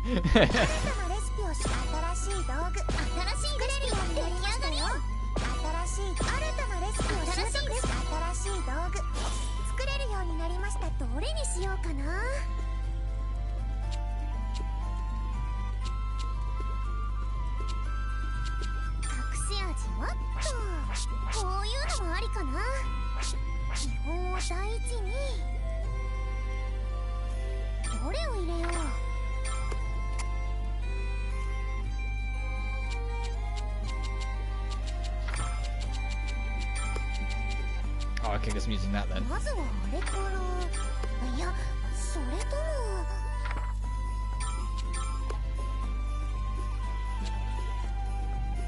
やってみよう。 Get rid of the red. これはここ。 Get rid of the これ blue. はここ。悪くないかも。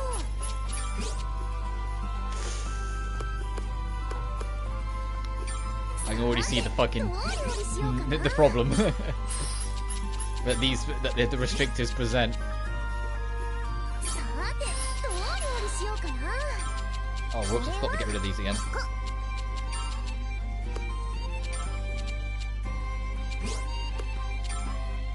グルコーングルコーン。これはここ。力を貸そう。ああ、なるほど。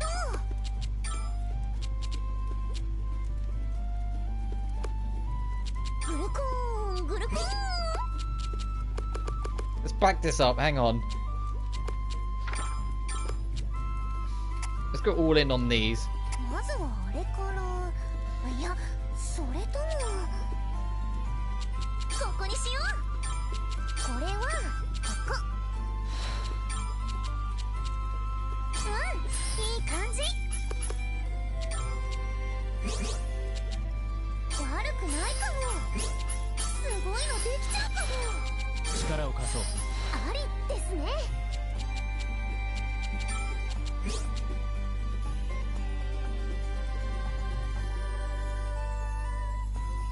さて、どう料理しようかな。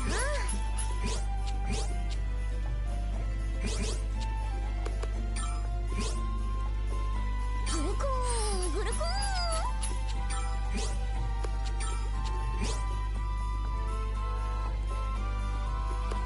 とりあえず入れてみる？これはどうだろう。ありですね。試してみたいのだああ、なるほど。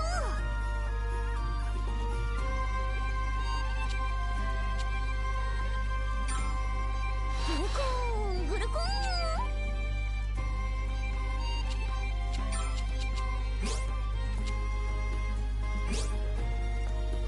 さて、どう料理しようかな。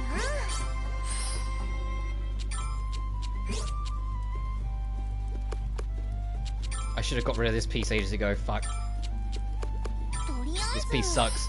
入れてみる？いい感じ。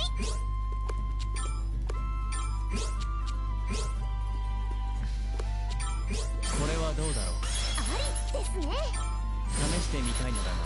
ああ、なるほど。なるほどね。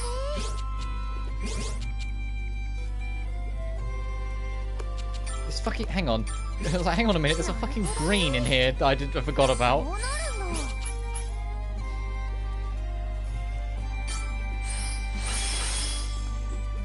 さて、どう料理しようかな。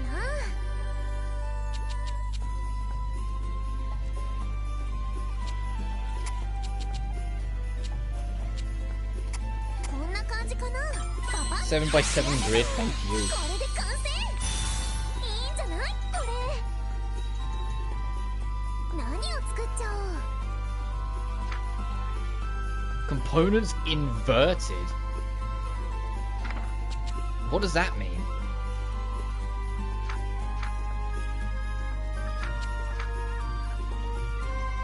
I'm genuinely curious. I'm like, what the fuck does that mean? Oh my god! We're in, boys! Holy shit! 材料はっと。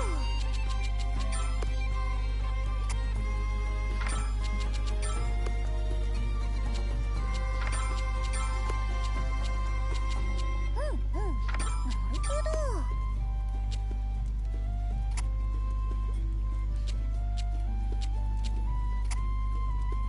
まずはあれから、いや、それとも。 Oh my god. This is almost overwhelming how much space I can just suddenly fucking play around with. Like, I've missed having 7 by 7 grids so much. さて、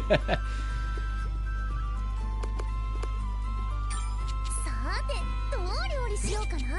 Oh, I just...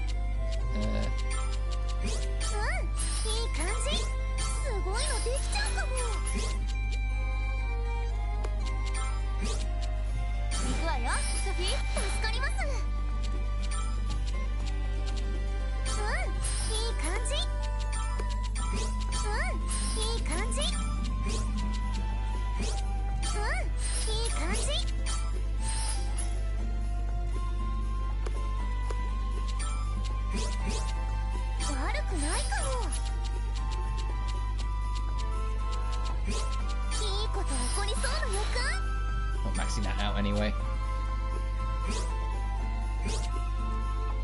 さてどう料理しようかな。こんなのはどう？助かります。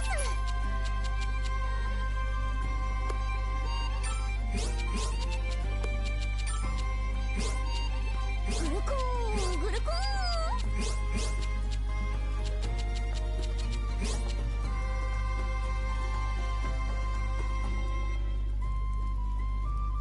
さてどう料理しようかな。すごいのできちゃうかも。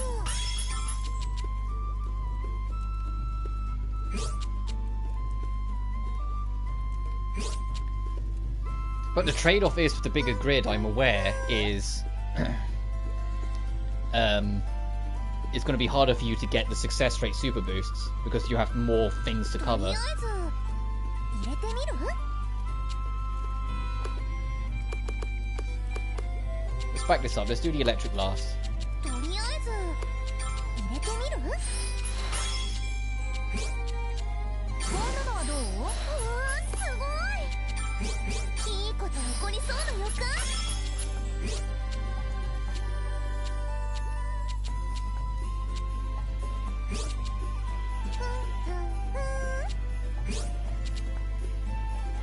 錬金術は情熱よ。すごい！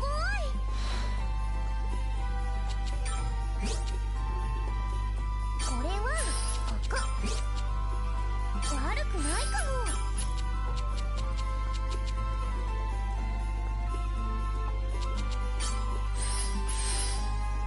どの特性にしよう。これで一気に仕上げるよ。これで完成。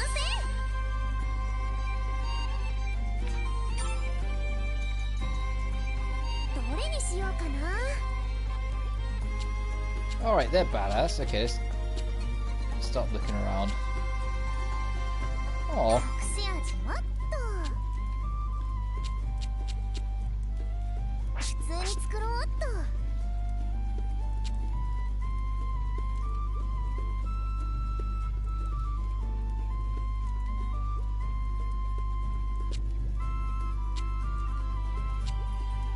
in addition to normal increase each element's effect level by half the number of the element's links.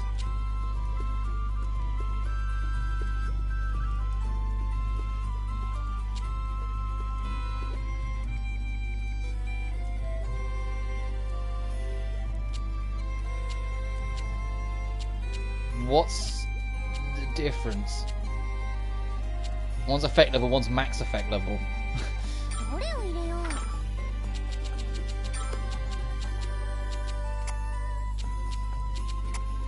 うんうん、なるほど。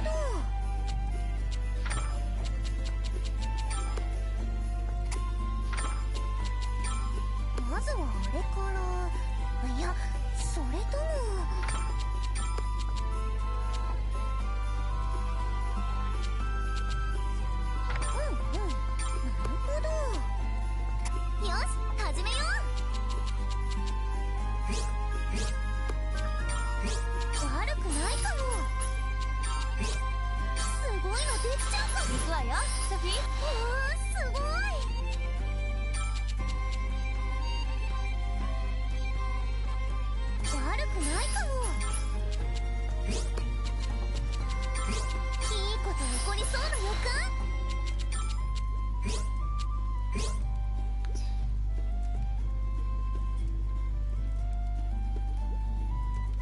さて、どう料理しようかな。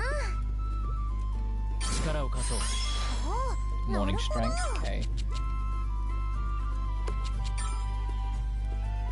ん、いい感じ。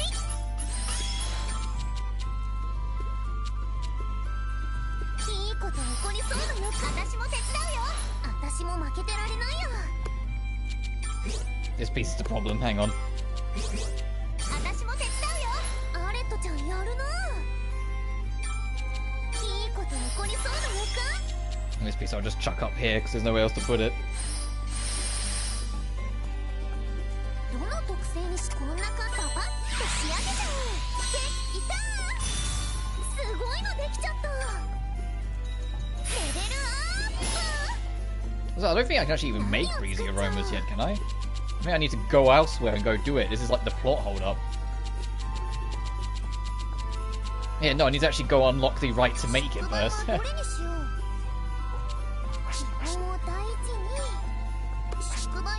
God, there's... They kind of just say, no, you have to use restricted now. Like the ones you unlock restricted, because look, there's just locks off everything.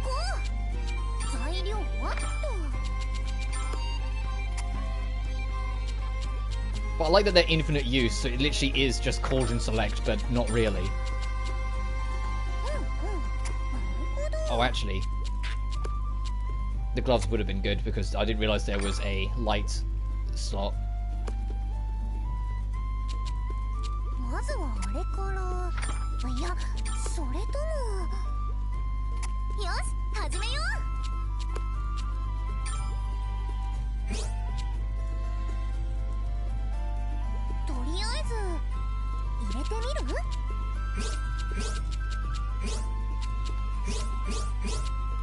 Man, they really fucked over the wind slots here. All the wind slots are like completely like covered. It's like no.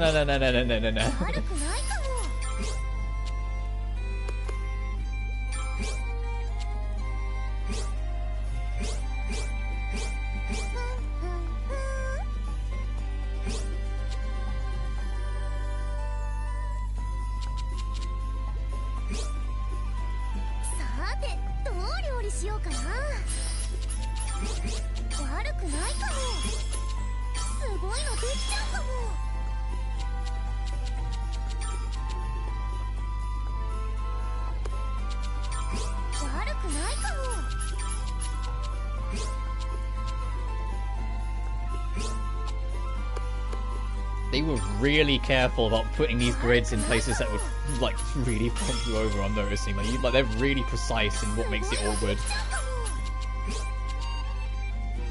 Use flavor of challenge though, so I'll take it. Oh, this bonus won't mean anything because we need more links. So I need to put this here to try and get a single extra link in the door, really.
Oh wow, that's the thing we got from that boss. Yeah, give me. Oh,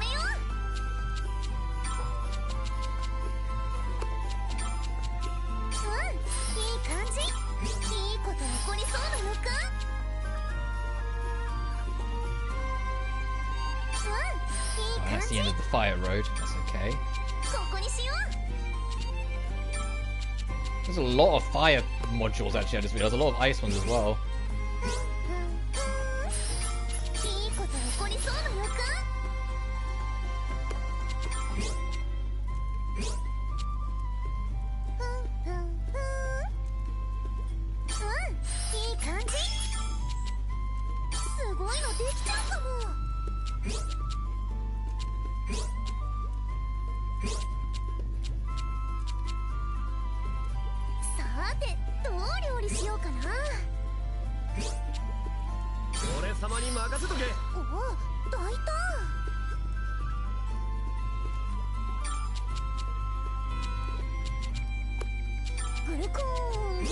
And I've made lightning super awkward, unfortunately, as a result.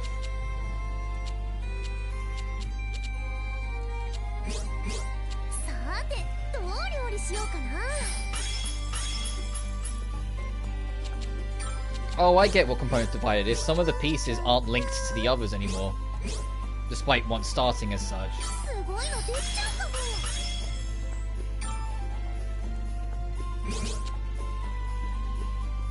フルコーンフルコーン。特性はどれにする？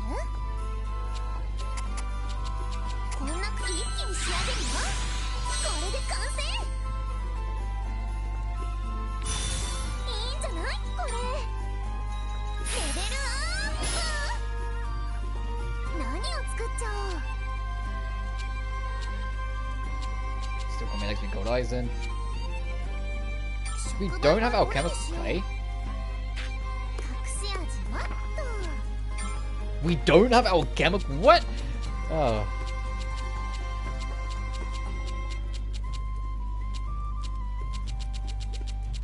隠し味はっと。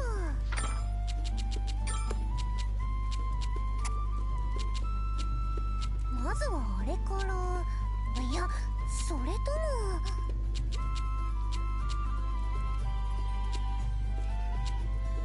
Sure. It's like,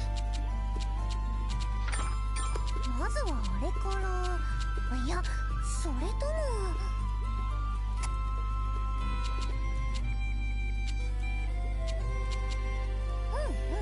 なるほど。よし、始めよう。ここにしよう。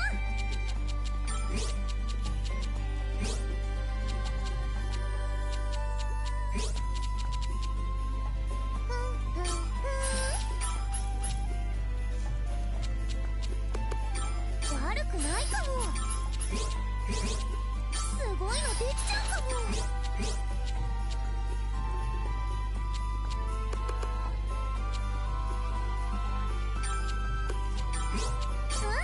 いい感じ。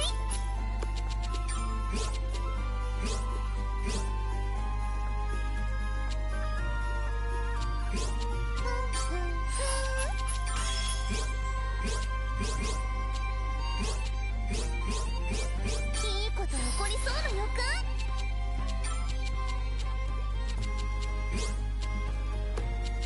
these aren't getting much. Ooh, this is gonna be just like a la-di-da, just tucked away in the corner sort of thing. Hey, defense boost though. いい感じ。すごいのできちゃうかも。 力を貸そう。ああ、なるほど。すごいのできちゃうかも。 これはどうだろう。ああ、なるほど。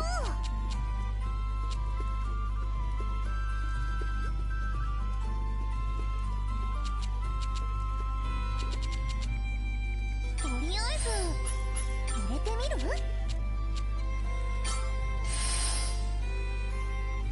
So I just have to pay attention when I do my alchemy. If they're no longer linked, I can overwrite them safely. Oh, she wasn't happy about that. Well, we made it. Don't worry about it, Sophie. 何を作っちゃお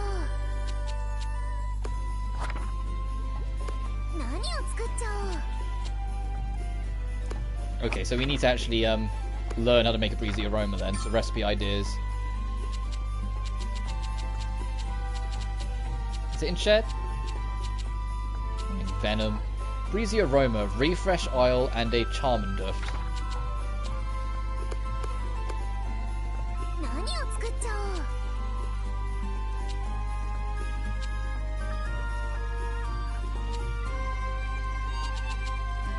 隠し味はっと。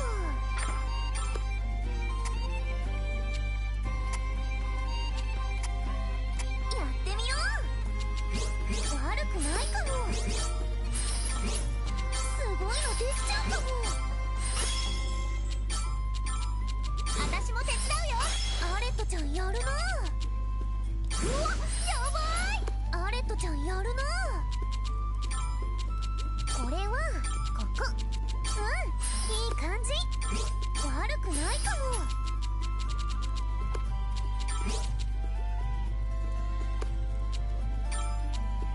ここにしよう。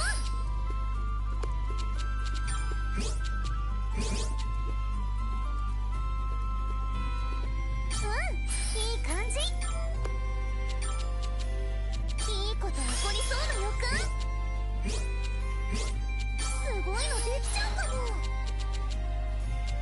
we only have one more. 特性はどれにする？これでいいかパパ？仕上げちゃう。いたー。何を作っちゃおう。 And refresh これ oil. はどれにしよう。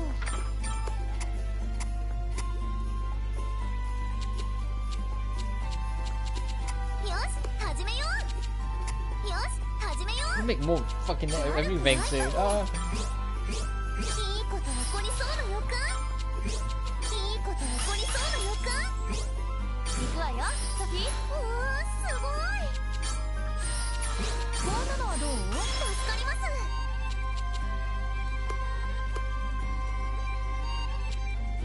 とりあえず入れてみる？すごいのできちゃうかも。こんなのはどう？うわー、すごい。いい感じ。いい感じ。特性はどれにする？こんな感じ。一気に仕上げるよ。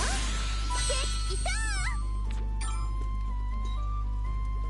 ー。新しい道具 Nice. どれにしようかな。 Now, before I embarrass myself trying to make one, let me save.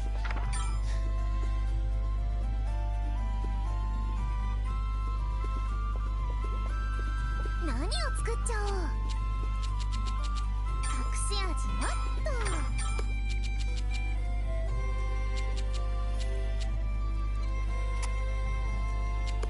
Now, I should take the high quality ones. まずはあれから。いや、それとも。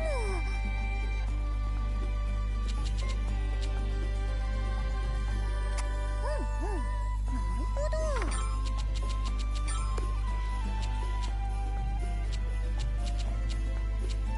よし、始めよう。ここにしよう。ここにしよう。 Now we got those reds out of the way. Let me think about this.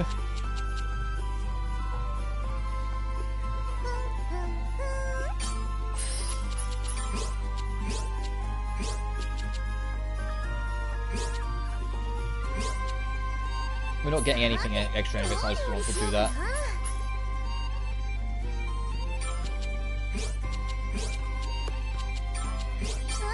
いい感じ。い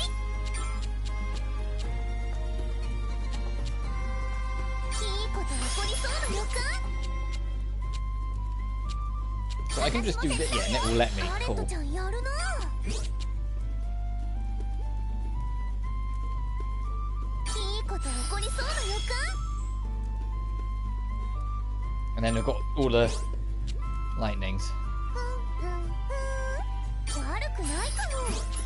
すごいのできちゃうかも。ここにしよう。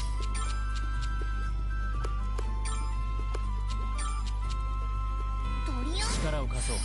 ああ、なるほど。すごいのできちゃうかも。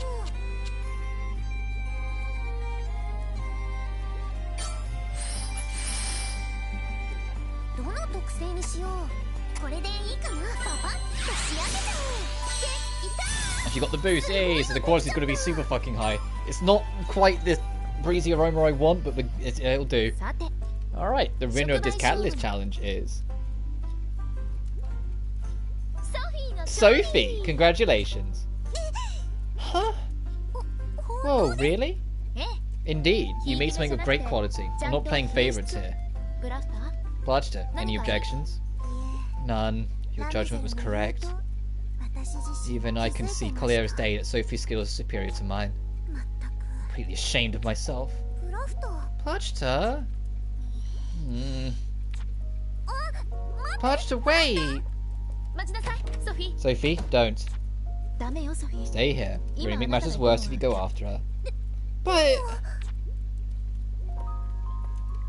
ここは私が行く。 I'll talk to her. You'll be okay. Trust me. Yeah, let Ramazel be Mama Bear for a second. And help you kids get to stay here. She's gone. 嫌われちゃったかな。 You Plachi. It's not really a fair standard of comparison. Yeah, Sophie's had a whole journey of experience and memories, and taught by, you know, like the best possible teacher she could have, and has years of personal experience, whilst young Plachi doesn't have any of that. She's still a complete newbie to it and is overly, like, judgmental of her own ability. Does Plachta hate me? Oh, Sophie, of course she doesn't. Speaking of Plachta, I wonder if the mayor's doing alright. Should I talk to her about this too? I guess I'll go and check in on her. It's like, fine, one Plachta ditches me, I'll go talk to the other one.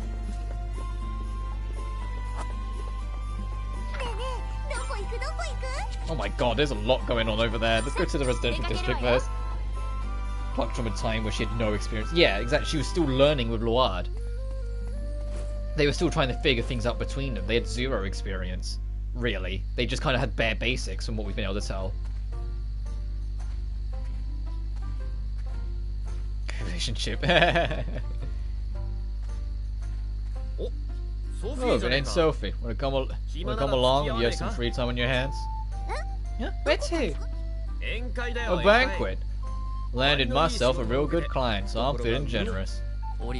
Elias, I have a bad feeling for allowing you to pay for me. I should pay for my own meal. If I'm saying I'm paying. Don't you dare touch your wallet, you hear me?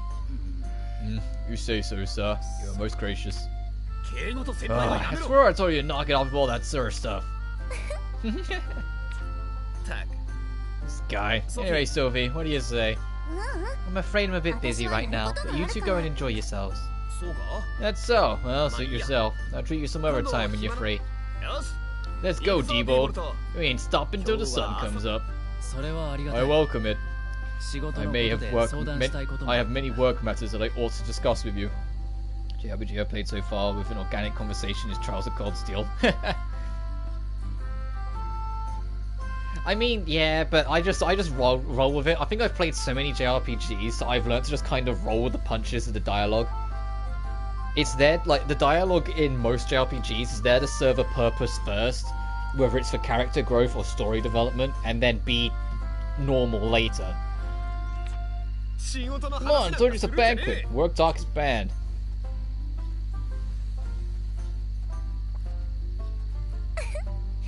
They sure are good friends. How does every single fucking event involving those two end with Sophie saying that? Like, we get it!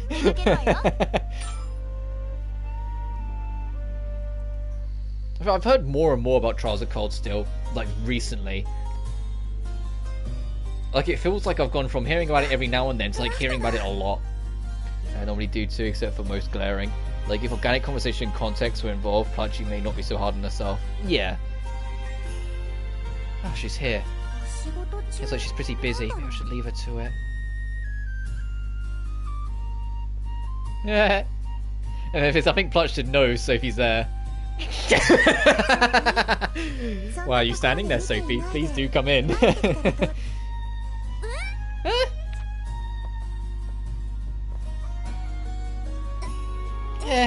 did you know I was here? Your presence is very distinct. You can always sense when you are nearby. Oh, anyway, what are you up to? I'm looking for a collection of files regarding Ritali. Speaking of Ritali, it's a pretty big town, but it doesn't have a lot of people for its size, huh? It's hardly surprising. Every single resident was personally summoned here by Elvira herself. And the first game has been surprisingly refreshing, a cool, interesting MC. And people properly communicate their problems. I've heard, like, especially, like, I saw it trending on Twitter not that long ago, and a lot of people were just kind of gushing and talking about their memory to the series and what they want from the future and what they love about it. And I was just like, fuck, okay, people like this series, I get it. Every single resident was personally summoned here by Elvira herself. Personally, looking at it that way, I guess it's actually a lot. It is my mission to make it even just a little easier for the townspeople to accomplish their dreams in this place. However, in order to do that, there are a mountain of tasks awaiting me. Sounds like a tough job. Let me know if there's ever anything I can help with. Now that is enough about me, Sophie. Is there something you wish to speak to me about? Huh? You really can read me like a book. Here's the thing. I had an alchemy showdown with Plachta, but... Oh, I can already picture where this is going. You won the showdown, correct? Yeah, but then Plachta suddenly ran out of the Atelier.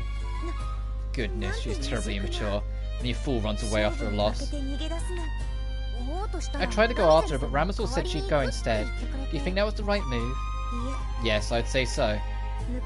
In the past, I was very prideful. I was moody and hated to lose.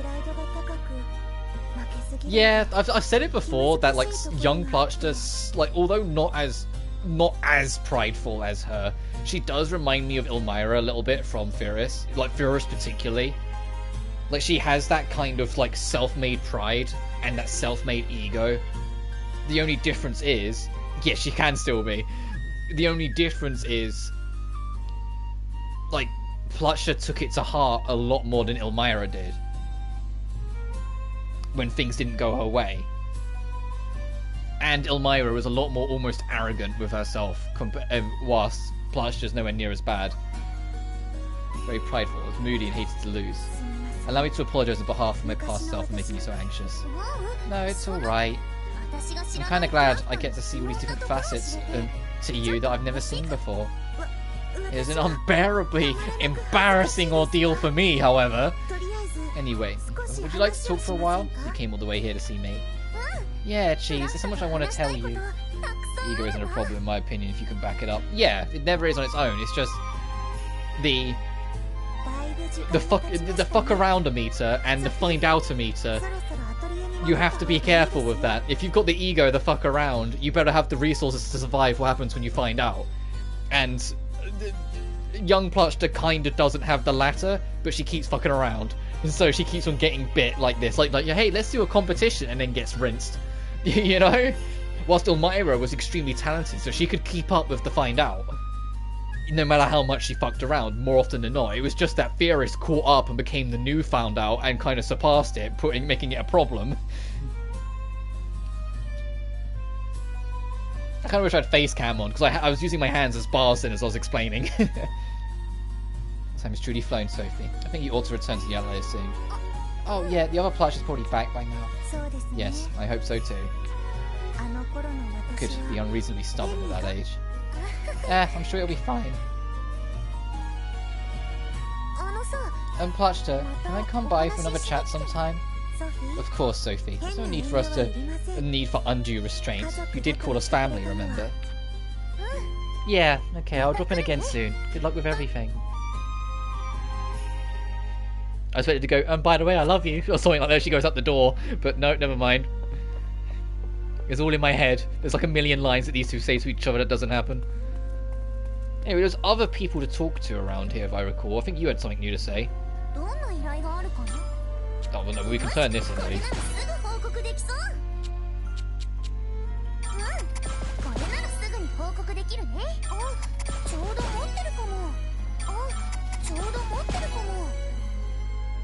If we're on B grade, why are all of these quests... I just realised all of these quests are A grade. What the fuck? I don't want to... We've only got 3 golem cores, so I'm not going to turn that in. Welcome to the whole Lonely Rabbit. Shut up, you. But you know what I mean? It feels like there's a lot of like unsaid dialogue that should be there.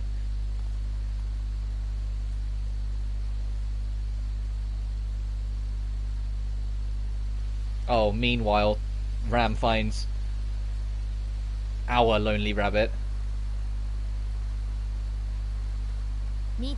There you are. What are you doing out here? You're pretty upset about losing the Sophie, huh? I believed I could win. I was so certain I had somewhat grown thanks to the recent events. And yet, I was still unable to beat Sophie. I still lost to her. I'm surely missing something of vital importance. Really? I think you've got everything you need. But I remain unable to beat Sophie. Besides, that item she made to transport souls, I don't think I would be able to do the same. I would not even know where to begin. I never surpassed Sophie. And to be fair, you kinda never do. Considering when Plachta actually does get her soul back, we learn. You know, when Lily and Suli, we learned that like Sophie's far surpassed Plachta. Because of course she fucking has. I think she surpassed Plachta the moment she transferred Plachta's soul from a book to a doll in Sophie 1. I think that was literally like the telling point that she now became near unstoppable as an alchemist. She surpassed Sophie. True madness. Hey, there's something I want to ask you. Is it really that important for you to beat Sophie at alchemy? What? My alchemy is nothing but a drop in the ocean compared to the two of you. But I still have my own things I want to do, dreams I want to pursue. Giving a loving wink again. Dreams. She's a beast in her own right. She outclasses pretty much everyone, like barring LNS. Yeah, and even then, I think if there was like a canonical alchemy showdown between Sophie and Liddy and Sully, Sophie would win. That just tends to never happen. Because even like canonically in Liddy and Sully, when they talk about the alchemy exam that Theoris did, she says that she beat Elmira, canonically beat Elmira, but in that game doesn't elaborate. She says she had a showdown with Sophie, but doesn't elaborate. So I think that's left to your imagination if she won or if Sophie remained on top. And I can imagine Sophie probably remained on top. Like the battle mix. Yeah, battle mix gives them an edge, but in terms of raw alchemy ability, Sophie wins easily. And the thing with battle mix is that they only could do it because of their reliance on the anima they got from paintings. Yes, they could make their own so they can still keep on top of it, but that's still like almost like a limiter they have to be wary of. Well, Sophie kind of doesn't have that. If she can fucking find it, she can use it to make whatever she wants. It feels like in the canon. She just makes whatever.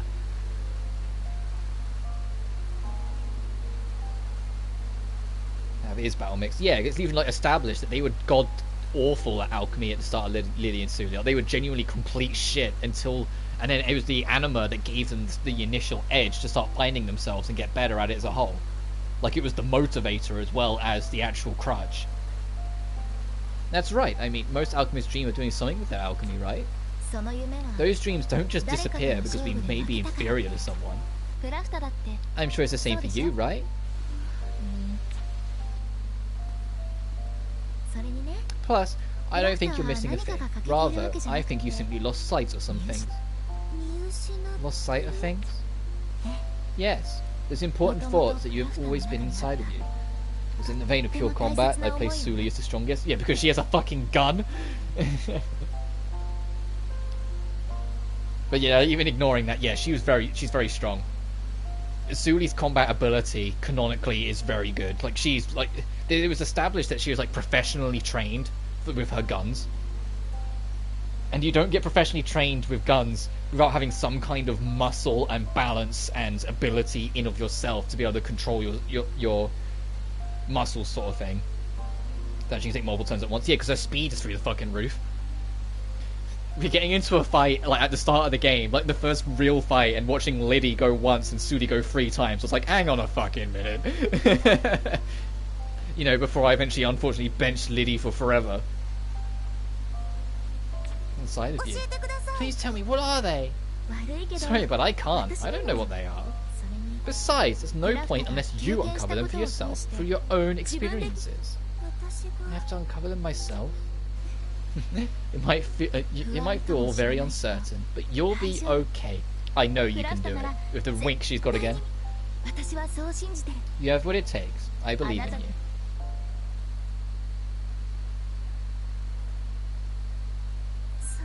But you do realize I may not live up to your expectations. Why are you blushing, Plachta? Oh no, you will. As long as I'm with you, I'll make sure you do. It seems I found another person besides Sophie whom I must surpass. Thank you, Ramazal. I promise I shall want someday recover my own dream.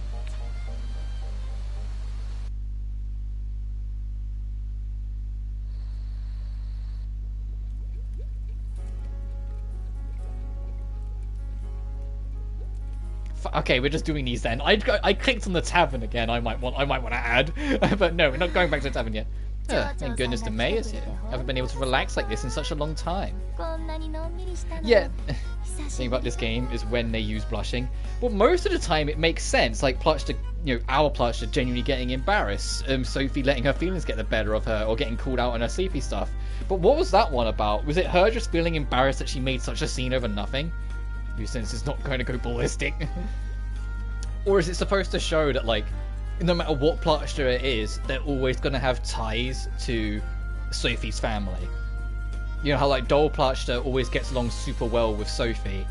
Plachi gets along well and admires Ramazal. So there's always a link between these two families. Like, almost like two strings of fate are always supposed to intertwine. That kind of idea.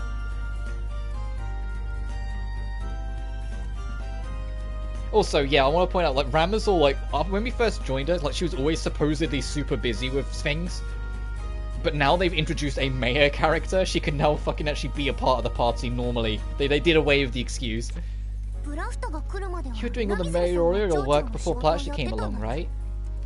Pretty much. I wasn't very good at running a tight ship like real mayor should, though. So you're not good at that kind of stuff? Yep, you got it. I'm exactly the most thorough person in the world. That's why I'm really glad that you're here to help me out.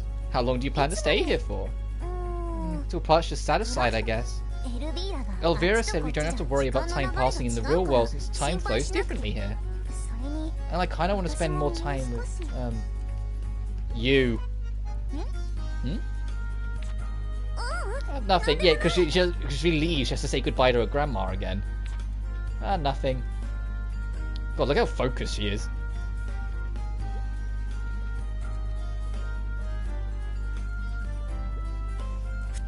You two, do you think you could both don't you think you were both getting a little too comfortable in your laziness? Oh, but it's been so long since I've been able to just relax and do nothing. I've been working non-stop since coming here. It's nice to finally have some me time. What me time? Ramazal, you still have requests you must attend to, no? And according to my future self, Sophie must train for her license examination. Hurry up now, no more lazing about, back to work! She bounced back a bit too well. Yeah, it's like we have two mayor Plachtas now. Oh, excuse my intrusion. Uh-oh. Gnome, what's up?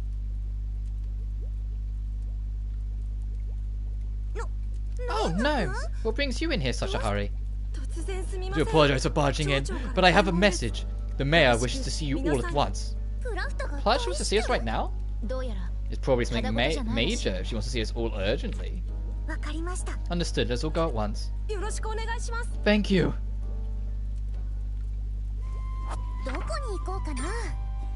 Oh my god, look how many... Later, Plachta, let me go talk to people. I'm gonna talk to everyone else. What the fuck? Well, wow, Perka. Is that a new creation? What is it? It's a pot, duh! Oh, I love pottery, so I rolled up my pretty sleeves and made some of my own. Every single one I make goes up for sale, but for some reason not all of them are doing that well. To be honest, it's rather surprising that at least some are selling well, you know? Oh, by the way, I wanted to ask you something. Do you have trouble waking up again like before? Not really. I actually figured out why it was happening. So remember how you asked my duplication power had any side effects? Turns out you were right on the money. When I use my power too much, it makes me super sleepy. So you weren't able to wake up last time because... Right, because I was up late duplicating stuff. Usually I go to sleep once I get tired, but I was in a rush, so I kept going until I zonked out. Wow, I had no idea. So I guess that means you have your limits. I guess so. Now that I think about it, maybe I've conked out more than it before and just never realized it. Maybe you should leave a sign that says, please slap for service. But what if one slap wasn't enough? I don't want to wake up with a puffy face. There's got to be a better idea. Sophie, what do you think? Let's see, how about a disgusting drink that customers can give you if you're asleep? For example, I can make a milky beverage that's super bitter. Objection! Absolutely not. I will not allow milk to be defiled in any way. I figured you'd say that. Alright, I'll think of another way. I did like that cheeky face that Sophie had for a second there, where she's like, I could poison your favorite drink.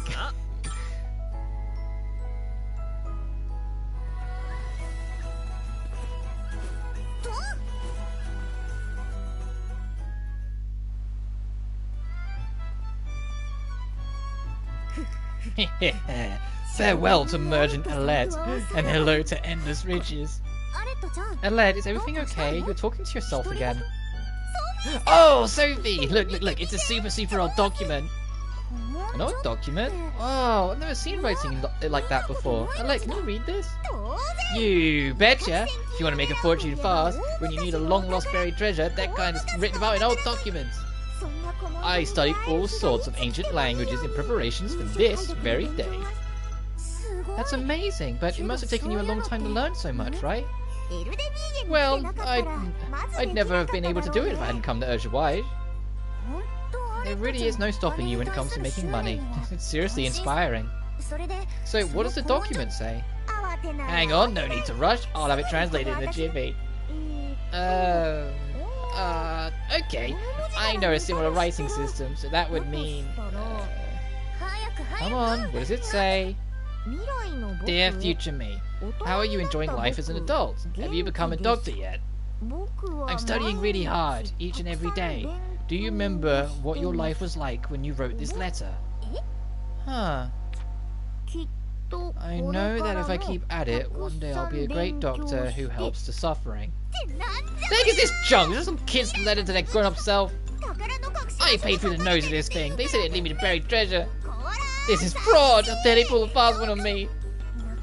Maybe she should have read it over before she brought it.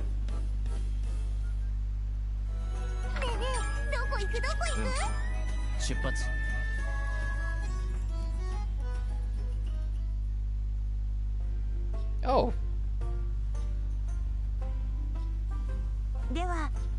Now, is there anything of particularly urgent concern? Any pressing matters? Well, there's a bunch of little stuff, but nothing all that urgent. We've already managed to resolve the major issues that needed taken care of. Agreed. You've been so quick to sort things out. It's a relief to have such a dependable mayor. I'm grateful you're satisfied with everything so far. I'll continue to do my best for this town. You're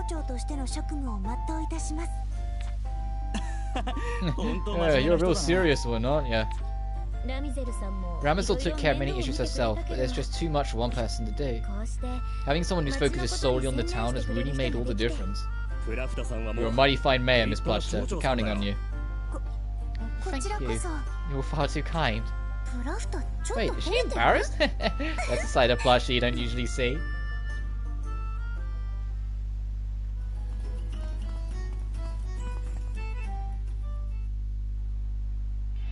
Uh-oh.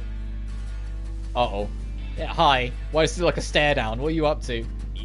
Oh, found ya!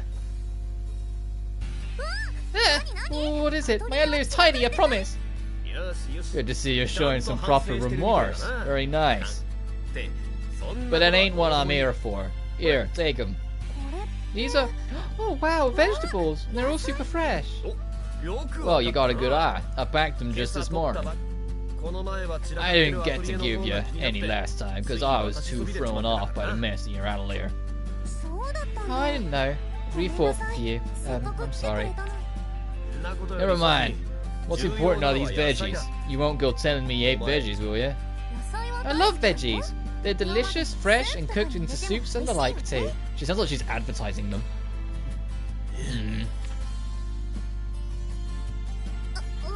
Whoa! Clever girl. Makes me happy to hear you like your veggies. Eat a ton of them and grow up big and strong. Sophie's like, thank you? Sophie's like, what the fuck was that about?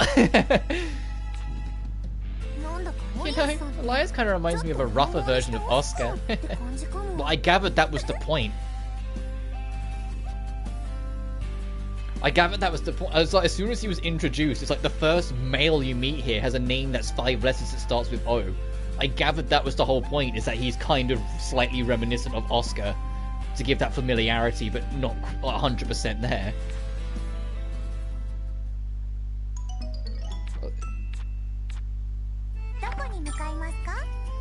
We still haven't gone and talked to Finders.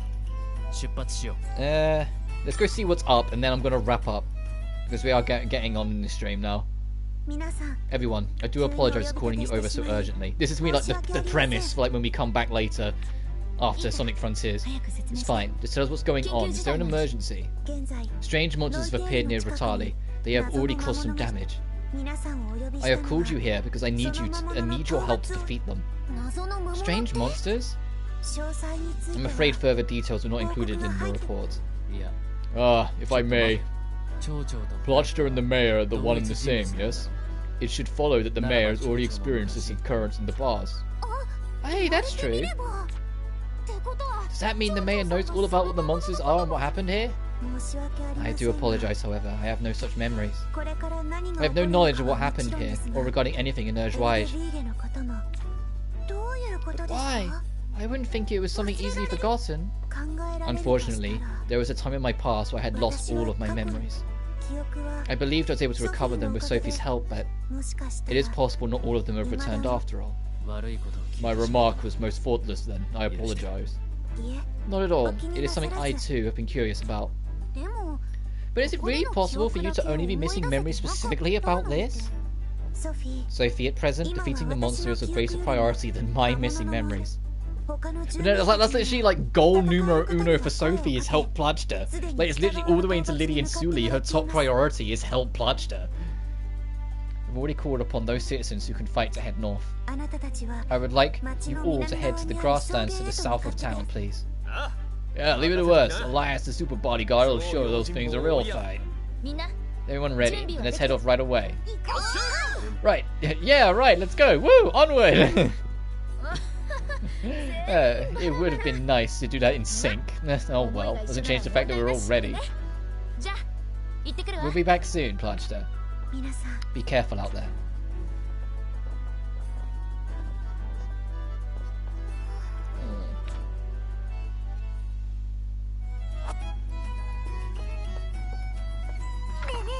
So, oh, we're finally going down here. Okay, that's for later. Fucking, there's more scenes. It is turning into a blue reflection second live stream, whereas like some of those streams would be like an hour to 2 hours straight of like just dates and cutscenes. Around the time the twins join, you get like 50 fucking dates unlocked at once, and I went through all of them. You working on the registry again? No, just flipping through it.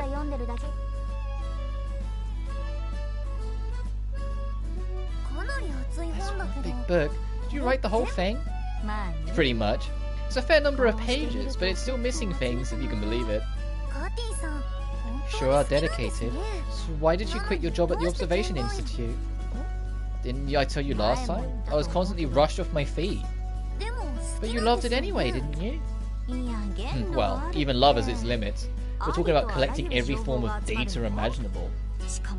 Plus, they set deadlines with no regards to my schedule, then work me to the bone to meet them. That kind of environment would kill anyone's passion, no matter how much they enjoyed their work. So I walked away, and long after that, I was called over to Ruenheid. And you started this tavern. Information pools where people gather. This seems like a nice, relaxing way of picking things up. The world really is the best. Compared to my old life, it's practically a paradise. I think I can see why you're not in a rush to go home. Well, I'd be lying if I said I never think about it. I've learned things talking with the townspeople here that I never knew back at the Institute. It made me realise just how much I still have left to discover. Well, it's not enough to convince me to give up my dream lifestyle, but it's food for thought.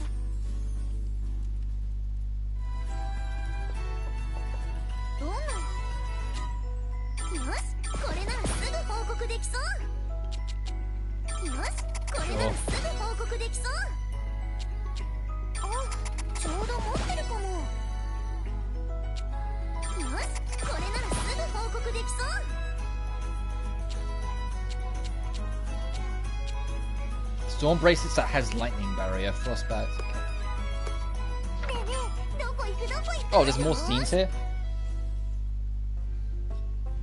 Oh, with our mayor. My, there's truly no end to these issues. Is it really that many? It is more than that they each need to be handled individually. Some aid would not go amiss. Someone with experience in building restoration, for instance, another for agricultural aspects. Alas, those here were not gathered with infrastructure in mind, so true experts are rare. Now what next? It's a tough job to do, especially if you're not used to it. Why are you acting as a mayor anyway? I owe quite a lot to the people in this world. They went to great lengths to aid me. So, if I can do something to make Rutali citizens' lives easier, then I shall do it. Simply put, I'm returning the favour. That, and I think it must be hard for you to leave Ramazal like this. I mean, I really wish we could spend a little more time together. Well, there is little time to relax, yet perhaps this is for the best. I am certain that with all these experiences and the people you meet will help you grow even more. That is what I believe.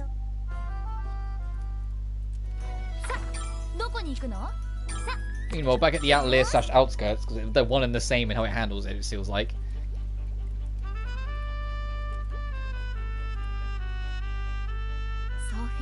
You're amazing, Sophie. You make such a difficult recipe look so easy. It looks complicated, but it's actually not that hard once you give it a go. That's only because you're so skilled. I've often lost even with a recipe. Really? Well, thanks. To be honest, I was totally useless at this stuff only a short while ago. I couldn't even make berg medicine without looking at a recipe. What? Even I can make berg medicine fine by myself. I was only able to make so much progress because Plachta took me under her wing. She really is a stellar alchemist, huh? And I'd love to see her in action sometime. Look at how proud Sophie looks. Like she's not just proud of herself, she's proud to have Plachta as a mentor. That's what that is. Me too, but that's just not possible right now. She can't do alchemy while in a doll body. That's why I'm studying up, so I can help her become human again. Oh, but it's not just for that. I'm working to become certified as an alchemist too, of course. Yeah, keeping it tied into Fidoris. I can't make Plachta human with any old trick though. I have to get really strong. I'm so excited for the day when I can learn every move and make lots of things together with Plachta, aka Lily and Sule. It's a wonderful dream to have. So, you want to make Plachta happy too, not just yourself. It's pretty amazing of you. You think so? Yeah, of course. I hope your dream comes true. It's too good a dream to just stay in your head. Ah, you're right. I don't care how many years it takes. I swear I'll make it come true. Hey, speaking of dreams, what's yours? My dream, is to make everyone happy. No, that's not quite right. To be more precise, I want to be happy with everyone. To be happy with everyone? As you know, I'm not really that skilled of an alchemist. So, if I say I want to make everyone happy, I know I won't really be able to do that. Oh, but I'm sure you'd be able to do that even without loads of skill. I know, I can do some parts myself, but there's also plenty I can't do. So, I'll do whatever I can, but when I get stuck, I'll need help from other people. When there's something I can't solve myself, I'm going to ask for as much support as I can. With the good dose of teamwork, we can all find happiness together. Oh, that's what I think anyway. Sorry, it's not much of a dream, is it? No, don't say that. I think it's wonderful. Thanks. I'll do anything to make it come true. Same goes for me.